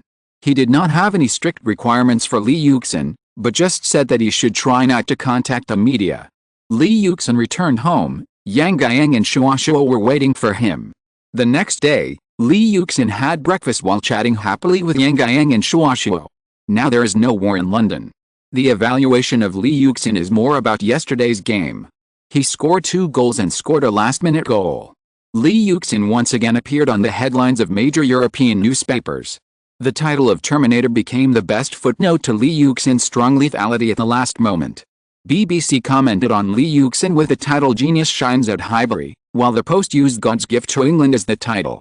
As for the Mirror, it used the article Lee took over the scepter of the Premier League to point out that Lee's outstanding performance in the games against Manchester United and Chelsea proved that Lee has gradually become the best young player in the Premier League. He proved that he has the ability to end any opponent, whether it is the current overlord of the Premier League or the king in the past. He has the ability to send them back completely and leave the glory to Arsenal. Lee Wuxin's performance attracted the attention of all major clubs. Moratti came to London again for Lee Wuxin and watched the game, which was also captured by the Italian media. Kaka mentioned Lee Wuxin for the first time when he was interviewed by the reporter of the Daily. Indeed, Lee is the name I have heard the most in this period of time. I have watched his games. He is very good. It is a wonderful thing to play with any outstanding player. Whether it is a teammate or a teammate, this is an exciting result. I am looking forward to meeting Lee. Ronaldinho, who returned from his vacation in Brazil, also mentioned Li Wuxin. When facing the question of Arsenal and Manchester United in the game of us, Ronaldinho still answered with a somewhat shabby but shy smile. I watched that match with my friends. It was really a wonderful match. I still think about it now. The players on both sides were excellent. Li's performance was wonderful. He was a terrifying killer, but I saw more things Thierry did behind the scenes, pulling, breaking through, passing. Li may be the young Thierry now, but Thierry at this moment is the best. Ronaldinho still hopes to bring in Henry to partner with him. When Maggi was interviewed by Turin Sports Daily, he mentioned his winter signing plan, with a target implicitly pointing to Li Wuxin. We are now trying to bring in a world-class new star. That is an amazing player. I can't say his name, but the whole world knows him. He can become the Kaka of our team, no matter whose skills or appearance, and even whose scoring ability is stronger. He has some relationship with a great player we lost in the past, and we are trying to make up for our losses from there. Florentino also said in public that Real Madrid needs a young and capable player to join to continue the glory of Real Madrid. With Maggi's words, the winter break finally reached its peak, and the most dazzling one among them was Arsenal. Now all the big clubs have begun to target Arsenal. Li Yuxin has become the ultimate goal of all clubs. The craziest one is Inter Milan's Moratti. He came to London in person just to get Li Yuxin. Inter Milan, which has not won a championship for more than 10 years, needs a player who can lead the team to turn the tide at the last moment to change, and Li Yuxin is the best candidate in his mind. But no matter how many phone calls and faxes, Wenger has only one sentence: not selling. All inquiries about the team members are not answered. At this time, Wenger only wants to buy players instead of selling players. He is already looking forward to the harvest in May this year. Any first-team player is what Wenger needs. At the beginning of the new year, the transfer plans of major clubs have begun to come to an end. At this time, the entire Highbury was surrounded by reporters from all over the world, so Wenger deliberately let Li Yuxin rest at home for one more day. Moreover, he could not play in the FA Cup. Li Yuxin could only stay at home to chat with Shuo and Yang Gang and watch the live broadcast. Dear fans, welcome to our invincible home stadium, Highbury. Today we will face the challenge of Cardiff City, and we will also start the road to defending the FA Cup. Now, let's enter the game together. As Senk's voice came out, Arsenal's home game against Cardiff City officially began. At this time, Li Yuxin was looking at Shuo with a face full of resentment. It's just that I accidentally touched the little pigeon. Shuo glared back at Li Yuxin with a dissatisfied look. Damn it, I will kick you sooner or later. Yang Gang saw the affectionate exchange between the two, intentionally or unintentionally blocked between the two, and said, "Brother, the game has started, look." He nestled directly beside Li Yuxin and attracted him. Well, Li Yuxin also withdrew his thoughts and focused on the game itself. Shuo was also curiously staring at the screen. She still didn't understand the charm of football. She watched the game just to kill time. In this game, Wenger still focused on training new players. In the backcourt, Jiuruo played, and in the field, Song partnered with Flamini, Abi and the injured Ljungberg were on both sides, and Bergkamp and Van Persie played in the front court. At the beginning of the game, Arsenal quickly grasped the situation on the field with the cheers of the fans in the stadium. At this time, although Arsenal's tactical coordination lost Li Yuxin, Henry, Fabregas and others, it was still carried out in an orderly manner. The power was incomparable, but it still made Cardiff City unable to resist. In the 7th minute of the game, Van Persie received a pass from Ljungberg after a breakthrough on the wing, followed the opponent's guard, and knocked it back to the left behind him. Bergkamp followed up with a low shot, the ball stuck to the grass and drilled into the left side of the goal. Arsenal led 1-0. Well done, Dennis. Li Yuxin stood up at the moment when Bergkamp shot the ball. He smacked his lips excitedly and bit Yang Gang. Yang Gang was even happier with Li Yuxin's kiss. For her, football was only an entertainment program when her brother was around. Well done, Robin. What a pity to shoot the ball. Damn, that guy is so annoying. Then, Li Yuxin was just like all the fans. He kept cursing while watching the game, which made Yang Gang and Shuo roll their eyes. Nangguangziyu and Thompson, who had returned, were very natural. They sat there and made fun of Li Yuxin's winking expression. and Arsenal finally eliminated their opponent at home with difficulty and entered the next round of the FA Cup under Lee Yuxin's anxious shouting. In the game, Arsenal always had a great advantage in ball possession, and even had a possession rate of more than 80% for a period of time. However, Arsenal was in a dominant position but could not score. When they were leading by 2 goals in the first half, the situation suddenly changed in the second half, as if they had changed teams. The attack was fruitless, and the defense line was slack. The opponents Jerome scored a goal for Cardiff City. Fortunately, in the 87th minute of the game, Arsenal actively fought for defense at the last moment, and finally eliminated the opponent with difficulty, which was a bit disappointing. Facing the team at the bottom of the English Championship, Arsenal performed poorly. After eating, Lee Yuxin took a disposable word group under the complaining eyes of Yang Guiyang and Shuashuo, and hurried back to the room to check the post-match news. After the game, various media pointed at Arsenal's shortcomings at the first time. The Daily Telegraph pointed out, Wenger trusted his team too much? Arsenal is still unstable and not a mature team. Sometimes they don't know how to play when they are leading, especially when some players are not on the court. When they suddenly encounter difficulties, the players seem a little confused, especially some young and newly joined players. They need to cultivate their championship temperament on the court in time. The Daily Mail reporter said that Arsenal must get rid of their fluctuating state as soon as possible. Once this state continues in the league or the Champions League, it will be difficult for Arsenal to achieve the results they want. Lee Yuxin also agreed with their views. The structure of the players in Arsenal is not very reasonable. The team has too few individual players on the field, that is, too few world-class stars. Bergkamp is definitely one, but he is unable to do so. The only ones left are Pires and Henry. Now Ljungberg and veteran player Silva are also the kind of players who need other players to drive them. It is too difficult to expect them to support the team. After quietly reading the comments, Lee Yuxin also put the team's affairs aside. After so much, Lee Yuxin has also learned to use his performance on the field to express his loyalty to the team, especially after he lost his temper in the stands last time. He can handle the relationship between the team and his own life very well. At this time, Arsenal fans were also affected by the outside world. At the same time, the changes in the shareholders' meeting also made these fans worried. At this time, Kroenke of the United States, Usmanov of Russia, Nina Bracewell-Smith and Fitzman of the United Kingdom began to wrestle constantly. Various internal news continued. They were afraid that Arsenal would be forced to sell Etched due to financial pressure. But it is obvious that Arsenal fans are overly worried.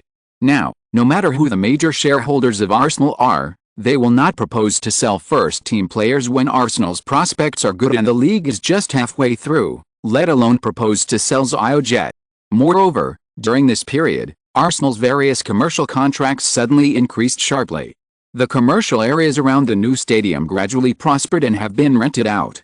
The bidding for billboards was also quite successful. The team's first funds for the new stadium were in place ahead of schedule, and it also got through the situation of having no money available. Many of them are Chinese merchants. They know very well who plays a major role. Now Yasuo Company has begun to cooperate with Chinese merchants around. With the financial support, Wenger's winter player purchase plan was submitted to the board of directors as early as the end of last year, requiring a quick solution. Now Arsenal has quietly negotiated with the players Wenger requested, and is just waiting for the right time. With Arsenal announcing that the team would not accept any offer from Zio, the prelude to Arsenal's winter transfer was unveiled, and Arsenal officials also announced 2 shocking signings in the new year. Arsenal signed 2 young players from Southampton, Theo Walcott and his teammate Gareth Bale. The transfer fee for the 2 is £20 million in total, with a fixed transfer fee of £10 million and a payable of £6 million, while the remaining £10 million is a floating clause, which will be paid according to the performance of the 2 players. Mendes accompanied the 2 to the press conference, because the 2 are now players under Mendes' agency.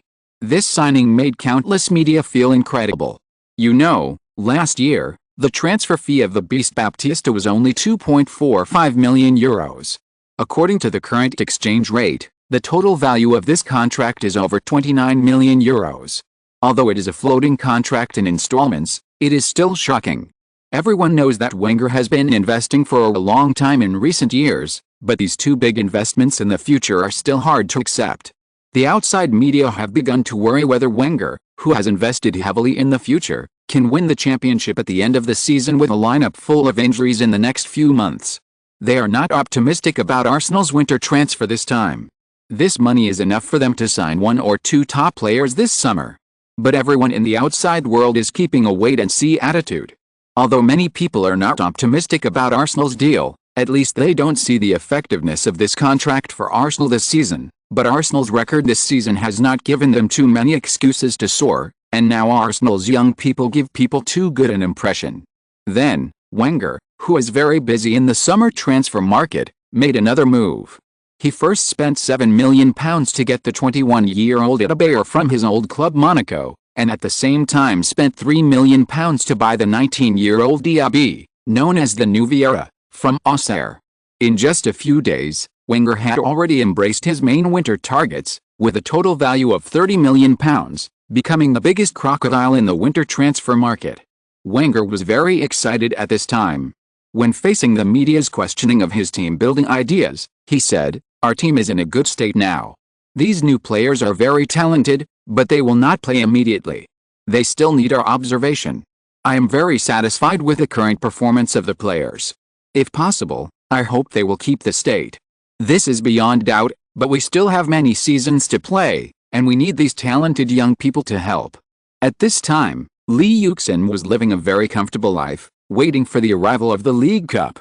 If you're listening to this novel on a channel other than Fanfic World, it means they downloaded and uploaded it without effort. We cordially invite you to visit our channel, Mundo Fanfic Novelis. There you'll find the original version of this story, and you can explore many other novels of various genres. We're waiting for you to immerse yourself in a world of incredible novels. Chapter 69 Captain on the Field. As Arsenal's bus arrived outside Wigan's J Stadium, Arsenal was greeted by boos from Wigan fans. After the Arsenal players got off the bus, the fans held up their own banners and made a huge noise. When they saw Lee Yuxin coming, all the Wigan fans made even more crazy provocations. At this time, except for Arsenal fans, Lee Yuxin fans and those female fans, few British men liked to see Lee Yuxin. It was not only Lee Yuxin's lethality on the court, but also his lethality outside the court. "It seems that you have angered the public, Lee, haha." Ljungberg happened to be standing next to Lee Yuxin and said jokingly, "Believe me, they will only be more angry." Lee Yuxin shrugged and followed the large group into the court without caring at all. Arsenal's match with Wigan was the first leg of the League Cup semi-finals, so Wenger did not send all the main players. After the warm-up, he announced a list. Goalkeeper is Almunia, defensive line, young players Gilbert, Senderos, Juno, and Zigan, midfield is Ljungberg, Flamini, Silva, Haleb, forward line is Lee Yuxin and Abiy. Although Van Persie went with the team, he only sat on the bench. Henry, Fabregas, Bergkamp and others did not enter the match list. Wigan coach Joel sent all the main players, Pollitt, Chimbonda, Dezio, Hedges, Macmillan, Tiller, Bullard, Kavanagh, McCorloch, Connolly, Roberts. Because this is the first time in Wigan's history that they have entered the semi-finals of a major tournament, the whole team is eager to take advantage of the home advantage to beat Arsenal. Gerville has already said before the game, Wigan will let Arsenal taste the bitter fruit of defeat again. B Stadium will create a game of historical significance. Lee, take this armband, you are the captain in this game. As the list of names was announced, Wenger considered it again and again, and personally handed the captain's armband with the Arsenal yellow background and the Arsenal logo to Lee Yuxin, saying solemnly. Coach Lee Yuxin, who was still sorting out his sneakers, was stunned. He had never expected Wenger to hand the captain's armband to him. He was stunned for a moment, and then he was inexplicably excited. After taking it in a daze, he felt a little proud, a joy of being recognized and rewarded. It felt like the eyes of the whole world were on him, excited, expectant, and excited. Not only Lee Yuxin did not expect it, but all the Arsenal players did not expect it. They thought it would be handed over to Silva or Ljungberg as before, but they did not react to it when it was handed over to an 18-year-old young man. Do a good job, Lee, the game is about to start, go out. Pat patted Lee Yuxin's shoulder encouragingly, breaking the silence in the locker room. Well, let's go. Surrounded by a huge sense of joy, Lee Yuxin nodded and glanced at his teammates confidently. He was confident that he could lead the team to win this game. Let's go, captain. Abiy, Haleb and other new players were the first to call for the captain, and Silva and Ljungberg also nodded. "Lee, do a good job, I'm watching you." Van Persie looked at Lee Yuxin with a serious face, without the playful expression of the past. "Well, Robin, believe me." Lee Yuxin stood in front of the Arsenal players surrounded by his teammates. The calm Weber saw Lee Yuxin standing behind him, and curiously glanced at this young man who was in the limelight. His eyes accidentally fell on his arm, and a look of surprise appeared on his face. "Captain? 18-year-old captain? Oh my god, it's incredible." Weber understood Wenger's madness for young players. "Arthur, isn't it too early?" Pat obviously didn't know beforehand that Wenger would give the captain's armband to Lee Yuxin. "I hope he can focus on football and the club as much as possible, Pat. Wenger has his own considerations, to use responsibility to make Lee mature, and at the same time, he also hopes to tie Lee's heart to Arsenal. There have been too many rumors about Lee's transfer during this period. Kick the Londoners back to London. Go to hell, Londoners. Kill them, we want to enter the final." As Weber entered the field with the ball, the Wigan fans in the stadium made a deafening roar. Wigan had a good record in the season, ranking 12th in the league. They had no relegation pressure and no motivation for European wars. Therefore, this League Cup that was so close was their biggest desire. The J Stadium had been covered with the blue and white colours early on, and the little purple of Arsenal fans was completely submerged. Oh, Lee played today. I haven't seen my idol for many days. I'm lucky that I came to the J Stadium with the team this time and was able to see him play in the League Cup for the first time this season. Oh my god, what is that, Lee? Lee is the captain on the field? Exclamation mark. Oh my god, crazy, so crazy. Oh, I have to say I like this madness, it's great. Lee's growth is amazing. Fans, remember this day, this is Lee's first game representing Arsenal as captain. Let us see what kind of performance Lee will lead the team to bring us. Seng's extremely excited tone completely ignited the emotions of Arsenal fans watching the game. Great, Lee is already the captain. Oh, Arthur did a great job. Oh my god, 18 years old, 18 years old. Too young. I wonder if Lee can do it. Isn't it too early? Countless Arsenal fans began to discuss frantically whether Lee Yuxin is suitable to be the captain now. Some people think that Wenger's choice is not wrong and Lee Yuxin is fully capable of leading the team. Some people think that Wenger is eager for quick success and Lee Yuxin is only 18 years old after all. However, this game is the best way to prove the fans' respective views. Arsenal actually made him the captain. When the players of both sides came out, the fans at the scene and the audience in front of the TV also found that Lee Yuxin was the one walking in the front row of the team, wearing the captain's armband on his arm. Captain, Lee Yuxin. With Lee Yuxin's level and strength, he is the absolute core of every team, but the core is not equal to the captain, so he has never been the captain of any team before, whether it is the first captain, second captain, or third captain. People's impression of Lee Yuxin is that he is an extraordinary and talented player. He has the ability to solve problems that many people cannot solve. He can score goals easily and help the team win. But no one thinks he has leadership qualities and can be the captain of a team. After all, he is too young, and he doesn't seem to be keen on participating in the internal affairs of the team. All his spare time is spent on training. It seems impossible for such a person to be willing to be the captain. But now, Lee Yuxin, wearing the captain's armband, is walking in front of everyone. On the red and white jersey of Arsenal, the yellow captain's armband is very eye-catching and conspicuous, and people will never make mistakes. He actually, really, became the captain. Captain Lee Yuxin, an image that people never dared to imagine before, now appears in front of everyone so vividly. Can he be a good captain? Will letting him be the captain distract him? Affect his performance in the game? These questions popped up as everyone saw the captain's armband on his arm. Lee has been appointed as the new captain of Manchester City this season. In the following games, he will play with the captain's armband. We can understand the professor's decision. After all, in the current Arsenal team, Lee's prestige can be said to be the highest among the young people. He is a youth player. His performance this season has made all Arsenal players willing to obey him. But I must say that high prestige does not mean that you can be a good captain. Sometimes a captain needs not only prestige, but also some leadership skills. In this regard, to be honest, I am not very optimistic about Lee as a captain. Commentator Alan Hansen still has reservations about Li Wuxin being the captain, although he does not doubt Li Wuxin's ability on the court at all. As the captain, Li Wuxin was at the front of the team. Everyone shook hands with him first, and then he had to represent the whole team and the captain of Wigan to participate in the side selection. These procedures seemed a bit clumsy for Li Wuxin to do, unlike the captain of Wigan who was already familiar with him. After shaking hands with the captain of Wigan, he even forgot to exchange the team flag with the captain of Wigan, so the Wigan team flag handed over by the captain of Wigan looked a little awkward, and was directly ignored by Li Yuxin.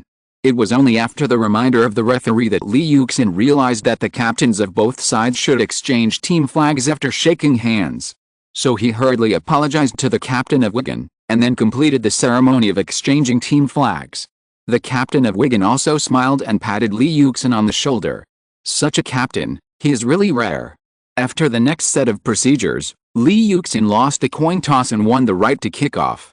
Then he shook hands with the captain of Wigan again, shook hands with the 3 referees, and the two took photos with the 3 referees, and then returned to his team. Alan Hansen has been observing Li Yuxin's approach in this set of procedures. After seeing that Li Yuxin forgot to exchange the team flag, he shook his head. It's really difficult for Li. He shouldn't have been the captain. Mortensen smiled and said, everyone has a first time, it's inevitable. But isn't the important goal of Arsenal now the team's performance? Alan Hansen shrugged. The most important thing is to ensure the team's performance.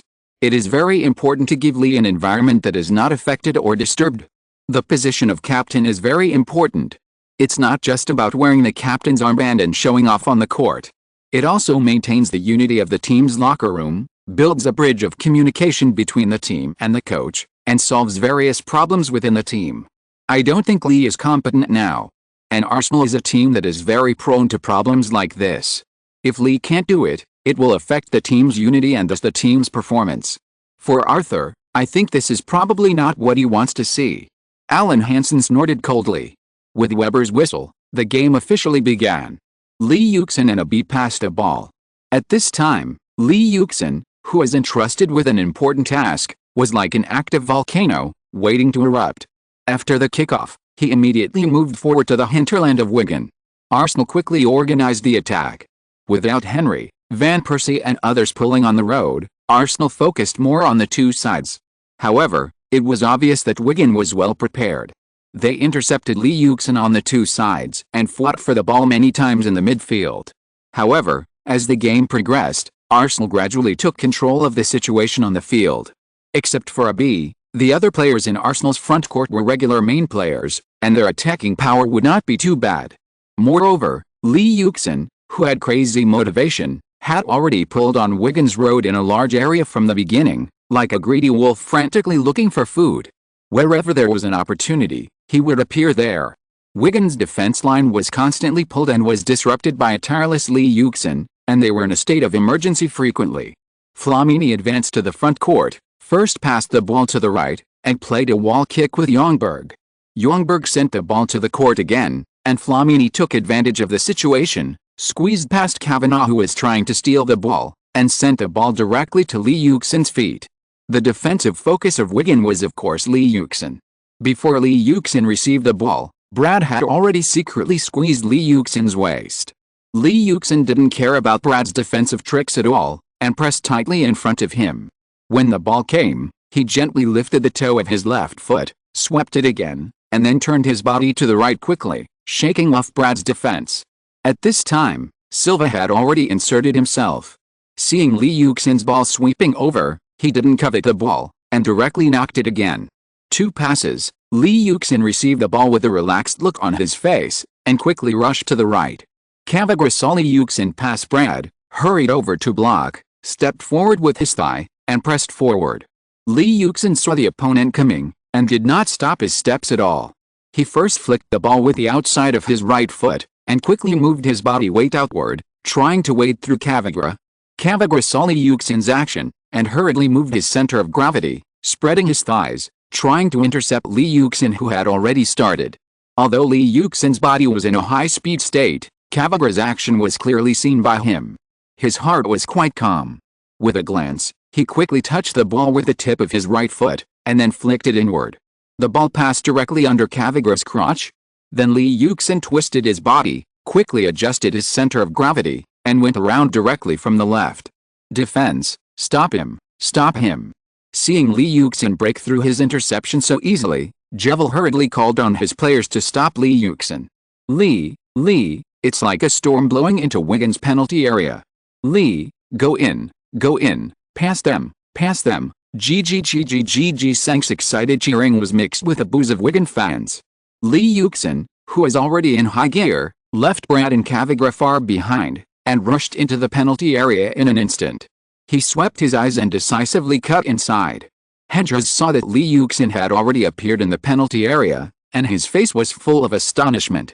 When he noticed Li Yuxin just now, he was still entangled with Cavigra, but now he had come to his left side and hurried over to make up for the defense. Li Yuxin noticed Hedras's movements and would never give him a chance. His footsteps changed frequency and speed again, like a whirlwind blowing by. Before Hedras could make up for the defense, his body's center of gravity moved outward, his feet shook quickly, and he waded past the opponent. Hedras was too slow, and he didn't even have the chance to get close to Li Yuxin. After passing by, when Hedras turned around and started, Li Yuxin had already passed him half a meter away. Macmillan was shocked to see Hedras pass Li Yuxin so easily. He found that Li Yuxin was already 25 yards into the penalty area, and hurriedly let go of Ljungberg's defense and rushed over to block. But Li Yuxin didn't give him any chance. He moved his eyes and scanned the scene in the small penalty area.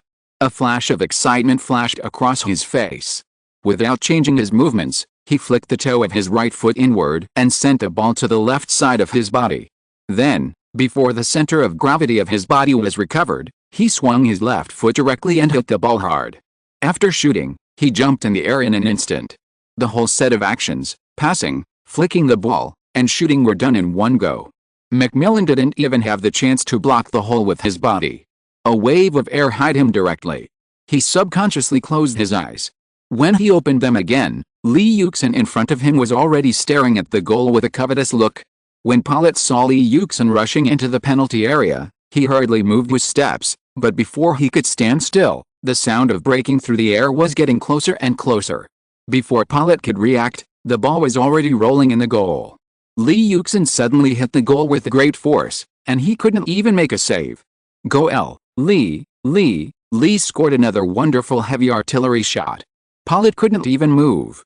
Li proved that he deserved the captain's armband given to him by Arthur. The king of heavy artillery, the king of heavy artillery. At this time, Li Yuxin's rebellious action appeared in the penalty area again.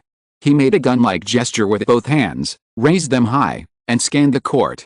The bright captain's armband was eye-catching. Well done, captain. Great. The Arsenal players had already excitedly jumped on Li Yuxin.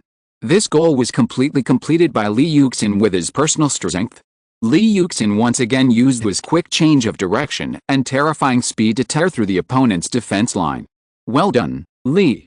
After seeing this goal, Wenger's solemnity on his face was instantly replaced by great joy. After leaving the coaching seat, he continued to applaud.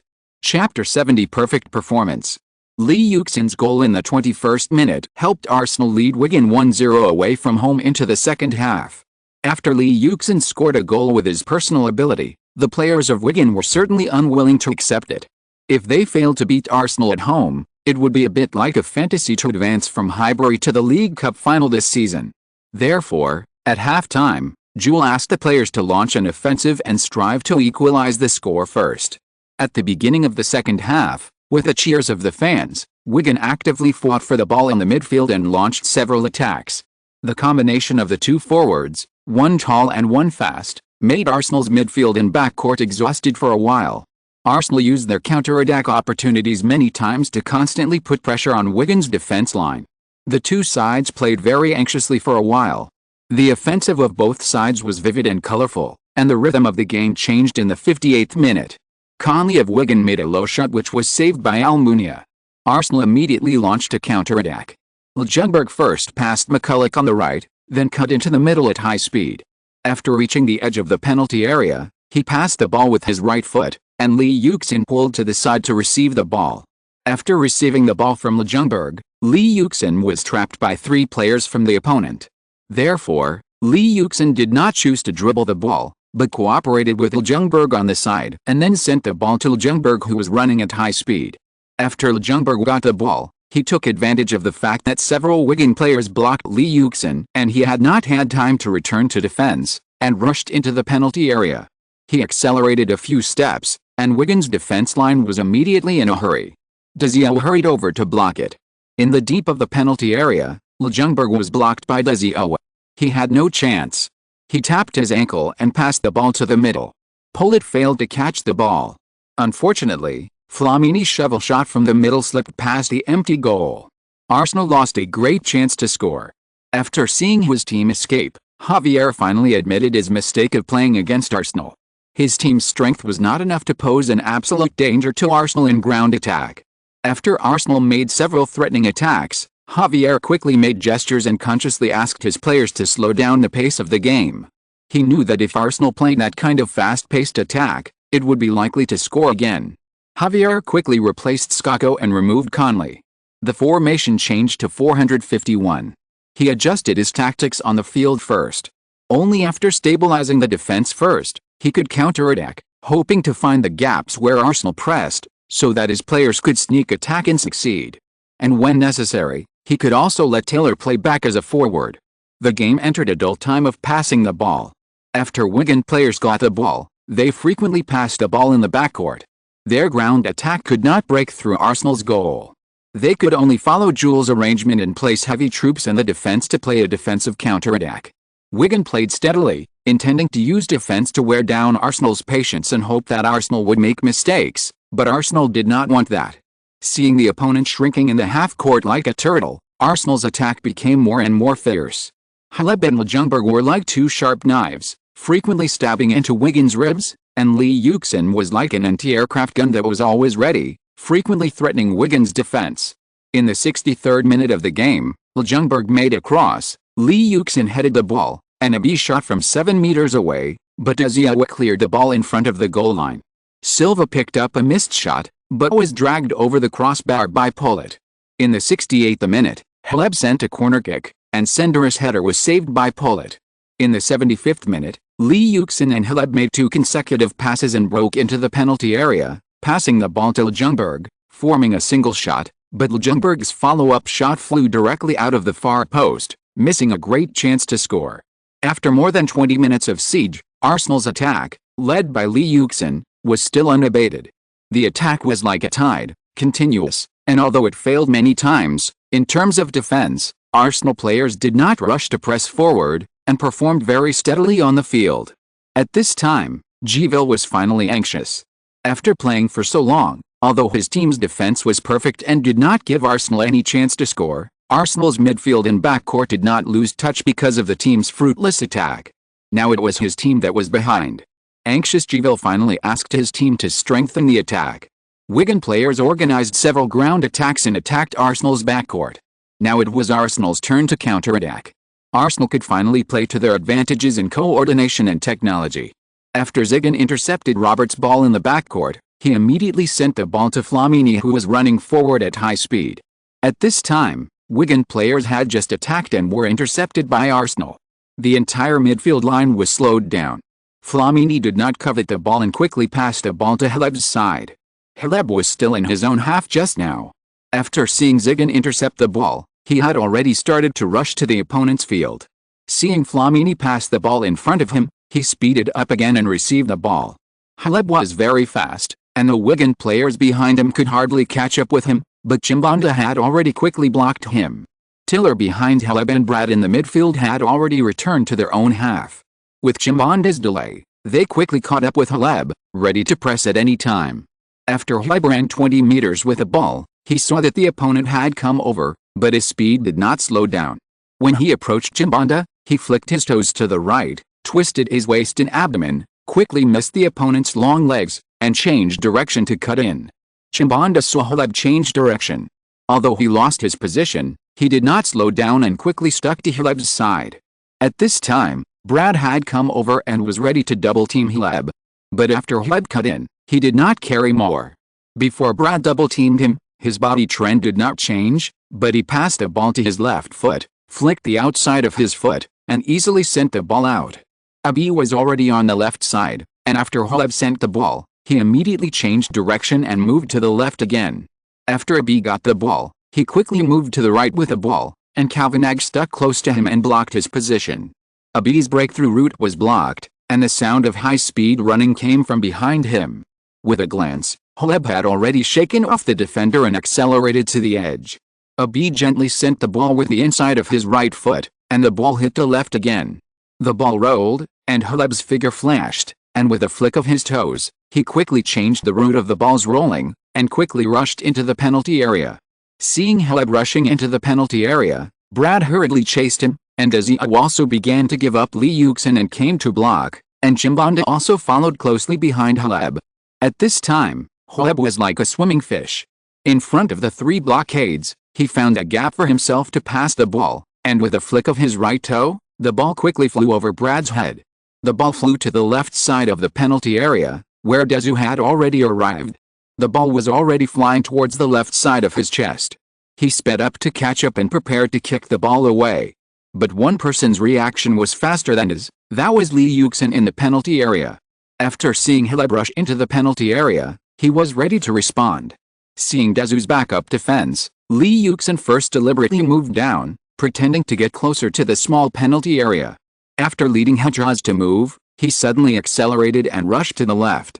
Hedraz, who was pulling behind him, felt a force coming out and wanted to pull tight, but Lee Yuxin's burst of power was too strong and too sudden. By the time he followed Lee Yuxin's long legs had already stretched out. Dazzling thought he could get the ball for sure, but soon, he heard the sound of running behind him, getting closer and closer. He hurriedly accelerated, trying to get the ball first. The ball appeared in Lee Yuxin's sight. Seeing that Dazzling was also speeding up to steal the ball, Lee Yuxin would never let him get ahead. He raised his body and increased his speed. In an instant, he stuck to Dazzling. Dazzling pressed against Lee Yuxin tightly and refused to give way. Almost at the same time, the two stretched their legs to take the ball. Dazzling's long legs swept the ball in the air, but Lee Yuxin stretched his legs higher. With a light flick of his right toe, the ball rose again and fell behind the two. Dazzling looked back in panic, but the ball was much faster than his movements and soon fell on his back. After Lee Yuxin picked up the ball, he had already made the next move. Seeing Hedraz coming over, he half-turned his body, tapped the ball with the instep of his left foot, and quickly moved his body downwards, dribbling the ball quickly, rushing into the small penalty area before Dazzling turned around. Hedraz saw Lee Yuxin start again, and quickly stuck to him to intercept Lee Yuxin's dribbling. But Lee Yuxin's strength is not as weak as he looks. He pushed and poked his feet downward, using his acceleration to squeeze out Hedraz's block. He took a few more steps and shook off Hedraz's pull, and directly formed a single-handed attack. When Pollitt saw Lee Yuxin picking up the ball, he had already moved to the near corner, but he didn't expect Hedraz to be passed so easily. He hurried forward to block, hoping to reduce the angle of Lee Yuxin's shot. As soon as Lee Yuxin shook off Hedraz, Pollitt appeared in front of him and pounced on his ball. Seeing Pollitt's long body already blocking in front of him, Lee Yuxin did not shoot rashly, but accelerated to close the distance between the two. Then his body suddenly moved to the right, and the ball bounced beside his right foot, trying to jump over the opponent before the opponent fell to the ground to pounce on the ball. Pollitt, who had already made a fouling posture, noticed Lee Yuxin's movements and subconsciously slowed down his speed of falling to the ground. He used his left hand to block the side and tried to knock the ball down. But at this moment, Lee Yuxin stopped his body's movement, and with a right foot, he followed up with a left foot and stabbed his body directly over Pollitt, but the ball flew past Pollitt's right armpit faster than that, and with a pop, it hit the far post and bounced in. Lee Yuxin made Pollitt eat a trick, which was taught to Lee Yuxin by Henry. Not every goal has to be powerful. Goal. Lee deceived Pollitt and scored a wonderful shot. Our captain scored the second goal. A qualified captain, a perfect captain Lee. Saint will never lack missed points. Lee. At this time, Lee Yuxin rushed to a small group of Arsenal fans, waving his left arm, signaling Arsenal fans to cheer more. Lee, you did a great job, a qualified captain. Captain, you did a great job. Back in the Arsenal team, teammates also celebrated with Lee Yuxin. At this time, Wigan, who were 2 goals behind, naturally didn't want to. After the kickoff, They immediately pressed forward and wanted to score in the remaining 7 or 8 minutes. But Arsenal became more and more confident, and frequently used their counterattacks to create threats in the front court. Lee Yuxin was still Arsenal's vanguard. In the 88th minute of the game, Silva made a long pass from the backcourt. After Lee Yuxin received the ball, he followed up with a straight pass. Ljungberg successfully countered the offside and succeeded in a sneak attack, locking the victory 3-0. Beep beep beep as Weber blew the whistle, the game ended. Arsenal defeated Wigan 3-0 away in the first leg of the League Cup semi-final, and one foot has already stepped into the final. Coach Arthur, congratulations on winning the game, but can you tell us why you chose Lee as the captain of this game? The Daily Mail reporter asked a question that everyone present wanted to ask the most.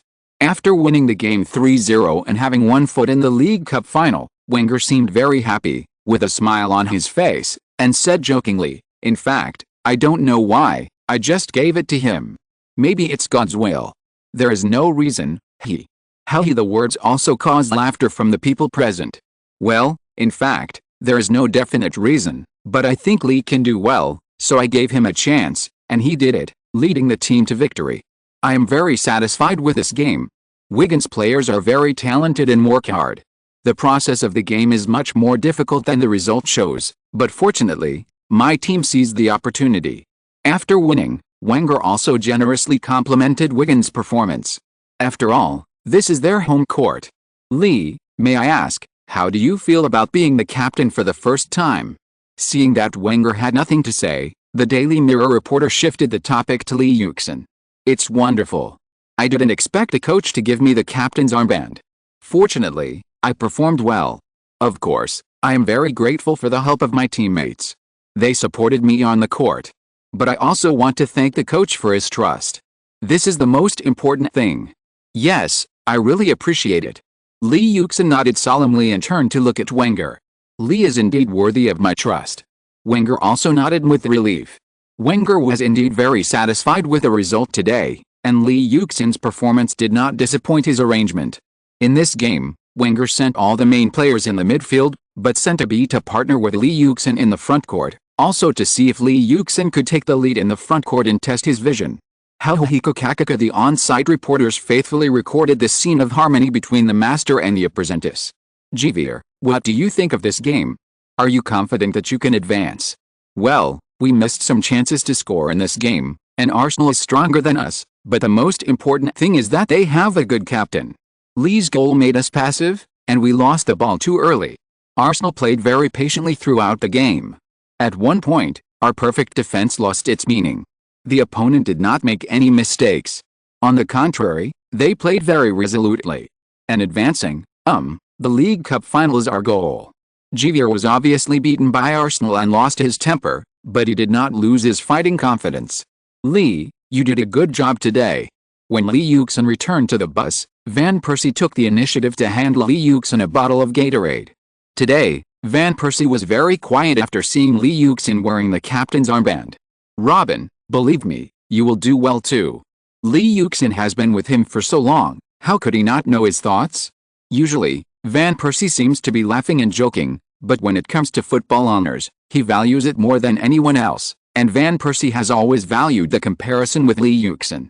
Lee Yuxin also regards him as one of his competitors, but Lee Yuxin still hopes that Van Persie will not be too entangled in this issue, so as not to be depressed. Lee Yuxin knows Van Persie's strength very well, not to mention that Van Persie's health is much better than in his previous life. Lee Yuxin believes that he will soon wear the captain's armband, but he also secretly adds a premise in his heart: "When I am not on the court. Well, Lee, I will." Van Persie rarely did not argue, and his deep eyes locked tightly on Lee Yuxin, with a firm face. Lee Yuxin was also unwilling to be outdone. The two looked at each other unwillingly and fell silent. "Don't look at me like that, I'm afraid you will fall in love with me, and the pirate girl will kill me." Van Persie was the first to get angry. "Damn, Robin, have you washed your face? There's eye mucus." Lee Yuxin was not to be outdone. Excellent defense. Perfect defense. This is the title given to this game by the Daily Telegraph. In this game, Wigan defended beautifully, intercepted decisively, fought fiercely, and did not make any mistakes. It was not until the 80th minute of the game that they were killed. But Arsenal's offense was even more exciting. Wenger's team was extremely patient in the face of such a high-intensity defense, constantly looking for opportunities, and did not lose their offensive advantage. Among them, their captain, Lee, performed the best. It was his goal in the first half that forced Wigan to rush out at the last moment, and it was his second goal that killed the game. Qualified captain, Lee. The Daily Mail once again focused on Lee Yuxin, pointing out that although Arsenal's captain Lee in this game was only 18 years old, his performance was absolutely qualified, even a perfect captain's debut. It was Lee's outstanding personal ability that helped Arsenal win this game, and at the same time made Wigan's defense meaningless. Arthur, Lee, at odds? No, the BBC focused more on Lee Yuxin and Wenger's post-match speeches, using a page to show the two chatting and praising each other after the game. It pointed out that Lee could not leave Arsenal at this time, as his heart was in Arsenal, and Arthur still loved his disciple very much, even handing him the Arsenal captain's armband when Lee was 18 years old. Lee is likely to spend a long time at Arsenal. Chapter 71 Newcomers and a Raging Victory. At the training ground at Highbury, Arsenal players also officially met the 4 new players introduced in the winter transfer market: Adebayor, Diaby, Walcott and his teammate Bale. Lee Yuxin was somewhat surprised that Bale transferred to Arsenal. What he said last time was mostly a consolation. Lee Yuxin also deliberately asked Mendes, only to find out that Wenger did not intend to introduce Bale, at least this season, but in the past few weeks, he suddenly changed his attitude, and Bale himself also rejected Tottenham's invitation. Bale finally transferred to Arsenal. The reality is completely different. Bale has been a famous local talent in Wales for a long time. Fans know Walcott because Wenger introduced Walcott, and more because Eriksson brought Walcott, who had not even played in the Premier League at the time, to the World Cup. And Bale also began to be noticed because of Walcott. For many strong teams, they did not start paying attention to these players until they were 16 or 17 years old. But agents are completely different from clubs and fans. As people are paying more and more attention to talented players, agents are children who pay attention to them when they are in their teens. If the agent and the club lag behind like the fans, then they will not know where to go. Bale is like this. Bale is very good and was well known in the local area when he was 7 or 8 years old. Period. After Wenger introduced them, he let the players train on their own, mainly to let the 4 new players get familiar with the environment. Hey, Theo, Gareth, we meet again, welcome. As soon as Wenger left the training ground, Lee Yuxin came forward to greet him. After all, we have been through hardships together.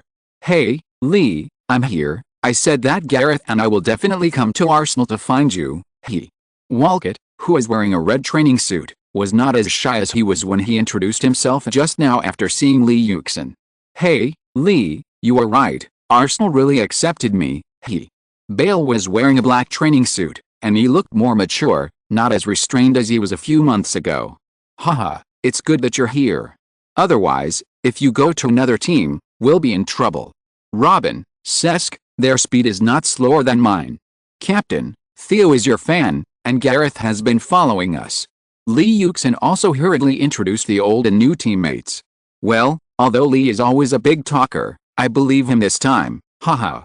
Fabregas said calmly. Ha ha ha ha ha, welcome, Theo, Gareth. Okay, there are 2 more of our players. I'll introduce Abramovich and Emman. They are both very good, especially Emman. His strength reaction is very good, and Abramovich's skills are also very good. Henry also introduced the 2 big black guys, Diaby and Adebayor, to the Arsenal players. Welcome, you guys. Abu, do a good job, I'm watching you. Question mark? Hi, Theo, Gareth, Lee just said that your speed is not worse than his. Do you want to compete with him? Yes, except for the captain and Ashley. Lee rarely praises people for speed. After a group of people exchanged greetings, Van Persie and Alexander Song encouraged Walcott and Bell to compete with Lee Yuxin, and they were very curious about their speed. Okay, Gareth, let's go find Lee. I also want to see how fast Lee is. Walcott also looked expectant. Lee, let's have a speed competition, how about it? Robin and the others are still watching. Walcott was not stupid, and soon shook out Van Persie. Okay, Gareth, come here quickly, I'm also very curious, the 3 of us will compete together. Lee Yuxin also wanted Walcott and the other 2 to be accepted by their teammates as soon as possible, so he agreed very readily and greeted Bell together. The three of them were ready on the sprint field soon, and the other two new players were responsible for timing. "Baby, are you ready, Gio?" As Diaby's funny voice came out, three figures shot out, as fast as lightning. Oh, my god, the speed of the two of them is too fast. Look, Theo is ahead. Gareth is not slow either. Wow, Lee has met his match. It seems that these two kids are really good. Hey, this new guy is very brave. I wonder how strong he is on the field. Fabregas also looked at Walcott's running back curiously. Haha, he is very familiar with Lee, otherwise, he would not have joined the team so rashly. Let's go and see. Looking at Walcott's running posture, Bergkamp seemed to see a familiar figure from the past, very similar to Henry. Dennis, the two newcomers are good, but Gareth's center of gravity is problematic when running. It seems to be placed relatively low. Henry also came over to participate in the discussion between the two. Well, but his explosive power when sprinting is better than Theo. Lee is still awesome. This kid is showing off again by bullying the newcomer. Seeing Lee Yuxin rushing out first, Fabregas said with disdain. Haha, let's go and see their results. Seeing the end of the competition, Bergkamp was also quite curious about the results of the three people. Damn, Lee, your speed is faster again, 11.40 seconds. Van Persie looked at Lee Yuxin, who was pretending to be calm and unrestrained, with a look of astonishment. Let's not talk about that monster, let's take a look at the time of Theo and Gareth. Fabregas didn't want to hide him, and directly asked about the results of the newcomer. Well, my god, their results are also terrible. Captain, your record has been broken again. Theo's time is 11.46 seconds, and Gareth's speed is not slow either. The time is 11.48 seconds. Damn, they're all monsters. After seeing the results, Van Persie looked at the three people with jealousy and envy. Oh, that's terrifying. Oh, my god, a sharp weapon on the wing. They're still so young. Question mark? After a competition, the Arsenal players at least recognized these two newcomers who were less than 17 years old. After that, Adebayor and Diaby also showed their strengths in training. Compared with Diaby's cheerful laughter, Adebayor seemed a little dull in training, but generally speaking, the performance of these four newcomers on the first day made the Arsenal players shine. Dear fans, welcome to our home ground, Highbury. Today we will face Middlesbrough. Now we welcome the Warriors who defend the home ground to enter. Thierry, Lee. Wenger still used the 442 formation in this game. In the backcourt, Campbell and Toure were injured, so Giroud and Senderos played. The left back was still Sigurdsson, but Ashley Cole had recovered from his injury and sat on the bench. Lauren was on the right. In the midfield, Lee Yuxin and Ljungberg were on both sides, while Fabregas and Silva partnered in the middle. Today, in the front court, Arsenal's classic partner Henry and Bergkamp reappeared. As for Van Persie, he drove too fast on the way to pick up Basla a few days ago. In order to avoid hitting a car at the corner of the street, he turned straight towards the street lamp. Although he stepped on the brakes, he still hit it. Fortunately, nothing serious happened, but he paid with his leg, sprained. Although the team doctor said he was fine, Wenger put him on the bench for caution. Middlesbrough also used a 442 formation: Jones, Parnaby, Bates, Riggett, Taylor, Morrison, Mendieta, D'Oliva, Richenbach, Jakob, Viduka, but the players on Middlesbrough's side were too young, with 6 or 7 players in their 20s on the field. This game was also seen as a duel between the young players of the two teams. With a whistle from Steers, the game officially began. Go amid the huge cheers from Highbury, Arsenal took control of the game from the start. In the middle, Bergkamp and Fabregas's mobilization organized Arsenal's entire offensive line in an orderly manner.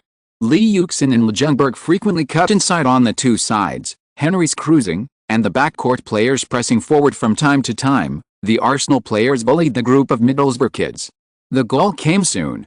In the 12th minute of the game, Lee Yuxin cooperated with Henry on the left with 2 consecutive wall kicks, and received Henry's cross kick 18 meters away from the goal. At this time, Lee Yuxin's continuous passing and cooperation had allowed him to successfully get rid of the defender. He originally wanted to catch up and shoot directly, but the penalty area was still densely packed with Middlesbrough players, so it was easy to shoot. However, it was difficult to score, and Lee Yuxin consciously stopped with steps. Riggett saw that Lee Yuxin was in such a sensitive position, and rushed out to block the space for Lee Yuxin to shoot. Lee Yuxin was waiting for Riggett. The moment he came out, he swung his right foot and made a shot. Rigget hurriedly stretched out his long legs and flew towards the ball with his whole body, as if he was stealing the ball or intercepting it. Li Yuxin suddenly changed his rhythm, wiped his right foot, and quickly started his body. He cleverly avoided Rigget's blockade, took advantage of the situation, and speeded up again, going deep into the penalty area. After passing Rigget, Li Yuxin had a clear path ahead. Bates and Morrison abandoned Bergkamp and Fabregas and rushed to the ball. Li Yuxin's breakthrough quickly attracted the attention of the entire Middlesbrough defense line. Hand-typed, www.shouta8.com, crazy hand-typed, Li Yuxin did not send a direct bombardment as he had done in the past. He dribbled the ball skillfully, kept his eyes straight, and moved his body to the right at high speed. At the penalty spot, he turned his right foot inward and followed with the outside of his left foot.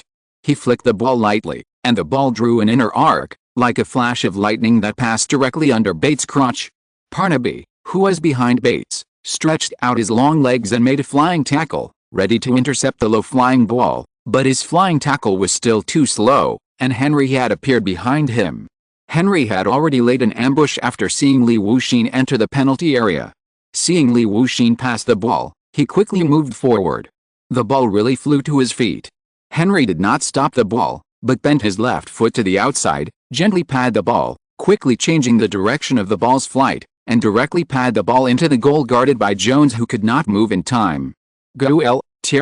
Terry, our king opened the scoring for us, and the assist was Lee, our king of heavy artillery. Our king of heavy artillery chose to deliver the shells, but it was still so accurate. King Lee, when Henry and Li Wuxin came to the edge of the stands together and kept waving their arms, the whole Highbury echoed with the same voice, a king, a Lee, completely bringing Highbury into a boiling state. But soon, Arsenal fans cheered again. Middlesbrough had not yet woken up from the goal loss, and Arsenal's attack swept in again. Fabregas cooperated with Zigan on the left and quickly advanced to Middlesbrough's front court. He found that Dolliver was closely beside him and quickly sent the ball to Bergkamp's feet. Bergkamp relied on Rigget, who kept pushing him from behind. When he saw the ball coming, he did not stop the ball directly, but shook his right ankle to the left. The ball quickly changed direction and was knocked to the left. When Fabregas passed the ball, Li Yuxin pounced on the Middlesbrough penalty area like a tiger. At this time, Bergkamp had already sent the ball to him. Morrison saw Li Yuxin rushing out and wanted to defend, but Li Yuxin was too fast and could not intercept Li Yuxin's ball.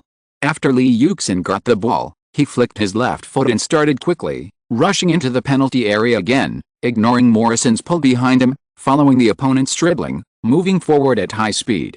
Suddenly, Li Yuxin stopped his pace with his left foot, followed by a flick of his right foot, and then a quick change of direction, and his body rose again. Li Yuxin's sudden change of center of gravity immediately made Morrison stumble, and was thrown off by him. Li Yuxin had already increased his speed and cut in. After seeing Li Yuxin receive the ball, Parnaby wanted to come over to block, but Zigan had already caught up, so he could only hold his position tightly and wait for the people behind to catch up. But at this moment, seeing that Li Yuxin had passed his teammates, he hurriedly moved to the inside, ready to stick to block. Li Yuxin's speed did not slow down at this time. The ball rolled beside his right foot, and his body quickly cut inward. Parnaby saw Li Yuxin's action and knew that he might go inside, so he quickly rushed to grab the ball, and at the same time consciously moved up to lock his inside. Li Yuxin noticed Parnaby's movements, but he did not stop his movements at all. Instead, he accelerated his dribbling and moved his center of gravity to the right more obviously wanting to get past the opponent alive. As the distance shortened, there was a dull sound. Parnaby felt as if a boulder had run over the left side of his chest, but he held Li Yuxin's body tightly. His face flushed red, but he finally stopped his steps of retreating. Li Yuxin felt that Parnaby's strength was not as weak as he imagined. It was not easy to eat the opponent alive. This way would not work. But Li Yuxin did not intend to do this all the time. At the moment of the left shoulder collision, he immediately turned his body slightly, stepped on the rolling ball with his right foot, and then pulled back, quickly turned his body outward, hooked the ball with his left ankle, and flicked it. His body turned completely around, and then quickly flicked his feet lightly, and with a little force on his body, he passed Parnaby and completed a Marseille's turn. Before Panabi could even turn his center of gravity, Lee Yuxin easily passed him.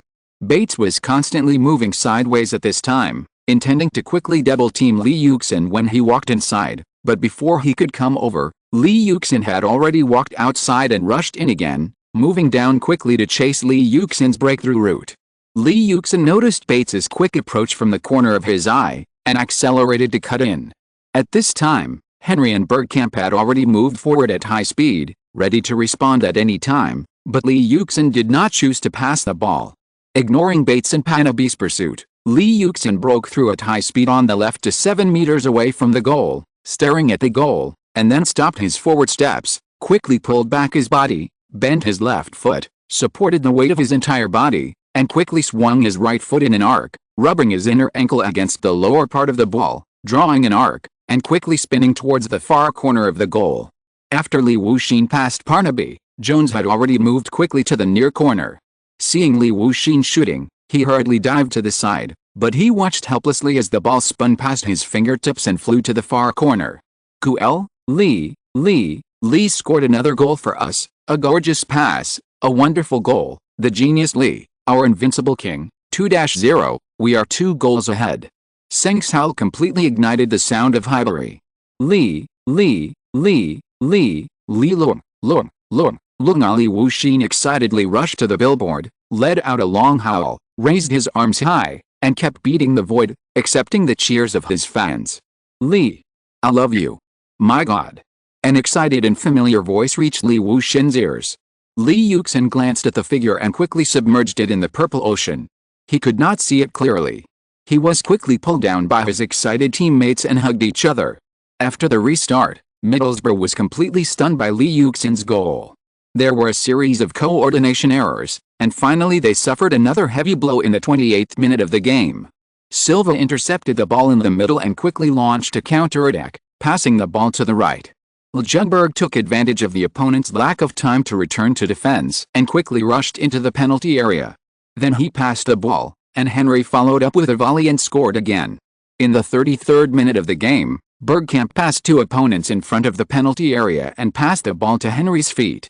Henry just passed it lightly, 2 passes, and Bergkamp followed up with a sudden cold shot, which penetrated Jones's 10 fingers. Arsenal led 4-0 into the locker room. In the second half, Arsenal continued to attack.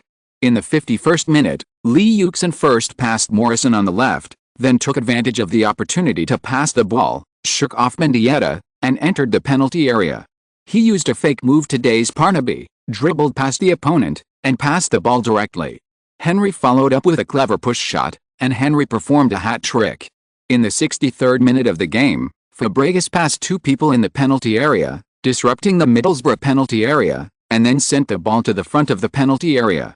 Lauren, who inserted, shot hard, 6-0. In the 88th minute, Lee Yuxin made a comeback on the left, first dribbling past Parnaby in the penalty area, then passing Mendieta and Bates, and kicked the ball again. Henry failed to outflank the front point, but Haleb, who was at the far point, was unguarded and successfully headed into the empty goal, locking the victory 7-0. Started out the season, nothing stopped us, everything was going Henry. Watching the team's 7-0 victory, the whole Highbury echoed with the Arsenal team's modified Yuxin, the purple jerseys fluttering, surging like waves. And Senk's voice was a little hoarse at the last moment, but he still kept mumbling, thanks Thierry, thank you Lee, thank you Dennis. Thanks to Arthur, thanks to them for leading us to a big victory, thanks to them for giving us a feast of goals. Finally, Sterling blew the whistle to end the game. McLaren immediately shook hands with Wenger, who was smiling like a daisy, and left the court first, and went into the locker room with his head down. Chapter 72 Guidance and Competition. To what makes me practice winger? Bale looked at Lee Yuxin in surprise. Bale was considered a rare talent in Wales at the age of 15, comparable to Giggs. After training in Southampton, although he is only 16 years old now, his reputation is not small. In addition to the strong financial resources, Arsenal can win him this season, which is also related to Bale's own ideas. What he wants now is the game, not to be a substitute in a giant club, but now he is still a substitute, and his mentality is inevitably problematic. Moreover, he has been playing as a fullback since his debut, and there is no preparation for him to play as a winger. You know, This will also make the players feel dissatisfied that they are not valued. In addition, his performance in recent training is not very good. It is normal for the young Welshman to be depressed at this time. If he is ignored at this time, then when he's extremely dissatisfied, it will be difficult to make him obedient. So taking the opportunity of this training camp, Li Yuxin felt that it was a good opportunity to talk to Bale. After the training of the day, Li Yuxin said goodbye to all the players, but he did not leave the training base because he knew that there was one person who would not leave so early. After training every day, Bale will practice 50 to 100 free kicks for himself. This is one of his specialties. In the future, he will be able to play his own role as a winger. It is through such hard training that he and Cristiano Ronaldo are actually similar. Their innate potential is not particularly good, but they rely on hard training to make up for their weaknesses and find the most correct position. It can be called an inspirational classic. Ronaldo successfully transformed from a winger who likes to show off his footwork into a top attacker, while Bale has transformed from a potential fullback into a top winger with strong offensive power. Diligence is a necessary catalyst for them. As night was about to fall, Bale stopped his training, then wiped his sweat and walked off the court, and then prepared to go home. Although he had a hard time during this period, he did not stop his extra training. Bale knew a truth at any time: improving his own strength is the kingly way. When he changed his clothes and walked out of the locker room, he saw a figure leaning against the wall drinking water under the street light. "Who?" Bale asked in a somewhat strange tone. "Normally, there should be no one here at this time." "It's me." The other party put down the water bottle and straightened up. "Ah, Lee." Bale greeted him. Although he felt that Li Yuxin didn't seem to take him seriously, Bale still had basic courtesy. "I've been waiting for you for a long time. Gareth, I've seen you practice every day." Li Yuxin stretched his body. "How about it? Do you have time to go to dinner together and have a good chat?" "Oh, okay, Li." Bale hesitated for a moment, then nodded. He didn't know what Li Yuxin wanted to talk to him about. He also saw that the media had praised Li Yuxin recently. Li Yuxin should be very worried at this time, but from the look of him, he didn't seem to care at all.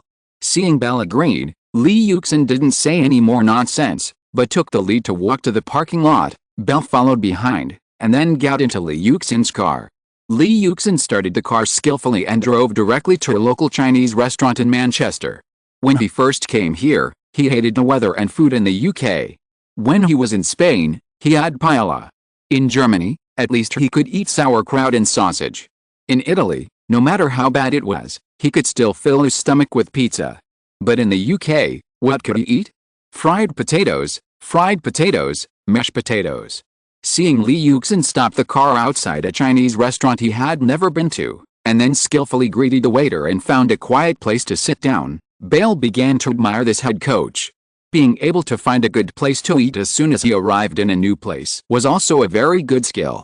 So there was the above conversation.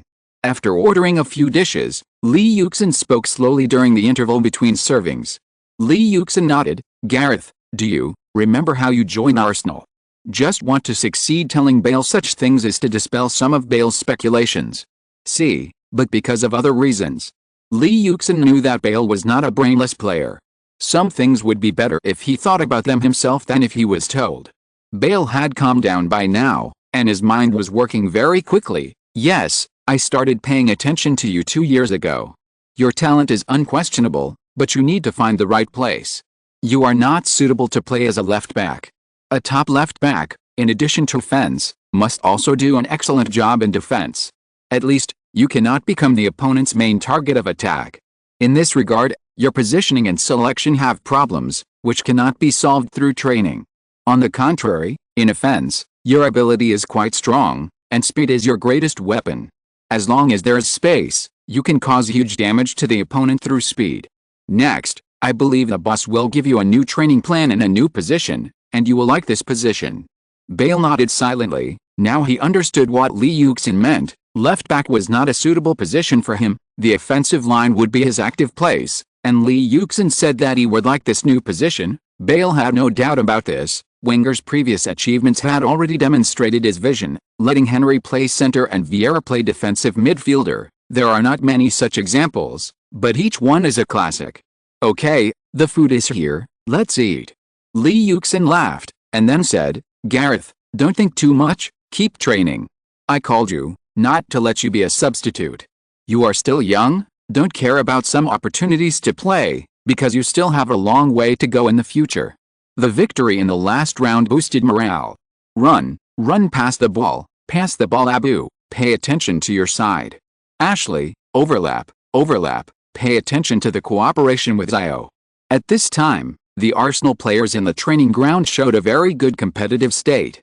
The new players were energetic, the old players worked hard, and even the coaching staff were particularly excited.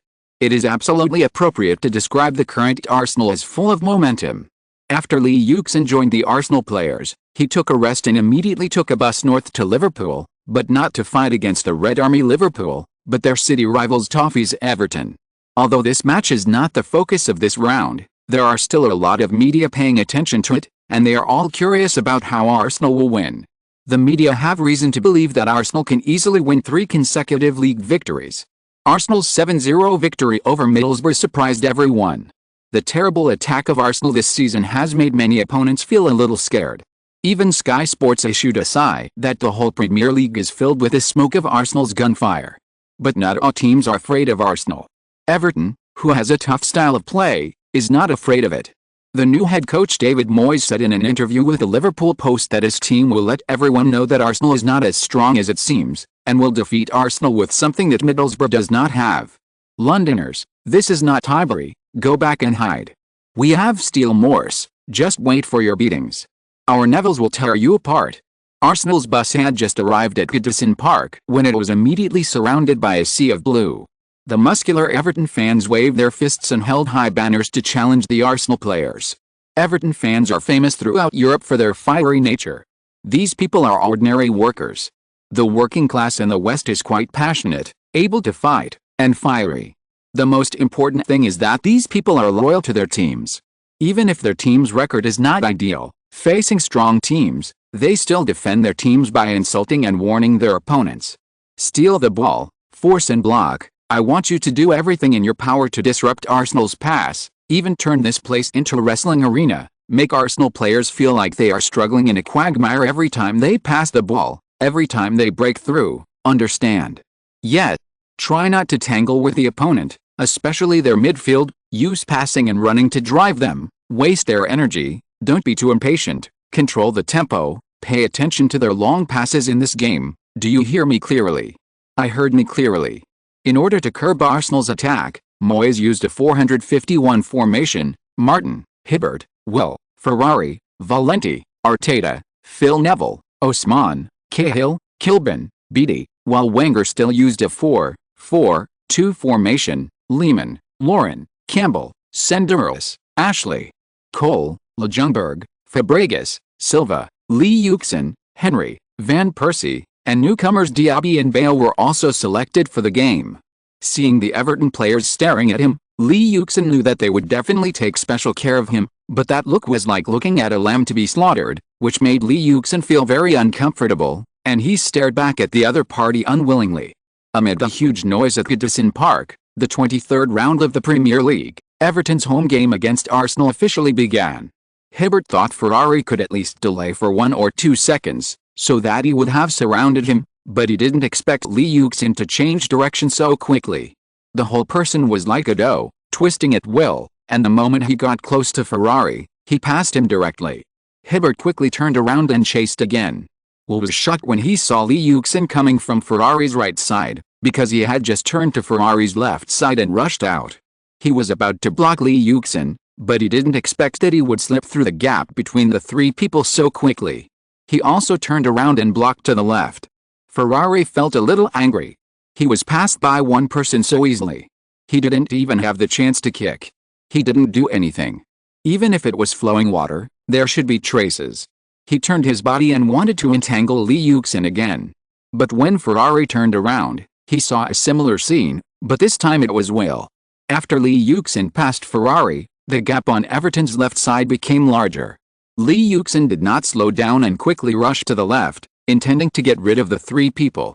But Hibbert, who was chasing, Will, who was blocking, and Ferrari, who was defending, the 3 of them once again formed a siege. Lee Yuxin was not panicking while dribbling the ball. When Will tried desperately to cover the gap, Lee Yuxin, who was already very close, suddenly stopped again, knocked the ball directly under his crotch with his left foot, twisted his waist and abdomen, changed direction for the second time, easily passed Will, and received the ball.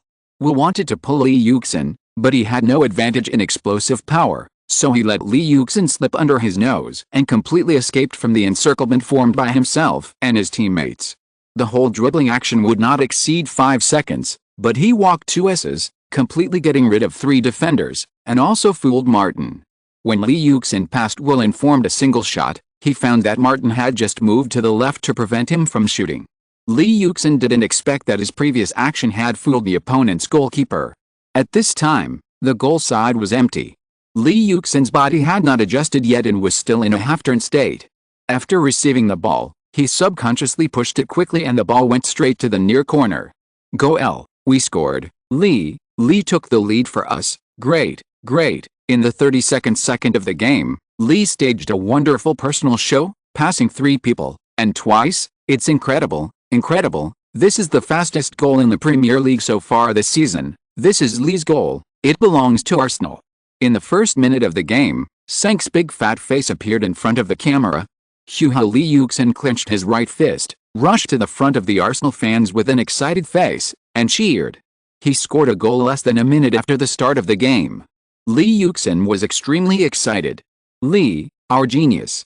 Lee, we are going to win big. You are the best, Lee. Score one more. Lee, you are a genius. You are the king of our heavy artillery. You are our glory. Lee, you are a genius. You are the king of our heavy artillery. You are our glory. Arsenal fans fell into great joy, and finally they even made up a song of Lee Yuxin on the spot and sang it out together. Lee, my prince, I love you, you did a great job. Hazel was not excited, but moved. He wanted to run directly to Lee Yuxin, but was stopped by the security personnel. Lee Yuxin was also drowned in the celebration of the Arsenal players. Great job, Lee, it's so exciting.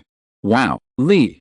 Wenger and Moyes hadn't sat down yet, but they saw Lee Yuxin's goal and felt a little incredible, but Wenger's face quickly turned into a small chrysanthemum. Moyes' confident expression suddenly calmed down, he curled his lips, made a sound, and then rushed to the field to make a few gestures, indicating that he would play according to the original tactics.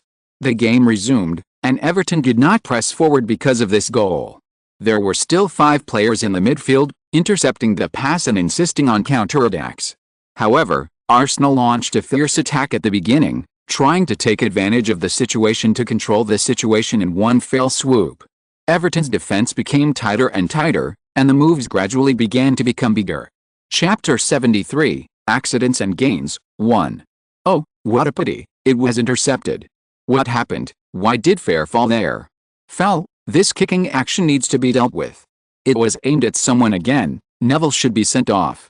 Damn it, another foul, Rust, why don't you say something? Seeing Fabregas being tackled to the ground by Cahill, Senk complained to Everton's commentator again. During this period of time, Everton's toffee finally showed its sticky side, even to the point of being a little disgusting. In the midfield, 5 players tightly blocked Arsenal's route to the front court and defended closely. As soon as Arsenal players got the ball, Everton players nearby immediately came up to press, using all kinds of small moves, even at the cost of fouls, just to disrupt Arsenal's offensive rhythm, and dead balls kept appearing on the field. However, Arsenal's players were not impatient. They kept passing the ball and the players were pulling each other on a large scale. Once Everton's players failed to catch up in the first time, they used their smooth cooperation to quickly launch an attack. The 2 wingers were quite active. Lee Yuxin cut inside and interspersed with Ljungberg and Ashley Cole, and Lauren's response was also timely. Fabregas and Silva in the middle, after suffering several losses, passed the ball faster and did not entangle with the opponent, and Henry and Van Persie were like cunning rabbits, constantly changing positions in the attack. Arsenal's offense was not affected much, and the attack continued in waves. Especially Lee Yuxin, his lethality on the left today became stronger and stronger as the game progressed. He overtook, passed the ball, shot, and did all kinds of work, plus Ashley Cole's setup almost destroyed Arteta and Hibbert, while Neville and Ferrari almost focused all their energy on their right side. In the 12th minute of the game, Lee Yuxin cooperated with Fabregas in a wall kick and got the ball on the left side of the penalty area. He followed up with a shot, but Will blocked it and it went out of the baseline. In the 18th minute, Lee Yuxin made a comeback, dribbled the ball to the middle, and passed the ball to Henry. Henry passed the ball directly to Van Persie's side, but Van Persie's sweeping shot was miraculously saved by Martin. In the 25th minute, Lee Yuxin cooperated with Henry in the penalty area. Henry attracted most of the attention on the left side of the penalty area and passed the ball to Lee Yuxin. Lee Yuxin's follow-up shot was blocked by Martin. In the 33rd minute, Lee Yuxin posed a threat again. He dribbled the ball with all his strength on the left, overtook in succession, and passed Arteta, Neville, and Hibbert to the middle. He was about to pass the entire defense line. Unfortunately, he dribbled too far at the last moment and was tackled by Osman, who was chasing him with all his strength. Lee Yuxin took advantage of the situation and fell to the ground. Unfortunately, he did not get a penalty, but the fans at the scene were still extremely frightened, fearing that Lee Yuxin would come up with another one-on-one. For more than half an hour, Lee Yuxin alone made Everton's entire defense line close to collapse. Arsenal's entire offensive line was completely driven by Lee Yuxin alone. It was almost impossible to intercept Lee Yuxin using a pressing tactic. In the midfield position, Lee Yuxin was extremely free. In addition to Henry's personal ability and superb ball-playing ability, and Van Persie and others running to support him, Lee Yuxin could change positions frequently. Someone played the ball for him. He used his skilled skills and super explosive power to mess up the entire Everton defense line. Damn it, stop him, stop him. Stop him, stop him. Kill him, kill him. London, watch your legs. Asshole, you'll die. The Everton fans at the scene were completely furious. Seeing their team being played by a player like this, the fans wanted to take a gun and send Lee Yuxin off. Once Lee Yuxin got the ball, boos and curses rang out. In the 42nd minute of the game, Lee Yuxin counterattacked again, once again shaking off Arteta from the left, and rushed to the front of the penalty area, completely angering the Everton fans. All kinds of debris flew everywhere, and the eyes of Everton players were all blazing. Lee Yuxin, who was speeding up, ignored Hibbert's defense, swayed left and right, and quickly approached the penalty area. Lee Yuxin saw that Hibbert was barely keeping his center of gravity, and changed direction again. He had previously been strong from the opponent's left side. With Hibbert barely following him, he first flicked the ball with his right foot, and his body shook, as if he was passing or to making a pass. After Hibbert's center of gravity shifted, he immediately dunked the ball, flicked the ball with his left foot, twisted his body and started, quickly overtaking from the outside, preparing to enter the penalty area. Stop him. Don't let him pass. Knock him away. Damn, watch your waist. The sky was filled with noises in Lee Yuxin's ears. Lee Yuxin didn't care at all. He was about to pass the opponent. Next, as long as he completely got rid of the opponent and entered the penalty area, Everton's defense was not in place yet, and there was space. He could shoot hard. He gently pulled the ball with his left foot, wanting to have a more comfortable space to exert force. A shrill sound suddenly rang out in the stadium. Lee Yuxin, who was rushing forward, was shoveled and flew away, like a sandbag, without any protective action, falling on the grass. When Lee Yuxin was about to pass Hibbert, Ferrari, who came to assist in defense, had already prepared a fierce flying shovel. As soon as Lee Yuxin got out, he was already there, without any intention of retracting his legs, and kicked Lee Yuxin's left ankle with his long legs. Lee Yuxin, who was unaware of it, was shoveled away in an instant and could never stand up again. Beep beep beep, damn it, Colin, look. FK, what is Ferrari doing? Murder. Nah, do you want to kill someone? NTM, this is murder. GZZ, NTM did it on purpose. Arsenal players saw Lee Yuxin being shoveled away, and immediately rushed forward. Seeing Lee Yuxin's deformed left foot, they angrily surrounded Ferrari, and Everton players also arrived at the first time. Colin hurried to the court, and the players on both sides made way, but soon they were mixed together again. Robin, calm down. He's going to destroy Lee, this bastard, I won't let him go. Asshole, you want to fight? Come on, how about it? You asshole, don't forget whose home court this is. I'm afraid of you. Fuck. Fuck. The angry Van Persie came up and choked Ferrari to the ground, ignoring the Everton players around him. Henry saw Van Persie take action and immediately protected him behind him, but the gunpowder smell on both sides was too strong. Neville rushed over immediately and said a few words, and the players on both sides started fighting directly. Van Persie wanted to teach Ferrari a lesson again, but he was soon caught by Neville's neck. Van Persie was not slow either, and he immediately choked Neville, and the two soon started fighting. The players on both sides started fighting in groups. Although there were people who kept trying to persuade them to fight, there were also people who kept attacking, and many people's jerseys were torn. Ding ding ding ding ding. Referee Willie hurried forward to persuade them to stop fighting, and the coaches of both sides also stepped forward to separate them. However, outside the court, the players on the bench of both sides also faced each other. The thin bail also fought fiercely, and the security personnel also rushed into the court. What was even more strange was that after the internal force disappeared, Lee Yuxin had no strength in other parts of his body, as if he had suddenly been drained of energy. Soon his consciousness became drowsy, and he could only feel a buzzing sound around him. This feeling was like the feeling of just coming into this life, empty, helpless and uneasy. Lee, don't worry. Oxygen mask, damn it, send Lee Yuxin to the hospital immediately. Colin, with a sullen face, first comforted Lee Yuxin. Seeing Lee Yuxin's expression, he was afraid that he would faint due to the severe pain, so he quickly notified his colleagues to arrange an ambulance and oxygen mask. Seeing that Lee Yuxin's left foot was severely deformed, Colin felt terrible at the first time. Lee Yuxin's left foot was very likely to be broken. If so, Lee Yuxin's career would probably be ruined. Even if he returned to the court, his ability would probably be reduced, unless a miracle happened. Lee, how are you? Can you hear me? Dear, you'll be fine. God will bless you, dear. Woo woo woo. An anxious voice sounded in the drowsy Lee Yuxin's ears. He felt a wetness on his forehead, and even water stains dripped on his face.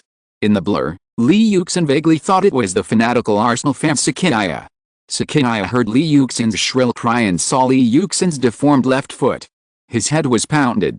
He immediately stepped out of the billboard and rushed to Lee Yuxin's side. He found Lee Yuxin's painful and helpless expression. He wanted to hold back his tears to comfort Lee Yuxin, but in the end he still sobbed, covering his mouth tightly, with tears in his eyes. The security guards behind him did not come forward anymore. It seemed that this woman had a close relationship with Lee Yuxin. Arthur, have someone contact those orthopedic surgeons in London. Yet, Wenger was stunned when he heard the news. The anxiety on his face turned into fear. He nodded with a livid face, kissed Lee Yuxin's head, and watched the ambulance take Lee Yuxin away from the field. After another half an hour, the game returned to normal. At this time, Welly also made a penalty. Van Persie, Neville, and Ferrari received 3 red cards, followed by Henry, Fabregas, Campbell, Silva, Lehmann, Ljungberg, Cahill, Beattie, Osman, Hibbert, Will, Martin, and Kilburn. If there were not too many people, Welly would definitely send off a few more, and the substitutes of both sides did not escape. When Van Persie, who was escorted by security personnel, walked down, he saw Wenger staring at the field with a sullen face. His originally angry expression calmed down and he felt a little guilty. The 3 front court players were missing 2 at once, and the boss would not be able to control the next game. However, his face was still livid, and he was obviously extremely unwilling. Robin, calm down and go check on Lee. Wenger took the lead and hugged Van Persie, worried that he would lose his temper again, and quickly calmed him down. Yet, fuck you, you want to leave? Why do you still want to fight? But Wenger obviously underestimated the relationship between Van Persie and Lee Yuxin. Van Persie nodded first, and after leaving Wenger's hug, he saw Ferrari also leaving the field, and immediately rushed into the passage and punched Ferrari again. Ferrari covered his lowered head with his jersey, and was not prepared.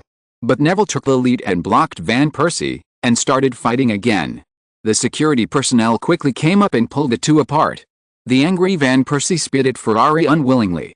The players of both sides also arrived at the first time, and almost caused another fight. Damn it, what's going on? Lee's condition is not right. God, bless Lee, it's just a minor injury. Sink had already cursed a few times, and when he saw Lee being carried into the ambulance with his whole body powerless, he began to mutter. It's terrible, this is a disgusting game, Welly is really observant, and he gave all the cards that should be given at the beginning. I really don't know whether to say he is wise or stupid. The commentator of Sky Sports mocked Welly with hatred, obviously dissatisfied with Welly's indulgence of Everton after the opening. This despicable guy, I'm going to sue him. Asshole, I'm going to kill Ferrari. Nah, what did this idiot do? Damn it, let this bastard be careful next time. He slandered our genius, the damn bastard. Damn it, this idiot, what's the use of him now? Is this the referee in the Premier League? They are far worse than us. MD is another hindsight. Son of a bitch, do you think this is a consolation? Damn it, Lee Yuxin is injured, damn it. All Everton players should be sent off the field. The fans who saw this live broadcast were almost cursing at the same time. They couldn't accept that Lee Yuxin, who was full of energy just now, suddenly fell to the ground and was taken off the field by ambulance. Ah, brother. Wu Yangyang was still arguing with his good friend Marion at home. He did not see the scene of Lee Yuxin being tackled, but just heard the sound. When he turned around, he saw the scene of Lee Yuxin's left foot being deformed. Yangyang, who was not prepared at all, screamed in fear. His originally rosy face turned pale in an instant, and his eyes were filled with panic and fear. It's okay, Yangyang, Lee is so strong, it's okay, damn it, we will contact Qiaoji now, don't worry, okay. The slightly thin Marion quickly hugged the frightened Yangyang and comforted him, but her voice was slightly trembling and her little hands were tight. At this time, the two of them had reversed their personalities. Nana saw the scene of Lee Yuxin being injured in the coffee shop, and her face turned pale with fear. Her body trembled and she dropped the coffee in her hand. She cursed, damn it, and rushed into the court. Dear, said Shuo, looking pale, as he rushed back to the apartment from the company. After comforting Yang, he immediately prepared to rush to Liverpool. Yang had also planned to go with him, but Shuo forced him to stay at home as too many people's attention would be focused on the hospital at this time. Chapter 74, Accidents and Gains, 2. How is Lee? After Lee Yuxin was sent to Liverpool Hospital, Van Persie arrived as soon as possible. Seeing Pat and several other Arsenal staff sitting in the chairs, he hurried forward to ask, "Well, I don't know. He has been in for half an hour and is still checking," Pat said solemnly. "Damn it!" Exclamation mark. "Georgie, Hazel, don't worry, that kid is very lucky." Van Persie saw Nana and Hazel's eyes were red, and comforted them first. "How is Lee?" After more than 10 minutes, the uncle in white finally came out, and Pat hurried forward to ask, "Well, it's a bit complicated and strange. Our instruments can't see the condition of Lee's left foot clearly. More than a dozen X-rays can't see the bones of Lee's injured part clearly. We have never encountered such a situation. From the outside, Lee Yuxin's left foot is broken, but we can't be sure. We plan to operate immediately. What's going on?" "Damn it, what did you say?" Van Persie almost jumped up. "Damn it, what kind of hospital is this? Damn it, let's change hospitals immediately. Fuck, you are murdering me. Fuck, I'm going to sue you for this lousy hospital." Nana and Hazel were almost going crazy. "I'm afraid that's not possible. There's something wrong with Lee's condition. He's already in a coma. For the sake of the patient, I won't suggest you transfer to another hospital. Our equipment has just been imported from Germany. It's definitely the most sophisticated equipment in the world. The famous orthopedic surgeons in the whole of Britain have already rushed over. We will come up with a plan soon. Damn it. Fuck. Woo, there was a commotion outside, but in the ward, Lee Yuxin had completely fallen asleep and didn't even know that he was pushed onto the operating table. "Sorry, this is a hospital. We don't accept your interviews." Outside the hospital, more than a dozen security guards had blocked the entrance, and outside there was a large crowd of reporters with guns and cannons. "Damn it, why? We want to know about Lee's condition. We have the right to interview. Can you tell us which doctor is treating Lee?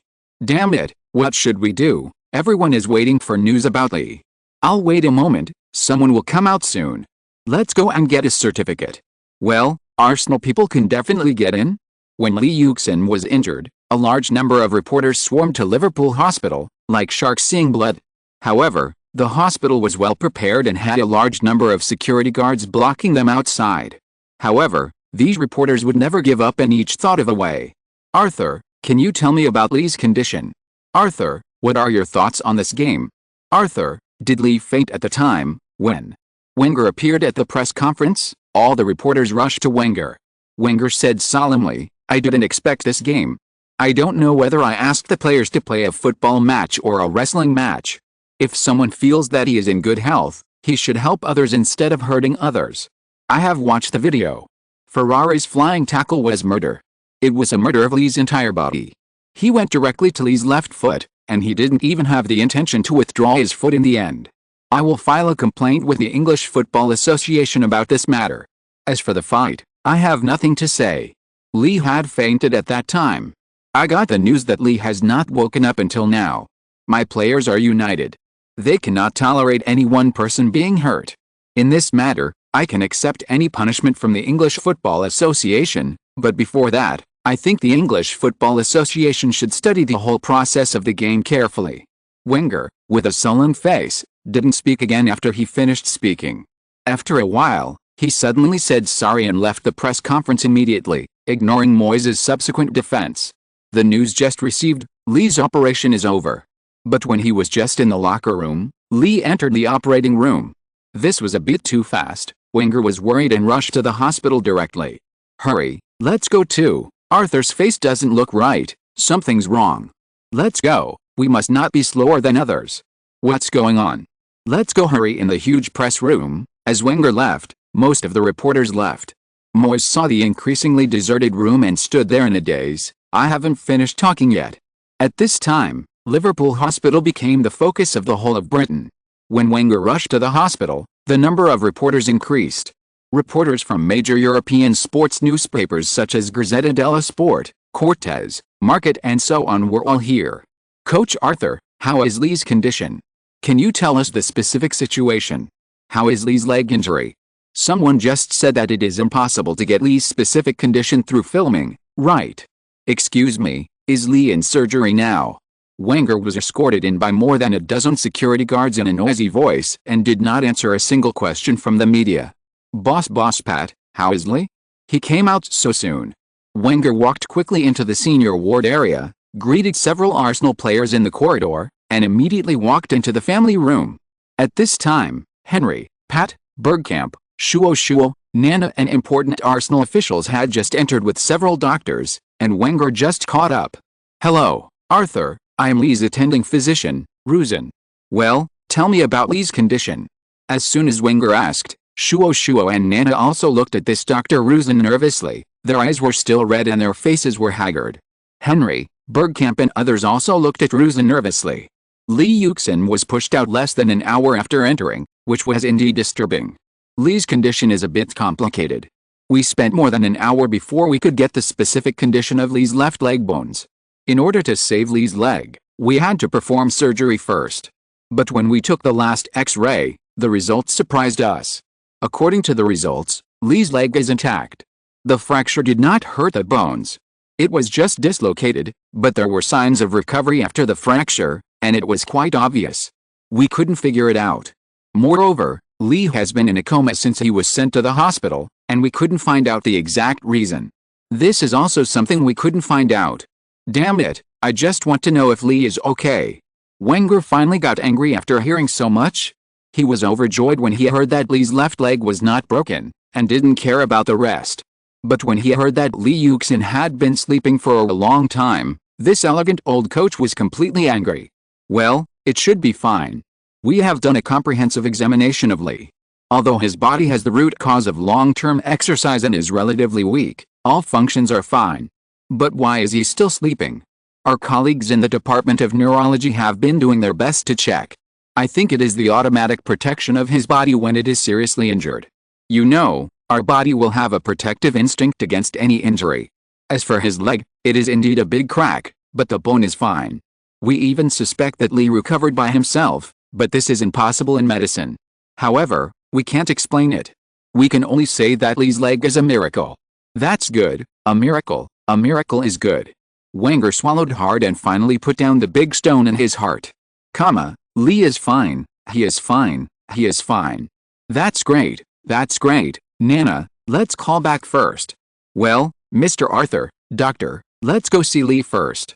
After getting the exact news, The two cried with joy, hugged each other, said hello, and rushed to the ward impatiently. Haha, Lee is so lucky. Yet, look, them. Okay, Terry, Dennis, go out and tell the players first. Well, let's talk to the doctor, you guys hurry back to London first. Seeing that Henry and Bergkamp were gossiping about the wrong things, Wenger and Pat quickly asked Henry and the others to go out and tell the Arsenal players this magical news first. Haha, I knew that Lee was fine, damn, that guy is stronger than a buffalo, how could he be in trouble, ha ha ha. Okay, Robin, this is the hospital. Henry quickly stopped Van Persie's laughter. Well, Captain, let's go see Lee first, then go back, Robin, let's go. Fabregas quickly slipped away with Van Persie, so many people would definitely not all go to the ward. Okay, guys, let's go back first, Lee will be back to London soon, let's go. Bergkamp saw that the two slipped away quickly, smiled and shook his head, and led the players out of the hospital with Henry. Hazel, you three are not worried now, right? Cesc, be careful. After Lee recovers, he will teach you a lesson. But when Lee wakes up and sees your swollen eyes, he will probably be heartbroken. You talk too much? If you don't leave, Beaoshila and Kara will come to arrest you. Then Cesc and I will leave first. Let us know when Lee wakes up. Okay, bye. Van Persie and Fabregas saw that Lee Yuxin was still sleeping. They stayed for a while, joked a few words, and then left the hospital together. Brother, you are awake. You have slept for more than 3 hours this time. In Suya's room, when Lee Yuxin woke up, he saw Emma sitting at the head of his bed, quietly guarding him. Suyan, who was originally dull, saw that he woke up and immediately smiled, adding a touch of brilliance, but there were a lot of red in his eyes, and he looked very haggard. Silly girl, you are here again. Brother is fine now. Go and have a rest. Not tired. I don't have any work here. By the way, brother, are you hungry? I'll go see if the kale soup is ready. Wait for me and I'll be up soon. Emma shook her head, and was afraid that Lee Yuxin was hungry, so she ran downstairs in a hurry. Dad, brother is awake. I'll get him some food first. Dad sounded. He put the aluminum lunchbox that he was holding in his arms on the table and turned back to his post. Lee Yuxin pulled the lunchbox in front of him, and while opening the lid, he muttered to himself, "This lunchbox is quite warm. I wonder what's in it." When he opened the lunchbox and took a look inside, his eyes suddenly lit up and he shouted excitedly, "Great, it's dumplings. But the shape is far less beautiful than the Chinese ones." Liu Yang also greeted him warmly, "Son, you must be starving, eat quickly." He saw that there were only about 20 dumplings in the lunchbox, and he picked up one shyly and carefully, put it to his mouth, and took a bite. After taking a bite, he immediately knew that it was filled with mashed potatoes. Maybe he was a little hungry, it tasted quite good. Seeing that he started to eat, his father asked him curiously, "What is the filling of yours?" "Mashed potatoes." Lee Yuxin answered briefly.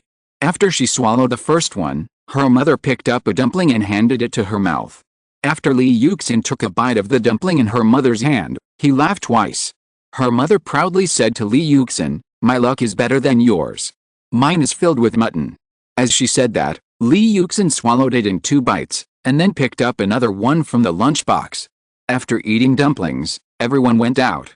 There was plenty of time, and Lee Yuxin needed to have a good rest, but at this moment Lee Yuxin's brain began to think. In the current European football, whether it is the hottest superstar like Zidane, or the elegant master like Bergkamp, they definitely get a lot of yellow cards and red cards on the field. Why? It is because they have a high status in their respective teams, so they will get the focus of attention from defensive players. Being harassed by various small actions, and then being kicked too many times, in the end, they can't control their temper. Especially during the game, the players are in an excited state, and a little bit of small things can easily make them overreact. And today's situation will definitely happen again in the future, and I will face such a situation in the future, but I must not back down.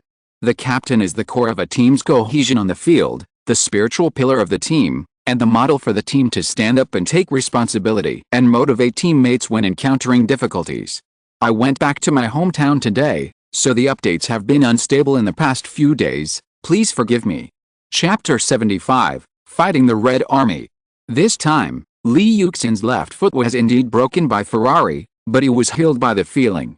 In addition, in the past 10 days, Lee Yuxin's potential was completely stimulated and all passively turned into ki. Now Lee Yuxin's physical fitness has become stronger again. In the past, Lee Yuxin would also be injured after being fouled in the game.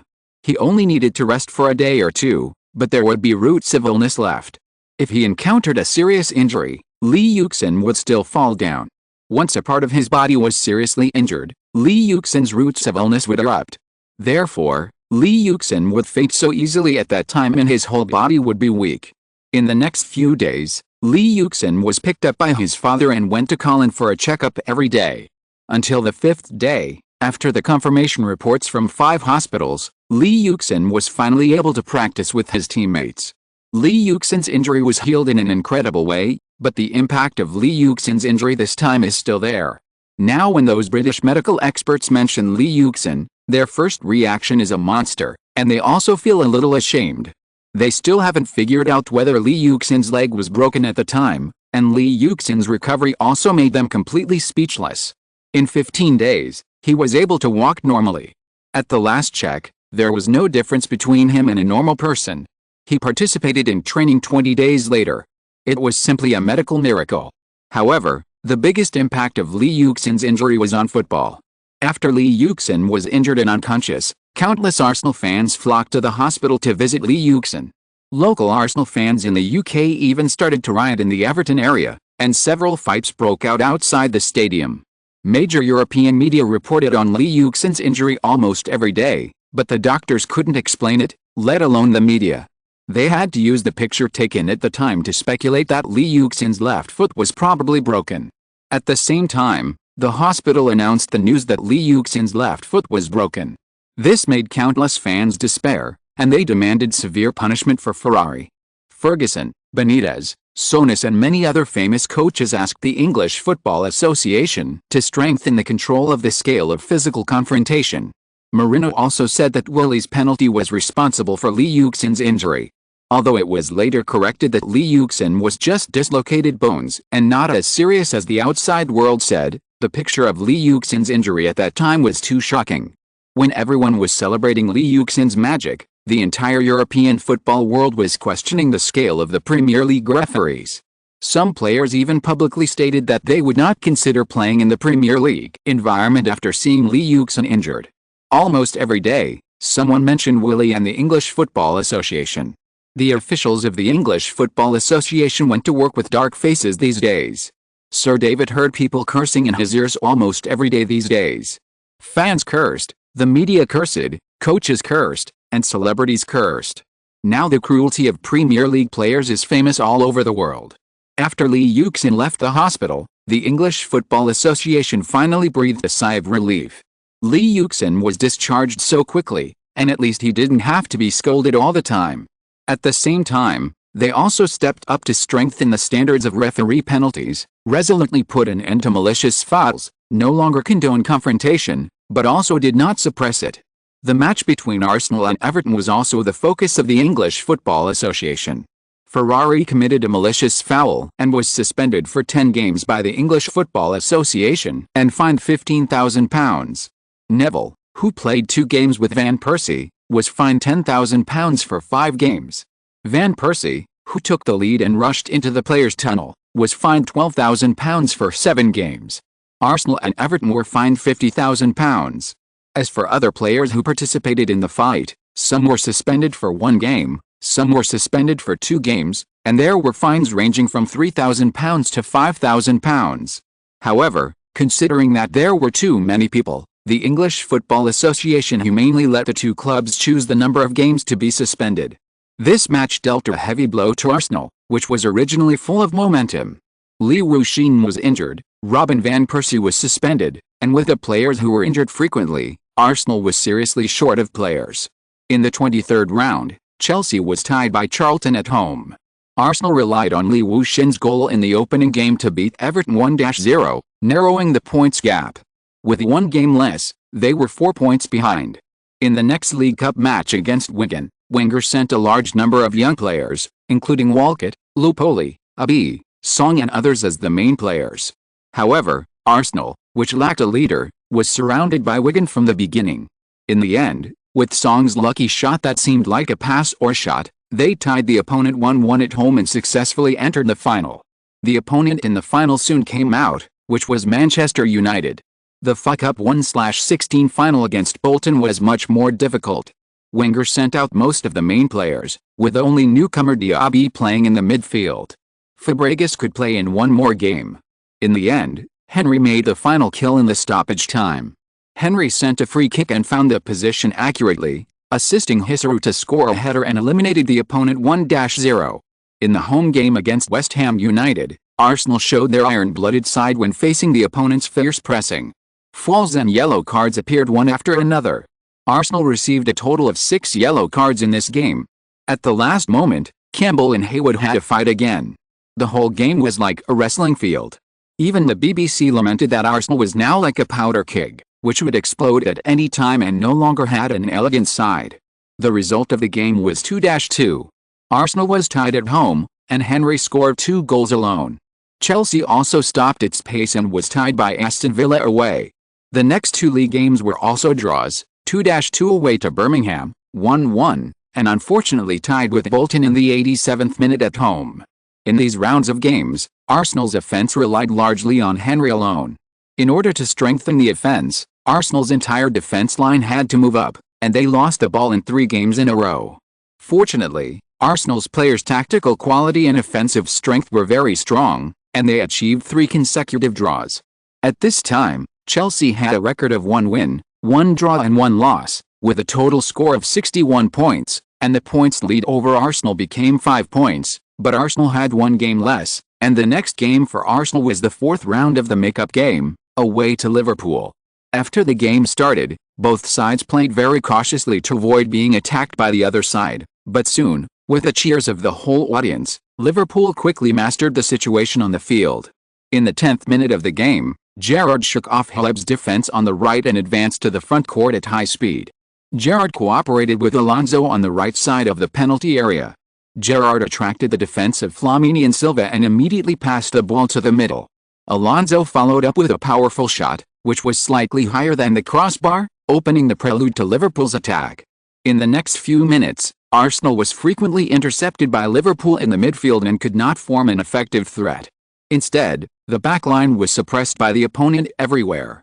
In the confrontation between the midfielders, Arsenal players did not have an advantage at all. Moreover, Liverpool's midfield was still not inferior even when facing Chelsea.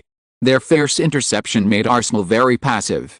In just 5 minutes, Liverpool intercepted Arsenal's ball 7 times in the midfield and completed 3 shots. Arsenal had to move their formation back, and Henry retreated to the middle to get the ball. After a period of opening, Arsenal blocked Liverpool's crazy attack and finally launched their own attack. Ljungberg used his speed to pass Kuhl and Risa's defense line many times and launched threatening attacks. The game soon entered a stalemate phase. In the 20th minute, after Ljungberg broke through Risa, he sent the ball into the penalty area. After seeing Ljungberg's breakthrough, Togolese beast Adebayor had already inserted at high speed.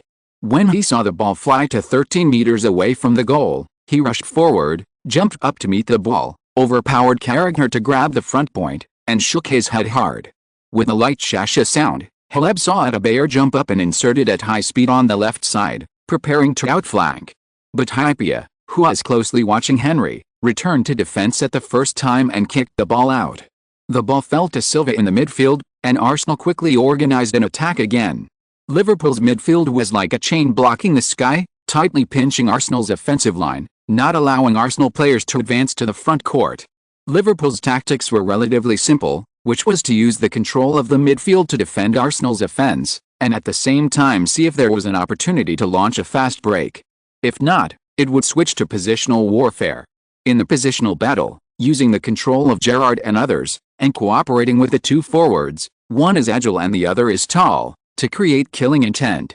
At the same time, the secondary attack of the midfield is also ready to tear open Arsenal's defense at any time, and use the overall impact of their own team to fight positional battles. Arsenal still uses its own tactics, ground coordination plus the insertion of the 2 sides, like a sharp blade inserted into the opponent's defense line, using its own technology, and finally penetrate the opponent's defense line and score a penetration goal. However, no matter what tactics the 2 teams use, The midfield of both sides has become their lifeline, but facing Liverpool's midfielders who are taller and stronger than themselves, Arsenal seems to have few options.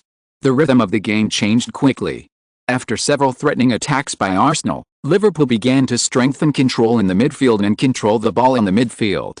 In this way, Arsenal's offensive line was broken, and Fabregas and Silva could not withstand the impact of Sissoko and Alonso. Haleb was unable to effectively contain Gerrard's attack. The only one who could compete with him was Ljungberg. He and Kuhl were basically in a state of mutual explosion. Although Ljungberg made the opponent's defense tight many times, the opponent also completed several good quality shots. Damn it! Lee Yuxin saw the situation on the field.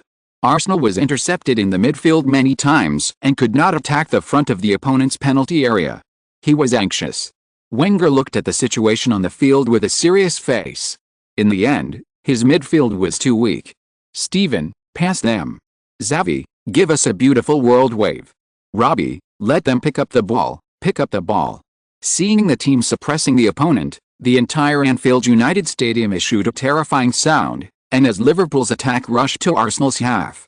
In the 37th minute of the game, Gerrard first cooperated with Sissoko and changed his position to the middle. Then he received Alonso's direct pass. Gerrard dribbled past Fabregas' interception and then lightly lifted the ball with his toes. The ball drew a high arc and quickly fell into the penalty area. Arsenal's defenders were all on high alert, but the ball passed over everyone's heads. Arsenal's players hurriedly turned back to defend, but someone had already received it quickly. Fernando. Goal. What's going on? What's going on? Penalty. Wise bowl. His judgment was extremely correct. Penalty. Send him off. Card. Referee, that's not a penalty. My foot touched the ball first. I touched the ball first. But no matter how Ebao argued, Bowles still pointed the ball to the penalty spot. When Moraines unloaded the ball and was about to dribble in again, Ebao slid from the side and knocked him down with the ball, and Bowles directly awarded a penalty. Damn it! Wenger cursed angrily. Gerrard's pass just now completely tore Arsenal's defense apart. Although Ebao was active, his performance was still a bit irritable. Gerrard held the ball and walked to the penalty spot. He habitually lowered his eyebrows and looked at the goal. The fans in the stadium were watching attentively and quietly without making any sound. Lehmann was staring at the front tightly, half squatting, without any sign of nervousness. He had seen this scene many times, and today he was in a particularly good state, but his face was calm. Gerrard and Lehmann both stared at the ball tightly, but one of them looked at the goal inadvertently, while the other glanced at the other's body inadvertently, waiting for Bowles' whistle. At this time, the players on the bench of Arsenal and Liverpool had already stood up. This season, Lee Yuxin had not seen Arsenal being penalized, so he could not help but be nervous and clenched his hands tightly. Wenger and Benitez also stood up, their eyes as sharp as eagles, focusing on the penalty. Beep! A whistle sounded, and Gerrard started to move, run up, and paused with his long legs. During the run-up, the rhythm changed, and then he started again, and then his right foot kicked the middle of the ball and shot directly. Snap sounded, whoosh, a long exclamation. Fuck, I was scared to death. Great Jens. Well done, fuck the Iron Man. Lee Yuxin hugged his teammates excitedly, and the penalty was saved by Lehmann with one hand. Before Gerrard shot, Lehmann was fooled by him and his center of gravity moved, but Gerrard did not use the angle, and wanted to play with speed directly, but was blocked by Lehmann, who reacted in time. Who? The whole Anfield was filled with regretful breathing. Damn Germans. Oh, Arsenal's luck is so damn good. We won't be so lucky next time. Next time, Steven will use his signature cannon to kill Arsenal. Lehmann's ball was not far away, and Fabregas kicked it to the front court first. Haleb took the lead to receive the ball, and the game started again. Gerrard shook his head in annoyance and immediately returned to his position to participate in defense. At this time, Haleb had switched from defense to offense, dribbling the ball on the side, and Alonso stuck to his side. The two of them fought through the midfield, and Haleb found that he had not shaken off the opponent, so he quickly passed the ball. Fabregas got the ball in the middle and saw that Sissoko had rushed to his side. He obviously wanted to squeeze him with his body. He sent the ball and turned his body, quickly leaving Sissoko's defensive position, and made a 2-on-1 with Toure and continued to dribble the ball. Adebayor was already in position. Fabregas easily passed the ball into the penalty area. Adebayor got the ball from Carragher in the penalty area and shook it a few times. There was no room for breakthrough. Liverpool's players had already rushed back and hurriedly knocked the ball to the left. Henry had already joined in, and after unloading the ball, he swayed left and right, causing chaos in Liverpool's defense and attracting everyone's attention. He first poked the ball with his left foot as if he wanted to cut inside, driving Liverpool's defense. Suddenly Henry stopped, dribbled the ball, and then poked it with the outside of his right foot. The ball quickly passed through the side of Hype and others and rolled to the middle. Adebayor saw Henry start and quickly led the defender away. He paid attention to Henry's footwork and saw Henry stop the ball and pass it to the empty space in the middle. He hurriedly shook off the defender. There was a chance. Go, go. Lee Yuxin was about to get angry when he saw Adebayor still hesitating and fighting with Carragher. If he had rushed forward, he would have definitely gotten the ball. In Arsenal, you don't have to wait for the ball, but run, take advantage of every opportunity to find a suitable gap, and the ball will be delivered to your feet immediately. At this time, Liverpool's defenders have already taken their positions. Alonso has taken the lead and blocked Adebayor's route. He kicked the ball away, and a great opportunity disappeared. Damn, if Xavi was a little slower, that ugly guy would have got the ball. Arsenal's counterattack is really terrible. Come on, guys, you are the best. Henry and Adebayor did not form an effective cooperation, but it scared many people into a cold sweat. Although Arsenal's attack did not pose any real threat, Liverpool players began to consciously slow down the pace to prevent Arsenal's counterattack. The game fell into a stalemate again, but Arsenal was at a disadvantage. In the remaining time, both sides tried to attack several times, but to no avail. With a whistle of ball, the first half of the match between Liverpool and Arsenal ended with the two sides tied at 0-0. Judging from the score, the two sides seemed to be evenly matched, but Arsenal's possession rate in the first half was only 46%, and they had 2 shots, while Liverpool's shots were as high as 13, which was obviously better than Arsenal. The data in the first half has shown that Arsenal was suppressed by Liverpool. On the field, Arsenal's smooth offense could not be opened, and they could only defend passively. Benitez and Wenger entered the locker room immediately to make arrangements for their tactics in the second half. Sorry, it's late. End of this chapter. Thank you very much for reaching the end. Don't forget to like. Looking for more exclusive content and immediate access? Subscribe to our Patreon. Remember, every like, subscription, or donation encourages us to continue. Thanks to everyone. See you in the next video.